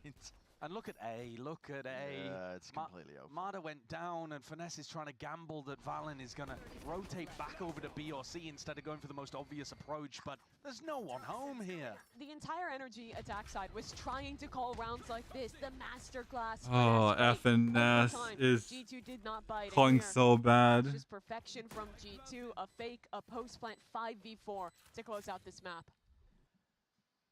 G2 are in complete control out towards the site and towards the back of it. Trent's got a watchful eye, Leaf can hear it. Jump spot, rumble of footsteps. Not sure if he's going to be anticipating two of these plays. The fault line. Oh, he missed. No way. Tiny's the corners here. ADS up. Now will be falling into the end here. NRG finding themselves with a bit of an advantage. Got to be careful where you step. You Trent, win. Still he's sharp and snappy with the aim. Sling it in hand, leaving it just down to 1v1. Som 10 HP. Oh. And it will remain just Yep. down All right, 13-1. to finish. G2. Okay. The quickest map ever. Team like Energy, you know That was questions quick. are going to be circulating. They picked this map. They thought they saw something against G2 on Lotus, but G2 still undefeated this year on the map. That was Makes quick. their record 8-0 in 2025. Jorgamo dropping a cool 27 kills and 7 deaths. Great work, honestly. And he's about to go and play Waylay on Ascent, where he's Oh, wait, averaging is 2 that KD. next? Yeah. We might get home before dinner time. Just under 2 kills per round for Jorgamo. Wow. It's absurd. I really don't understand what NRG were going for with this map, because it wasn't even like we saw what their game plan was. I think Damn, obviously yeah. they're going to be bitterly disappointed with how this one ended, but clearly they had a plan here, but I don't know what it was. Energy, they've not played Ascent thus far this year. Hopefully, they have a better surprise for us there, Brent. Dire straits for NRG. Not going into their map pick next. It is Ascent, as we've already alluded to. We're going to be going to a quick break when we're stepping away. Of course, Uber and the analyst desk going to be breaking it all down for the next map.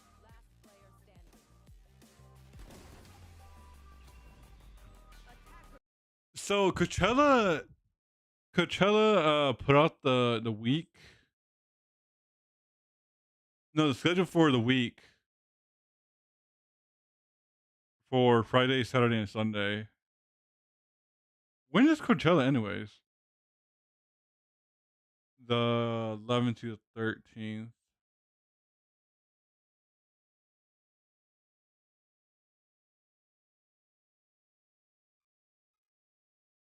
Huh. Okay.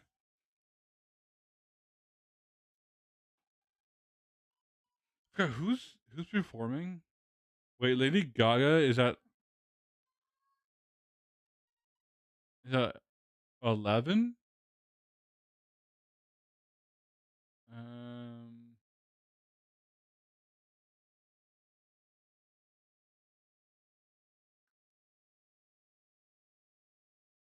Who's like performing?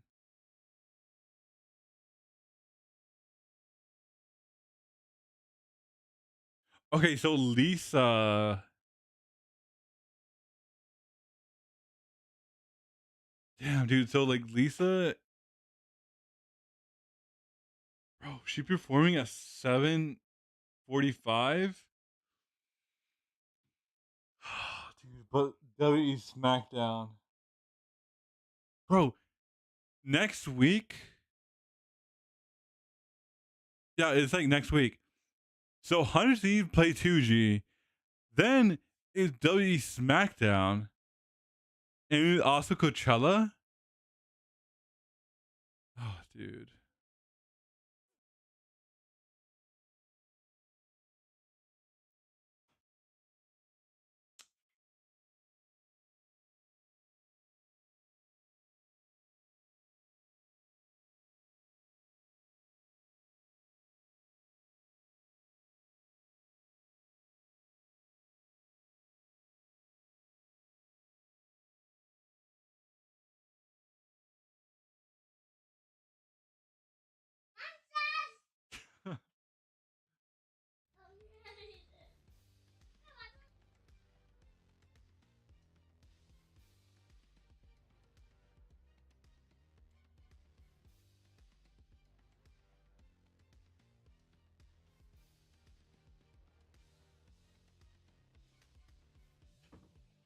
Dude, honestly.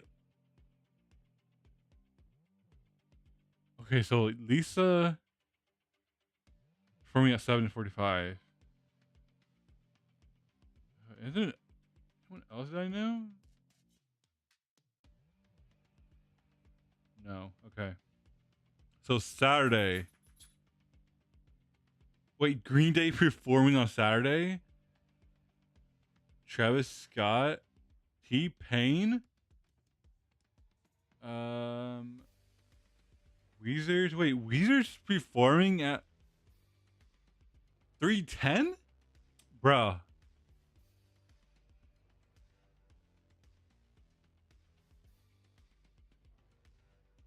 Yo, you guys excited for Coachella?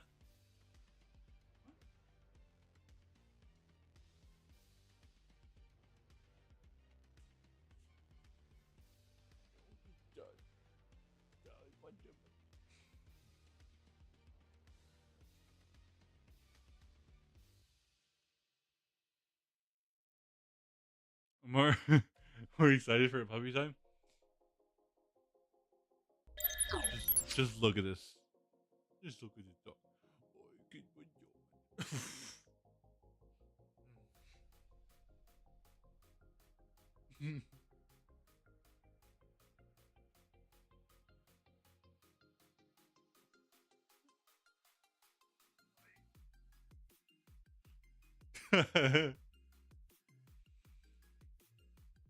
You want a dog soon? I say go for it.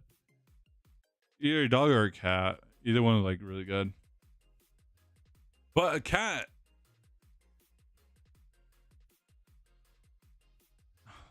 Low key want a cat. I low key want a cat.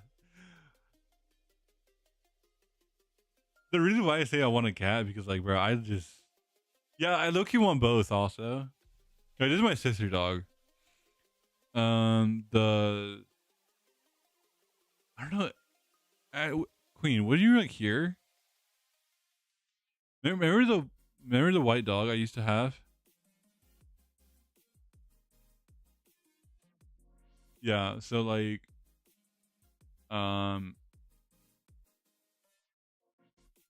we had her put her down. Like she was like 13, 14.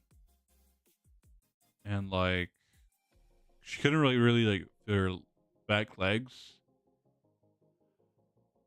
So yeah, and she's like the main one that like just like come here and like sleep in the same bed. So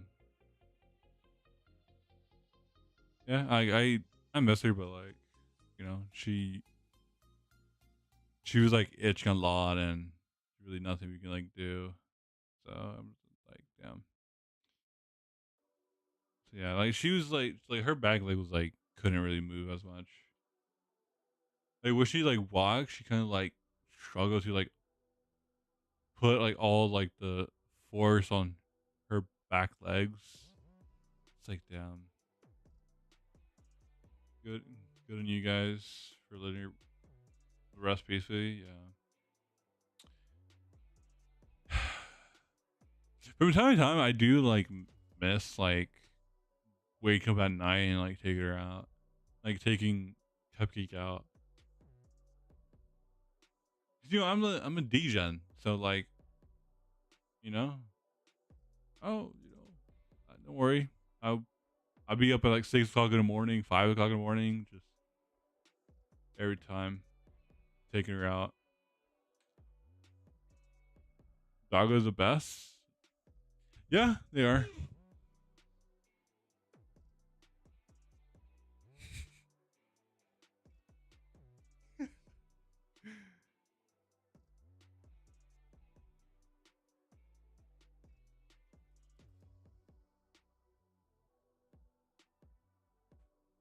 Boy.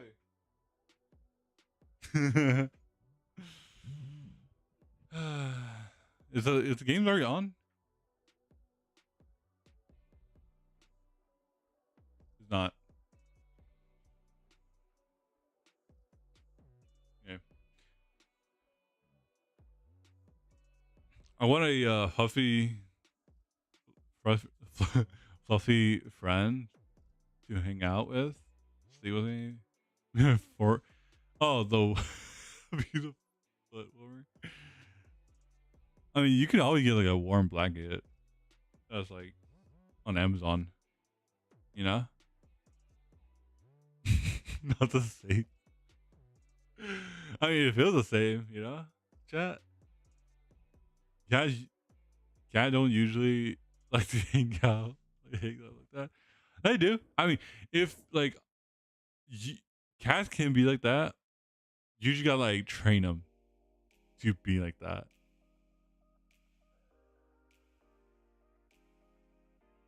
You took a little bit to come out here. So what were you telling your boys back there? We were just focusing on our game plan for the next map, so we knew they were good on Lotus, and our game plan didn't go according to plan, but we think Ascent's going to be different. Well, let's look at map 2. Yo, he looks so defeated. I could not have said that. Mike G looks so defeated. From our guy, I mean, again, what do you say? Mike G. You're picking the undefeated map for G2 against them, right? You've got to have some swagger coming into a series like this, but that was a beatdown, a generational one at that. And you just have to put it out of your mind, right? I'm going to be honest, though. At least when you get beat down like that, it's way easier to just, you know, toss it to the side and focus on what's ahead of you. GG, go next. Otherwise, if it feels a close At some point, you just don't have any emotions invested in the result of that first map, right? You've got to just be unmoored, you know what I mean? Out at sea. I feel like sensory deprivation for them on Lotus, so I'm not going to lie. Map 2 is coming up, though, after a short break, so stick around. Let's see if NRG have got what it takes to bring some game to G2. Come on, at least give us like a map 3.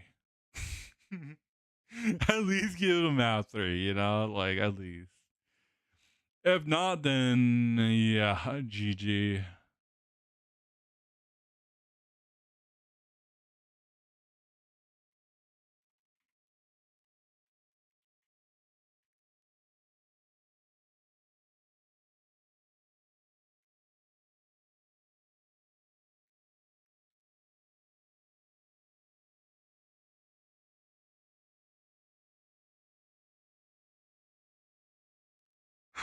But Queen, how you feeling? Clunas, what are you? How you feeling? My YouTube chat. Hi YouTube.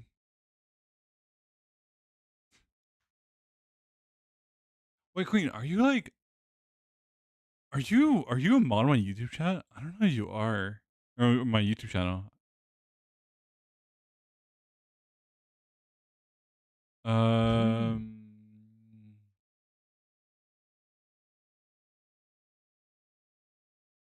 Here, go to my YouTube channel. I'll mod you.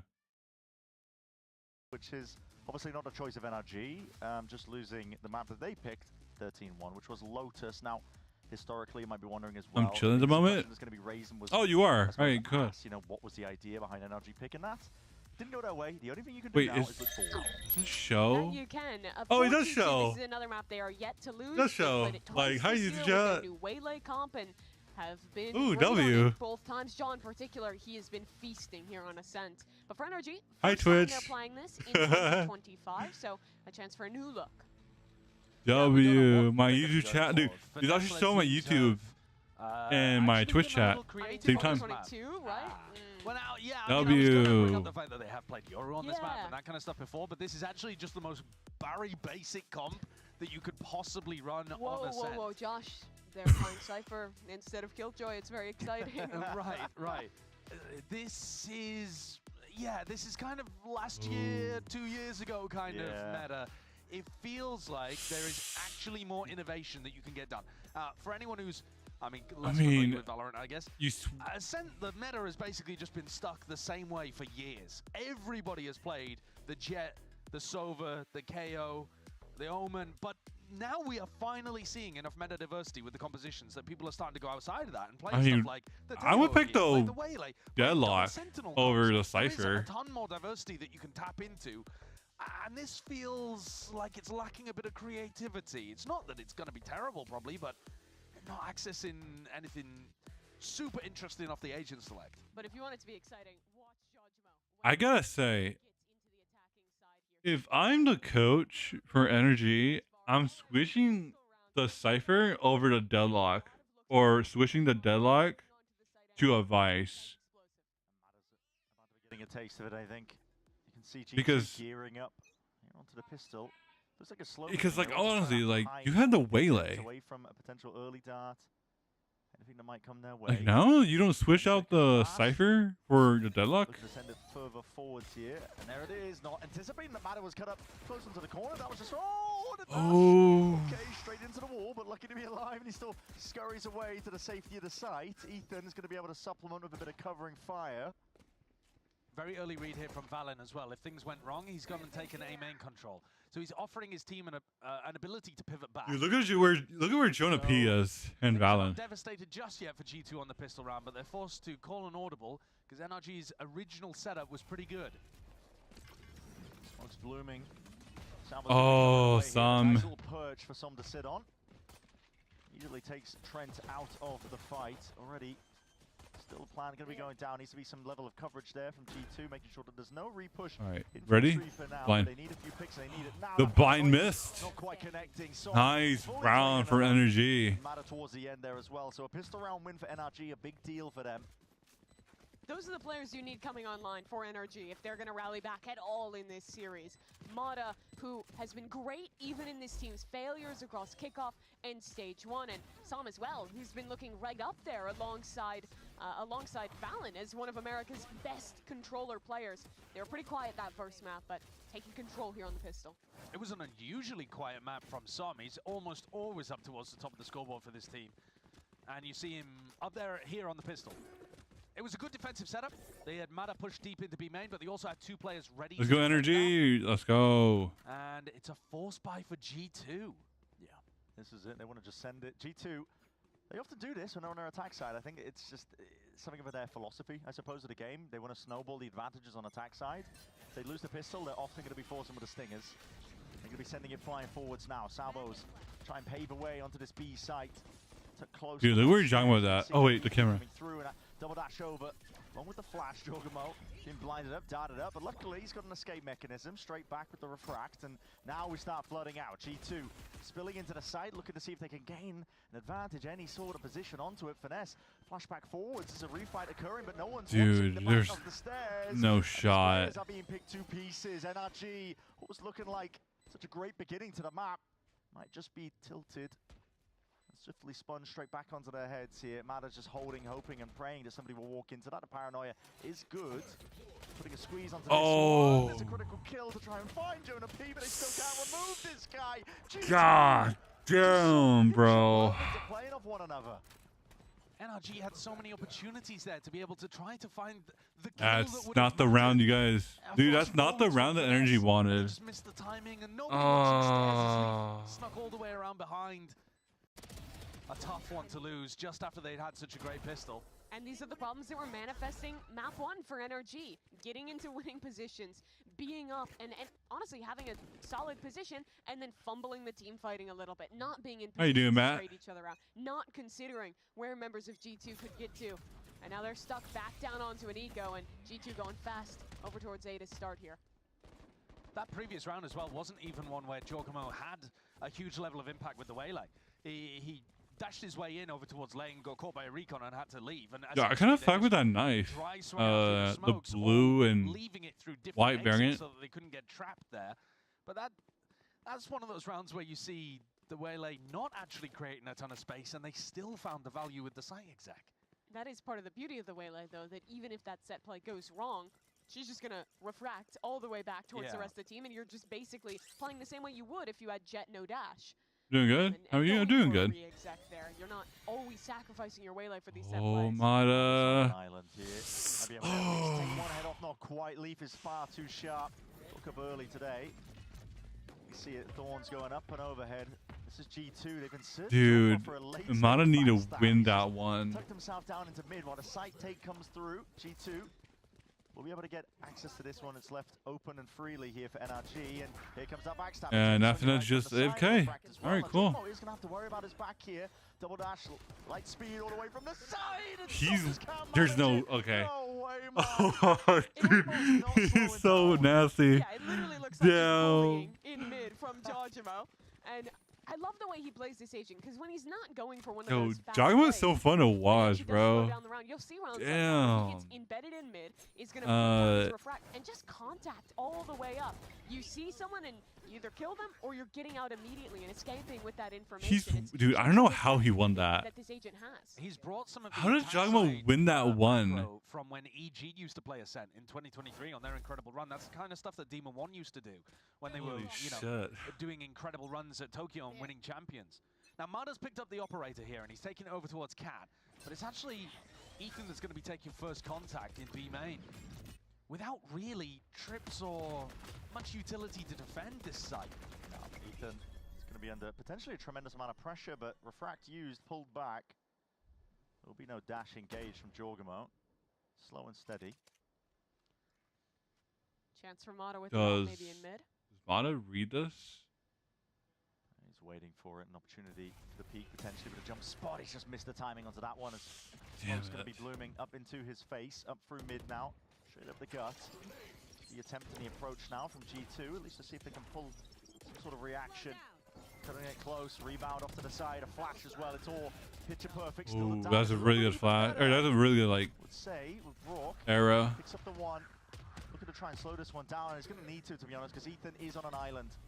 Back to the wall, he's got Som to supplement and help him out as well with the reinforcements arriving, but pause potentially called for. G2 just slowly trying to dissect this one. Smoke propped up, a bit of spam just removes one layer of it. They got to suspect that there could be an additional player. And Ethan's going to reveal himself anyway. Layers down an aid, just lands short and shy of the mark. They know he's there. It's just an inevitability. He's going to need a miracle, I think, to try and clean this one up. And the discipline of G2 is not going to allow it. Leaves it just down to the one. God, dude, Valen is in an unwinnable situation in a 1v3. Yeah, dude, Valen is just too much on point. He's too calm. Like, I think there's a lot that's going to be said at the end of this match potentially about NRG. Oh, didn't they play so badly today? If indeed this map ends up going the same way as the first. But I think the defensive setup here is actually pretty good. As you said, that recon dart from Brock, this smoke that they throw in the site as well, the teleport in from Som to support Ethan in backside. But the problem is G2 are just too disciplined against this kind of stuff. They don't just run into a smoke and die. They spam into it, catch Som, and isolate the 1v1s at the back of B. You're dealing with a different level of opponent here, and the normal defensive protocols aren't finding their value. So G2 did just feeling empowered right now. They've got all the momentum from the prior map. A win here. They know it if they close up this series nice and pretty. Now Valen's been slow to a crawl, it's all good. Jogamo zipping us all way back, but a win here overall into the series will set G2 up with a lock in the playoffs for stage 1. They're showing no signs of slowing it down. NRG just trying to prime themselves up for this retake as well as Util comes flying forwards. Jonah P very aware of the angles, just trying to survive the spam coming his way. A flood out now in through Heaven as one. They're putting a squeeze onto variety of these players. So we're going Okay. Winnable, right? Oh, wait, no. To dissect up through onto the site once more. The thorn's not broken in time, and Brock, oh my, has to step back a little bit, taking damage into the process, jumping through in your face. Shorty in play. Jorgamo is unleashed right now.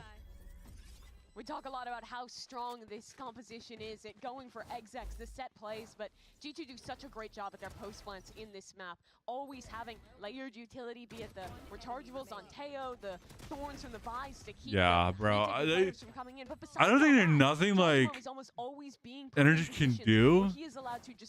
They'll get the 1 or 2 picks. In these post plant positions, another round where he doesn't there. Well, then it's like there's just question marks in their comp. Potential for a bit of a fight here in B main at the start of this one. Not sure whether Finesse and Brock were looking to fight over it heavily, but they're certainly putting a bit of pressure here as Jorg tries to take the space. A reminder that they don't have the Meta has off now. Convergent paths because they use them on an anti-eco. If you get to pick on Valen, is good. All right. And there goes Valen at the start of the round. Finally, it's Mata getting some value out of this operator. He's been holding on to this one.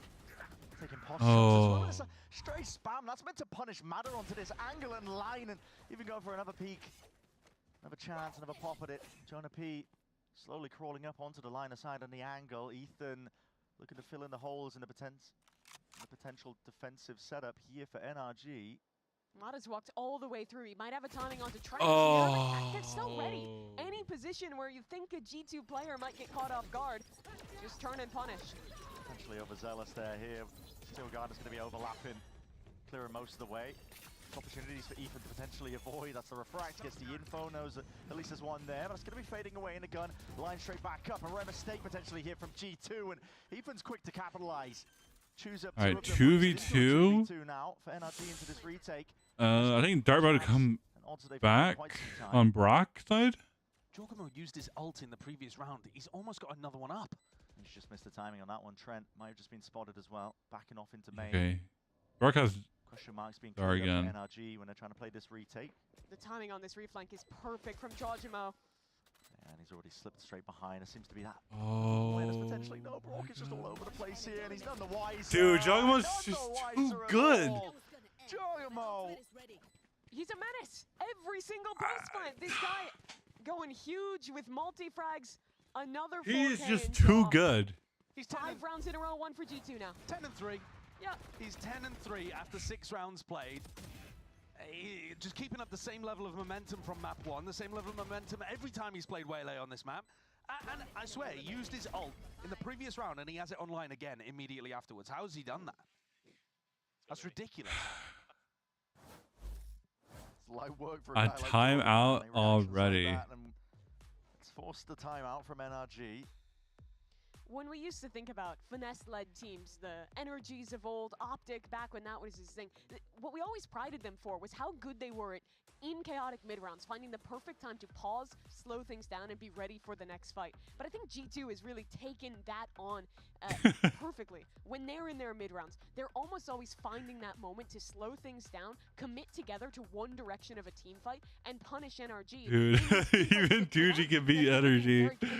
Holy crap. Up this series really at the beginning of it, talking about the old guard versus the new guard ever so slightly. Listen, the torch passing happened about a year back, to be honest. Yeah. Like, we're talking about ancient history at this point in terms of these finesse-led teams versus this team that used to be known as the guard. They used to be the bushy-tailed, big-eyed, looking so green on the big stage. But at this point, they are the experienced top dogs, and they're showcasing it. But Bren, this was supposed to be the year where NRG takes that back. This is where they were dominating in the offseason. They were supposed to win kickoff. Dominating. Thus far, it's been all about Yep. G2. Dominating. Well, yeah. Yep. I mean, of course they did. They won one round. Yeah. It's well, here it is. Aggro point from NRG, just trying to triple up and face this one. Overwhelmed with a bit of brute force in action, but oh my, you've been slow to a crawl. And here's the punish. Oh. Collapsing onto these players. There's no hope anymore in NRG, man. Pack it up. Hit the uninstall button. Oh, the install button is insane. And G2 is Sideshow. You play slow, and G2 find the better spots at pausing and controlling the chaos. It's tough out here. It is tough. It's got to feel brutal on the stage for NRG currently. Because no matter what they try, they are getting outclassed. Come on, you guys don't believe in the Finesse Stinger 1v3? The Finesse Stinger 1v3. You want to tell the story? How does it begin? Well, he was wrapping around heaven, and he managed to ISO a fight in main. I wouldn't even start with that one, Bren. He ISO'd a fight in main and somehow just killed 2 players with a stinger. Well, wait, imagine? And then got one exit kill and died. Yeah, that could be it. No, he actually did, though. Okay, but he has run out of time. Yeah, no time, unfortunately. Not playing to his outs in this spot. Oh. 6-1. I mean, it's so brutal. This map should be extremely defense-sided. I think especially with the current meta, where we're seeing teams opt into a lot of double sentinel comps on this map, for example. You know, we have seen games where it looks impossible to win attack side rounds on Ascent. So the fact that G2 are already up 6-1. It's like we're rolling out a red carpet, to be honest. Yo. Well, you heard it earlier from Josh RT. He wanted to come in and dominate this game and show not just to NRG, but to everybody else in Americas that you're not like us, little bro. Yeah.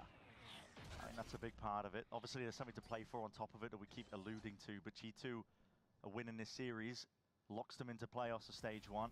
Mata back to the well in mid. Trying to go for that P. Oh. Aggro as well. Needs to be that covering fire all throughout into mid. They got a crossfire setup. So NRG ended up on top in terms of that fight here. Rock? The Hunter's Fury offloaded. What? Desperation. Brock only getting the 1 tag here. He only getting 1 tag out of that ult. In through B. Valen, watchful eye. Barely missing with the bullets. It's a 3v4, but G2 have Annihilation. They have a Paranoia. They're in a position to still win this round. I don't know. Dude, honestly, like, all my hope I had for energy to, like, be good this year has just faded. Has just faded. Got to see if they can punch a hole through the wall and find a way out of it themselves. And that's why they're doubled up, close quarters. Just cutting it up. Tied onto these angles. Wait. Just trying to make sure that it's quirky enough that NRG potentially are ready for them. Valen! Almost not to be denied, but he's left it into the 1v1 in capable hands indeed. It's Trent against the world. And it's just pure utility that wins the That hill is so annoying, bro. Oh, bro. Wow. 4v3 advantage round again.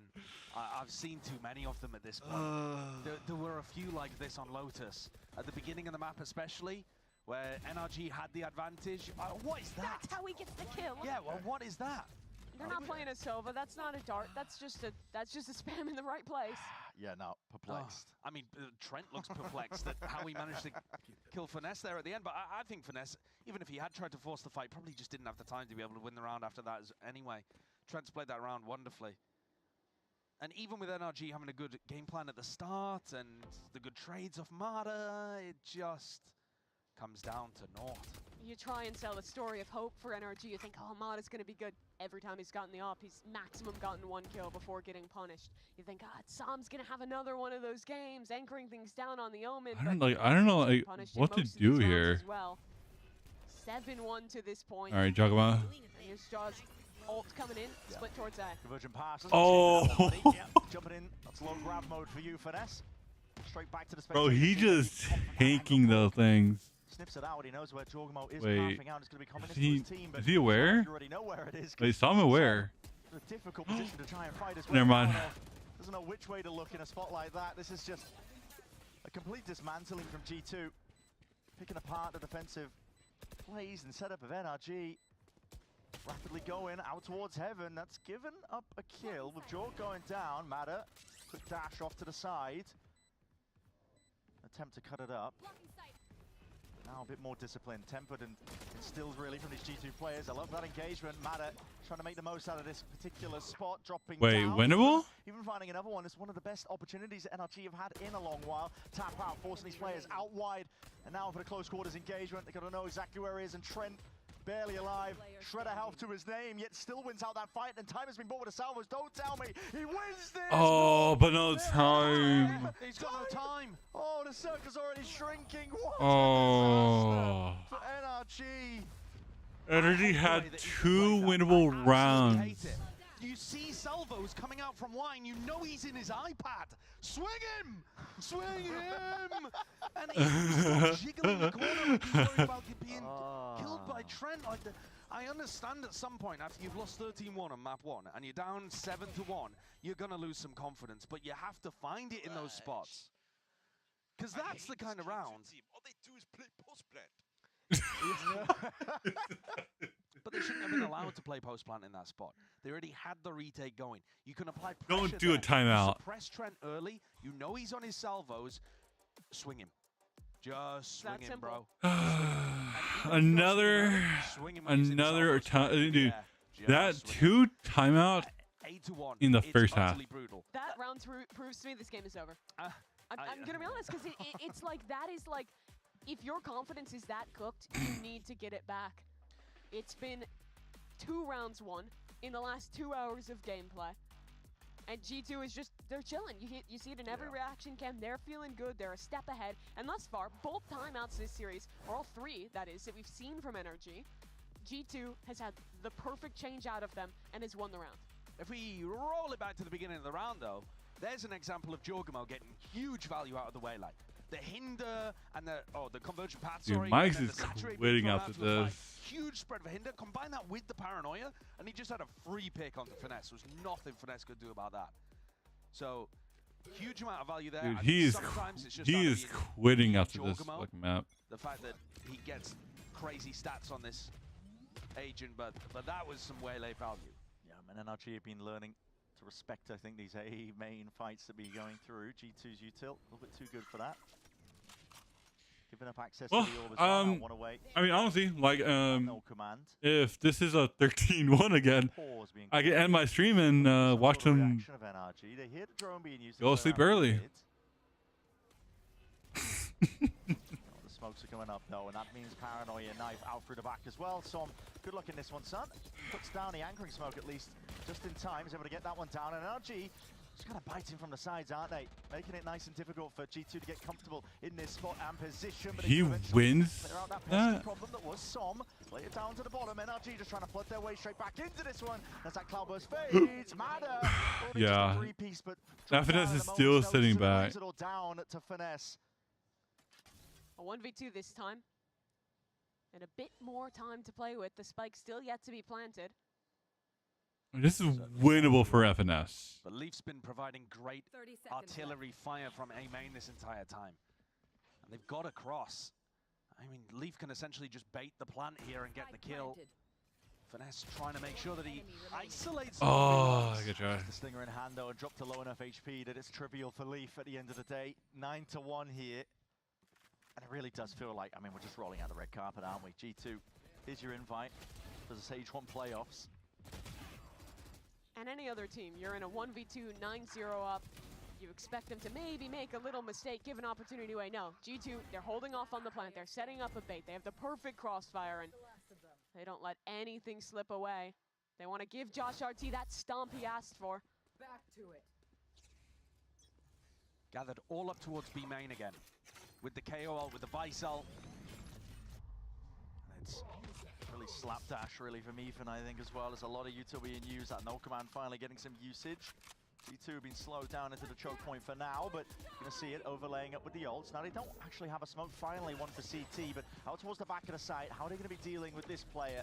Playmaker, Ethan, could potentially do a lot here from that spot. Oh! Because indeed, nailed his feet. Classic right-click in play, even going for another attempt. go of things. Dash in through the back. It's Wait. pure chaos. It's pure anarchy. Okay, they got 2, Chad. Path out of it anyway. Not 13. Not a 13-1. Throws down his fragment grenade. Wow. Right click one of the other players. That'll do the business, I suppose. This is the same kind of defensive setup where last time Som teleported, used his ultimate to get into backside to reinforce Ethan. And I like that defensive protocol. This time he doesn't go for it, but they just leave Ethan completely alone and he gets the job done. Okay, For a Ethan. third 2 here. No command available. G2's money a little imperfect. A couple stingers coming up for them. They won 9 rounds in a row and they don't have money. How's that happen? Oh, there it is. Aggro play. Oh, the knives are going all over the bloody place. And hard committal onto the corner. Trent still gets a kill in the midst of it. Maybe if G2 bought a couple less lattes, they'd have a purchase this round. Yes. Stop going for the avocado toast, millennials. Really not. Slight speed straight in through onto the site using the Dykes as a bit of coverage as well. Fire into the back and that's an ult as well. Supplementing it. Reinforcements arriving, but it's Som essentially alone into this one. Wait, Som? Surely enough to try and claim Oh. that. Somehow, Jorg finds it anyway. Squaring up to the fight, Leaf, he was eger to draw some blood. See your Leaf? Contemplating it, Shorty in hand. Dude, like... He can't keep getting away with this. 10-2. He's giggling. He's laughing at him. over their corpses. Of course he is. He's giggling and kicking his feet under the table. Dude, I just don't know. Like, G2 is just the better team here. 2 with the shorty. Yes, okay. All right. It's brutal. It is brutal. This is bullying.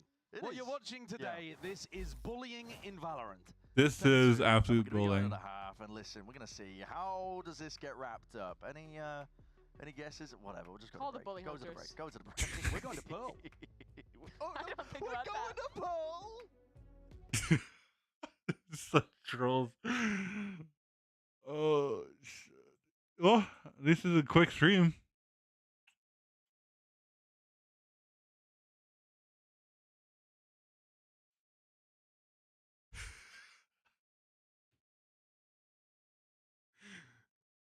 What the hell? Awesome playing. Man, like a wacky, wiggly, family. Wait, including the 2-man? Dude, what the hell? Dude, this. Okay, awesome.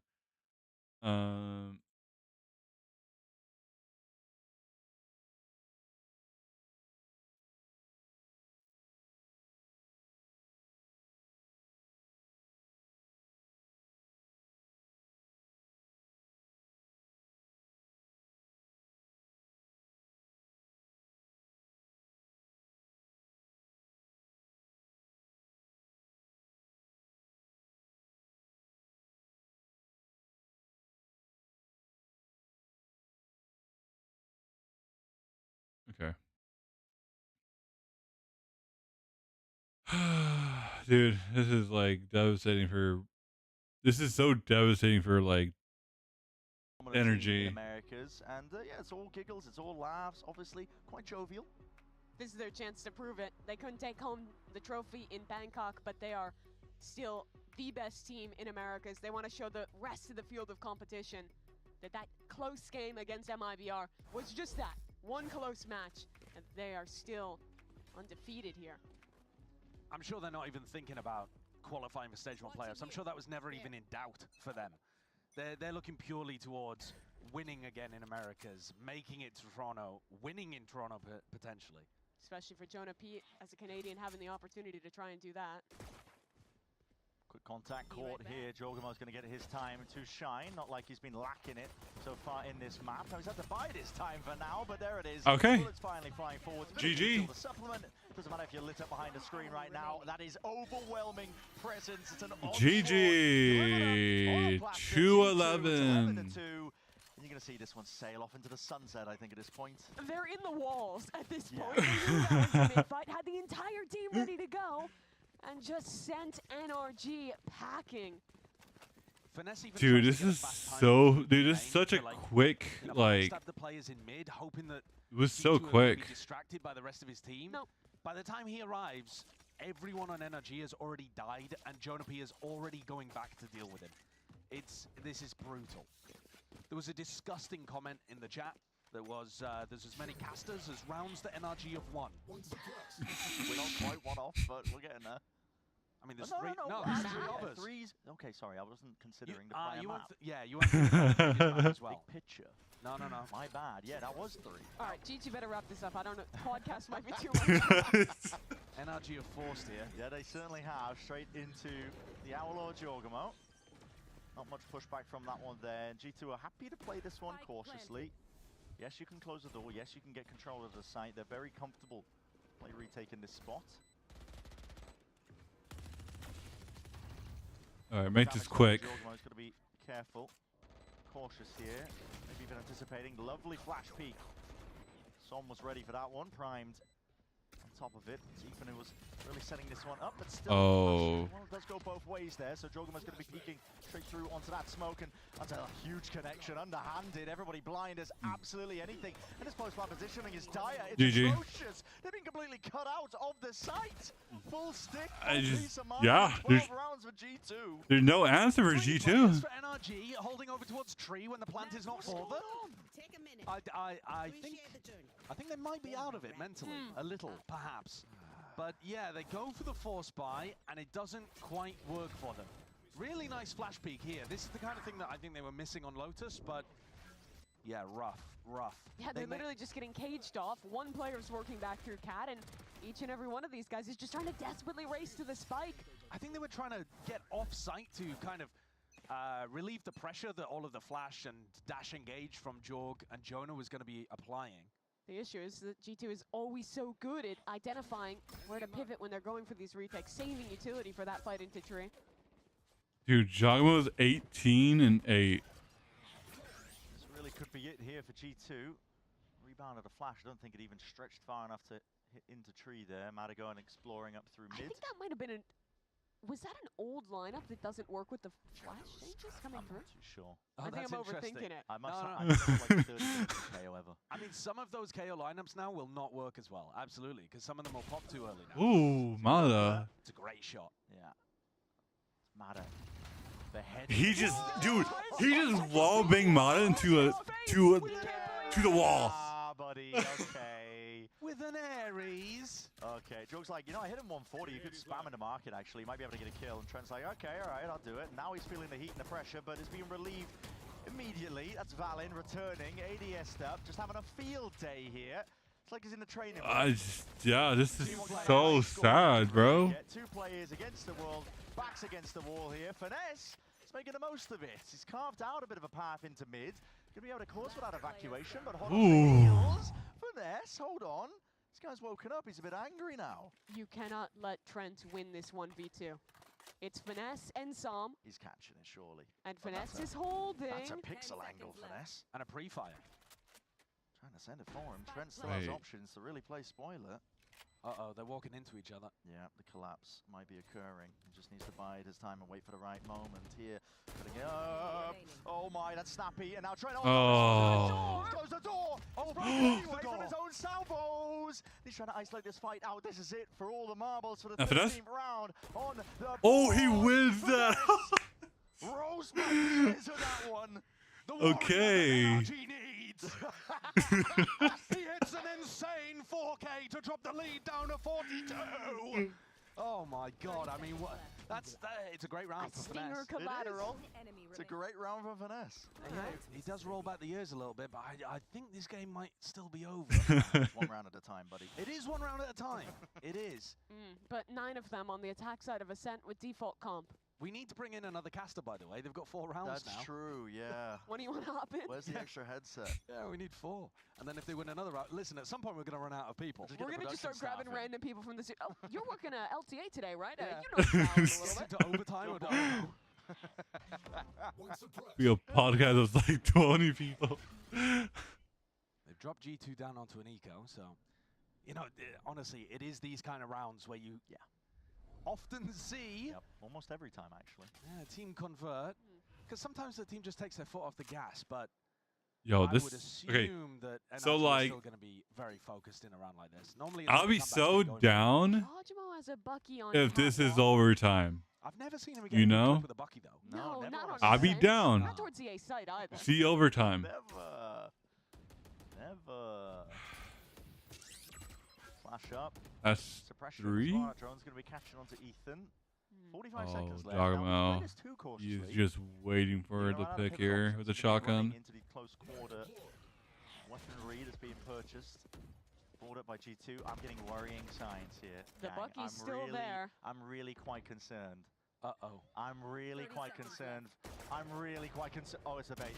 It's the bait. Oh. God, he saturates himself in the process. Pick it back up. Go on. Family heirloom. Pass it around. Family heirloom. And out through main. Okay, this is steadily being cleaned up. With only 15 seconds left. They're lucky that there's no more bodies to really contest with onto the site. Could have been a bit more dangerous. One enemy remaining.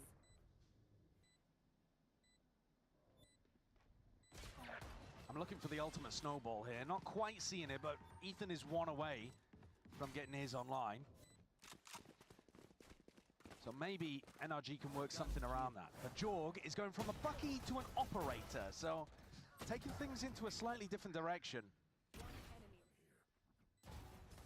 And with how slowly NRG played that attack round, if they do something similar, I think it's going to allow a lot of opportunities for Jorg to be taking those kind of peaks with the op. Where's he taking it? Starting over towards A this round. In a passive spot, though.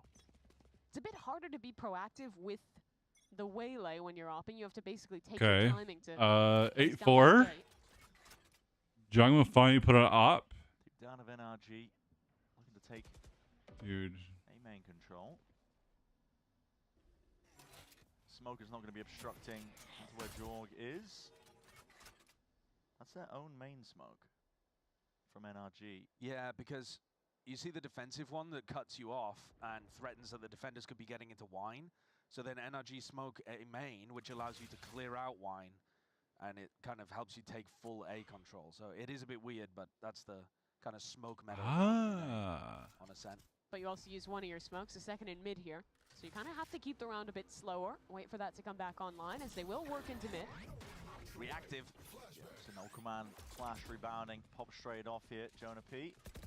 Tucked tight to the corner, to the wall as well, off his contact. Probably going to be some level of presence on the rest of his team. Yet shots are missing, going wide. It's a mad dash and Wait, what the hell, Jonah P? Ethan and Finesse doing a decent job dissecting up most of the site, but they're going into a different direction. The ops here, Bren. Jojimo has been weighted in this entire round. Wait, Afinez, why doesn't it call it here? Wait. Oh! Wow, what a shot by Madder. That's a blinder of a shot. I'm going to see that one back again into the replay.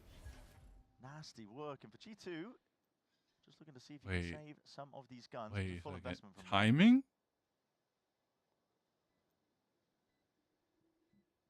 Quite a nice round there from NRG, but looked a little dangerous. I like the fact that they pushed the B players back. Imagine if and then Energy. It was very difficult, I think, for any of the people on B to go and help Joe. So imagine Energy put this game, this map into overtime. To shut everything down on that side. One of those guns Possible. for G2. Should mean they're going to have some rough weaponry going into this next one. For Energy thus far, it has just been success in the way that they've been wanting to play this game the entire series. These very slow attack side mid-round. This lead gets to keep his gun as well. And there goes the operator too. Mada's actually going to invest in a new attack op. Even though he, picked that one up off the floor. But clearly wants that as part of the game plan. That's that shot nasty. to be able to open things up. Good awareness. Josh RT feels the stomp he was asking for, starting to slip a little bit here. He's going to call G2's first time out of the series. Time out. At 12-5. Yeah, I mean, okay, fair enough. They're Got headed two into of them left.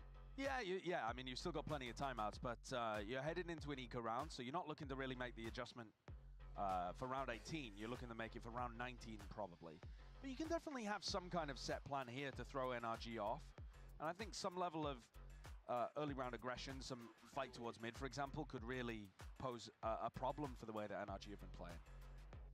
I think as well, some kind of like aggression more into the mid round, back towards mid, could be pretty effective. You have a lot of ideas with that with this double initiator waylay composition. But whenever you're in a position like this, 7 rounds to the good, There's only one more needed to close out. It's just a matter of waiting for your ults to come online. Get that one big snowball round, close things out with 3-4 ults, and lock the game up. And that is going to be the next rifle round. Jorg is going to have his ult online. Trent's going to have his ult as well. Presumably, we're not going to see Jonah P use it before then either, so they're going to have a massive ultimate advantage by the time these next rifles come online in round 19. Looks like Jaw's saving for an operator in this next round as well. Keeping quite a few credits in the bank. Right. And a 4-player stack on A. With what looked there like a saturate lineup for an A reclear. Yeah, looking for the fight. Any sort of cheeky idea you can call and cook up here when you're on the half buy. Didn't hit him. Money, of course, for G2. Now, NRG will be slow going. Operator in the hands of Matter. It's going to be essentially enforced. Can't really go quick off the back of it. Looking to pick apart some portion of map control here. It's going to be a drone as well. It's going to be setting Matter onto some sightlines if he chooses to take it.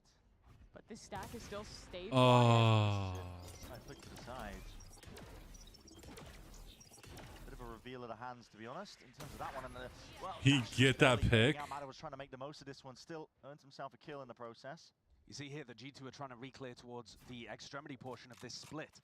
So they're looking to try to fight into SOM if that was an A split in A main. Energy heading back towards B. G2 knows it with this reclear in main, and this is where the Vice util and the only hero rifle in G2's hands are waiting. I'm really worried about this one. Valen's got ult as well for a quick reinforcement over Ooh. towards the side. Matter though decapitates Leaf, takes him out. Center of lane, big reveal in through the back as well. Trent surely no longer for this world. Okay, Mata. Put a cap onto the round overall for NRG. G2. Not too many more chances left into this one for them. Valen and Jorgamo gonna have to bide their time and look forward to the next. And if you were an NRG fan, you wanted to see Mata getting online. This rookie has been the bright spot in what has been a really rough year. Oh shit, yo. America's thus far for Do we have a NRG. game? Oh yeah, I think we have a game in our hands. Now it's that round. An opening kill with the op, shutting down that hero rifle that could have turned I that think we have a round game in our as hands. well. He's online, but it feels like too little too late still.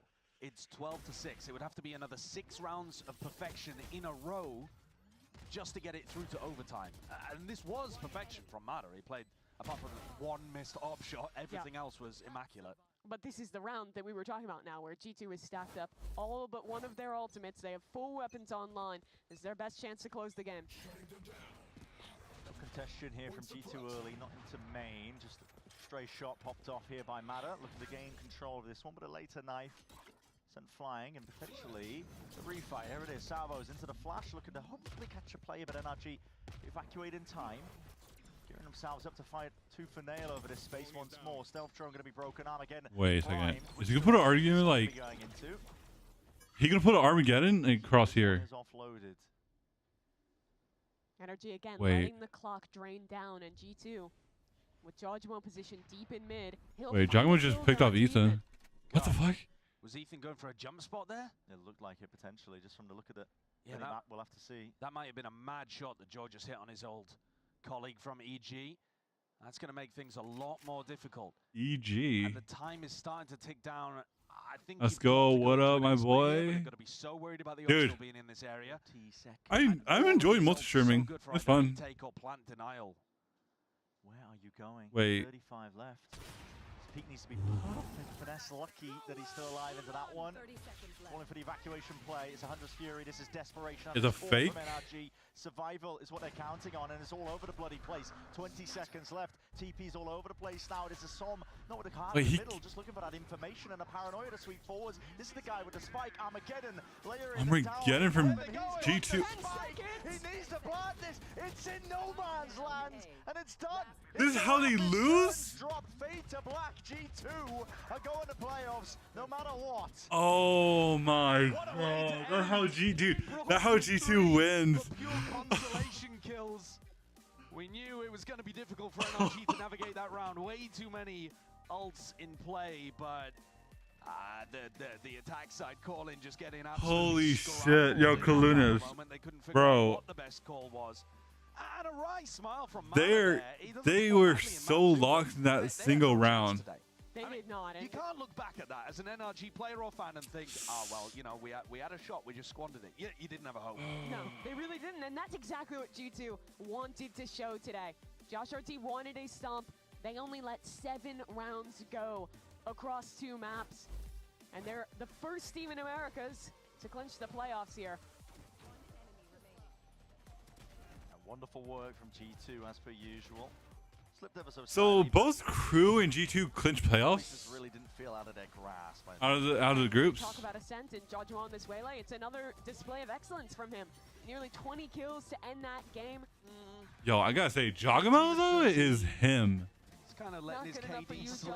I've seen your waylay. I don't know if you want to be talking about his. I mean, yeah, he was averaging a 2 KD on the waylay on this map, and now, I mean, quick math, I don't know what that is, but like that's more like a 1.5, isn't it? So The fucking not time. to his own expectations, but, But do not Google. Dude, the time really cucked him. 66 ACS is not bad. It's not bad. Okay, we're going to set it down to the floor. Elizabeth is standing by for that Verizon post-match interview. Hey everyone, here with the Verizon post-match interview, and I'm here with Jojamo. What would you call that? Is that domination? Is that a stomp? What do you call it? We could say it's a domination. I'm gonna give it domination. Yeah. Well, Josh RT told me that's like what he told you guys to do in his like pre-match speech. You know, getting kind of like showing the world that you know you've still got it, if you will. I don't think we ever doubted that you had it, to be fair. But that was some pretty insane stuff. What are your feelings after that match? To be like, I mean, that's such a basic question, but like that was an insane match. Still a little bit jittery. I still want to kind of play still. It sounds crazy. So I was expecting a 3rd map from them, but yeah, I mean, it was a nice little domination, like Josh said. Well, if you're in Damn. all right, next up, Trentathan. How are you? How do you feel about like such a dominant map coming in? Feel good. Boys played good today. Yeah. Simple as that. I love that from you. You have fun packing up. You go do your thing. Alan, my fragging IGL. Sup? How you doing? Chillin'? How does it feel to lead those boys in such a dominant fashion? Yes, there was a little bit of a comeback in the beginning, but that was some impressive leading there, Valen. I mean, I'm very grateful for it because my team is so good, honestly. People ask me like, what's it like to play on this team? And it's just amazing. I love doing it, and being able to lead these guys just makes my life easy. Like, I got the best players in the world right here. We actually had a problem of like going into these games a bit too loose, because some of these games are not like as stressful. And today was like a test. Like, guys, can we go into the closet today and with no fans and lock in like we would for a grand final? And I feel like we did, so I'm proud. I feel like you passed with flying colors, Valen. Thank you so much. Jonah, you're queuing ranked? What are we doing over here? When you have such a dominant map, how do you not become overconfident in these situations? Honestly, I don't know. We're a very humble team, and you know, we always expect the worst. On Lotus 11-1, we're planning to lose pistol round on attack. It sounds weird, but Planning to lose pistol. And I think that's just what we do and what makes us a great team. Makes you the best team in America is arguably now one single leaf for last. You look at you just lounging, just chilling on the iBuyPower PC, just vibing. I mean, after such a dominant, you went 15 and 11. Damn, like how do you like? Just is that light work? Because we hear you. We hear you after the round sometimes, kind of like talking some smack. That was like the freest game I've ever played. Damn. I don't know what they're doing, to be honest.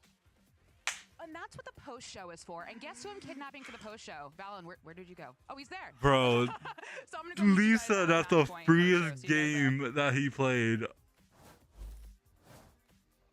Thank you very much. Oh, bro. Jake's not too far away from Get in here, brother. Bro, that is... You just leave the hell out energy. I heard some people wanted to go home early, so I got them, you know. Damn, bro. You just sort of say, you have now qualified for playoffs, man. So you're that one step. Actually? Yeah. After that win. Yeah. There you go. I'd love to be the bearer of good news, guy. That makes me feel good. One more step to another crack at an international, man. How are you feeling? How am I feeling? I'm very proud because we actually been struggling. I said in the interview after we won, like, dude, some of these games are not as like high pressure. Coming from a grand final, like we're used to like big stakes. Yeah. And so we've been starting kind of slow. Like it happened versus Furia, happened in our other match too, where we're just like not fully there. And I'm like, guys, how do we lock in harder? How do we go into a game that has no fans, very low stress environment, and we're playing like it's a grand final? Yeah. And that was the test today, and the boys played lights out. So I'm very proud Yeah, of today. they played really good. I wanted to ask you a question to elaborate on that a little bit, because Jogamo lately has just been out of this world, like 2023 championship vibes. Yeah. And like, he was throwing his body a lot for you guys, but now it looks like he's getting enabled a lot more. Have you guys found like the perfect middle ground? Is that what it's been? Definitely. So we've kind of found that out in Bangkok. Yeah. He felt a bit uncomfortable on some of his pathing. He felt like stuff was flushed out on a macro level, but on an individual level for him, he felt a bit lost. And so we made that a big priority in these practices to make sure his life is so easy. You know exactly what you're doing. So when we go into the match, my boy is just focused on fragging out, and he does that well. So that's have the a good G2 system. W. dude. Yes, sir. Saya tags. Now you got Okay. my bad, Icy. My bad, brother. My bad, brother. That's crazy work, but honestly. Yeah, yo, he caught it straight out of nowhere, bro. Might not working, boy. Okay. Five cerebral players, including yourself, that you just free flow depending on what chaos happens within the map. Do you have to call into like these 3v3 chaos when you're dead, or like it's a lot of stuff going on from like just team communication? I would say our team comms are some of the best. So all right, as chat. the round is progressing, actually it feels like less. All right, chat. I want to rate out. All right. I want to rate out. Thank you guys for tuning in for the stream. I see you guys tomorrow for what games is tomorrow? I think it's it's C9, right? Yeah, so it is Furia and Lev tomorrow and Cloud9 MBR. So that should be a good one. Hi Tito. Oh, that's fine. Hi guys.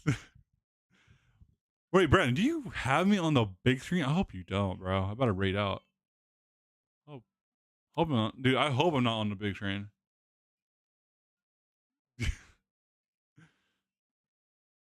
All right.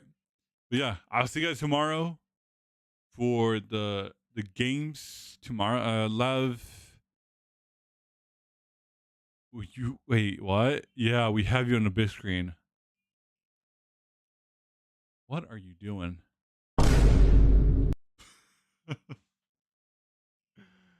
That is insane. But yeah, thank you for a big screen though. Like, yo, wait, can I play? Wait, I can't play this song because I'm on YouTube and Twitch. Give AJ a shout out. I'll give my nephew a shout out. Yo, shout out to my nephew.